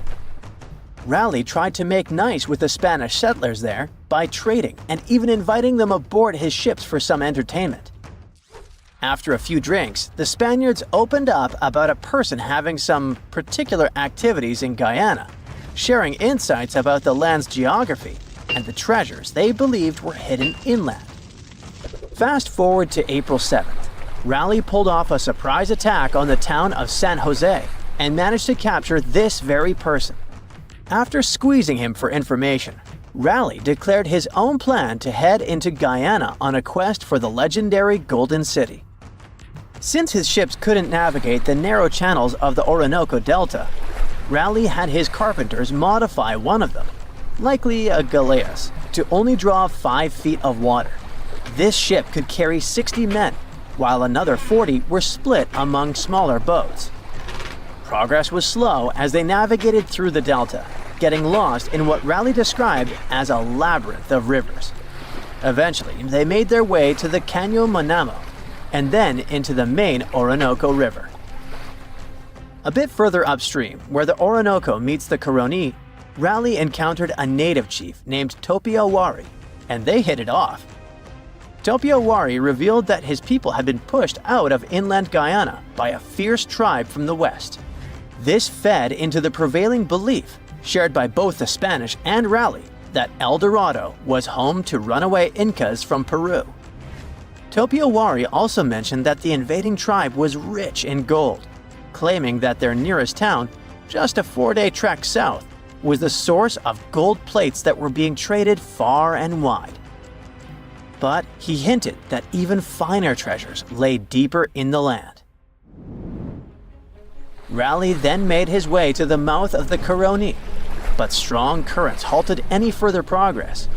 He sent out 2 scouting groups on land, while he led a third one. They unearthed a few shiny stones that they eagerly dug out of the ground, but most turned out to be worthless. They learned that a massive lake about 40 miles wide lay at the head of the Caroni, filled with alluvial gold. However, with no way to move forward and the Orinoco's waters rising, Raleigh had to call off the expedition, hoping to come back when conditions were better. It wasn't until 1616, over 20 years later, that Raleigh got the go-ahead from James I for a second try in Guyana. He assured the king he could retrieve a lot of gold from a mine near the Caroni that he had heard about on his earlier trip. James specifically ordered him not to clash with the Spanish, who were still controlling the Orinoco area. When Raleigh arrived in South America, he stayed on the ship while sending Lawrence Kemmys and a team to look for the mine. For reasons that remain unclear, Kemmys ended up attacking and capturing the Spanish town of Santo Tomé, resulting in the demise of Raleigh's son Wat during the skirmish. Unable to find the mine, the crew returned to the ship, and facing Raleigh's anger, Kemmys took his own life. Back in England, Raleigh was put on trial for allegedly lying about the mine and trying to provoke a conflict with Spain, which ultimately led to his execution. Or maybe those were the Maori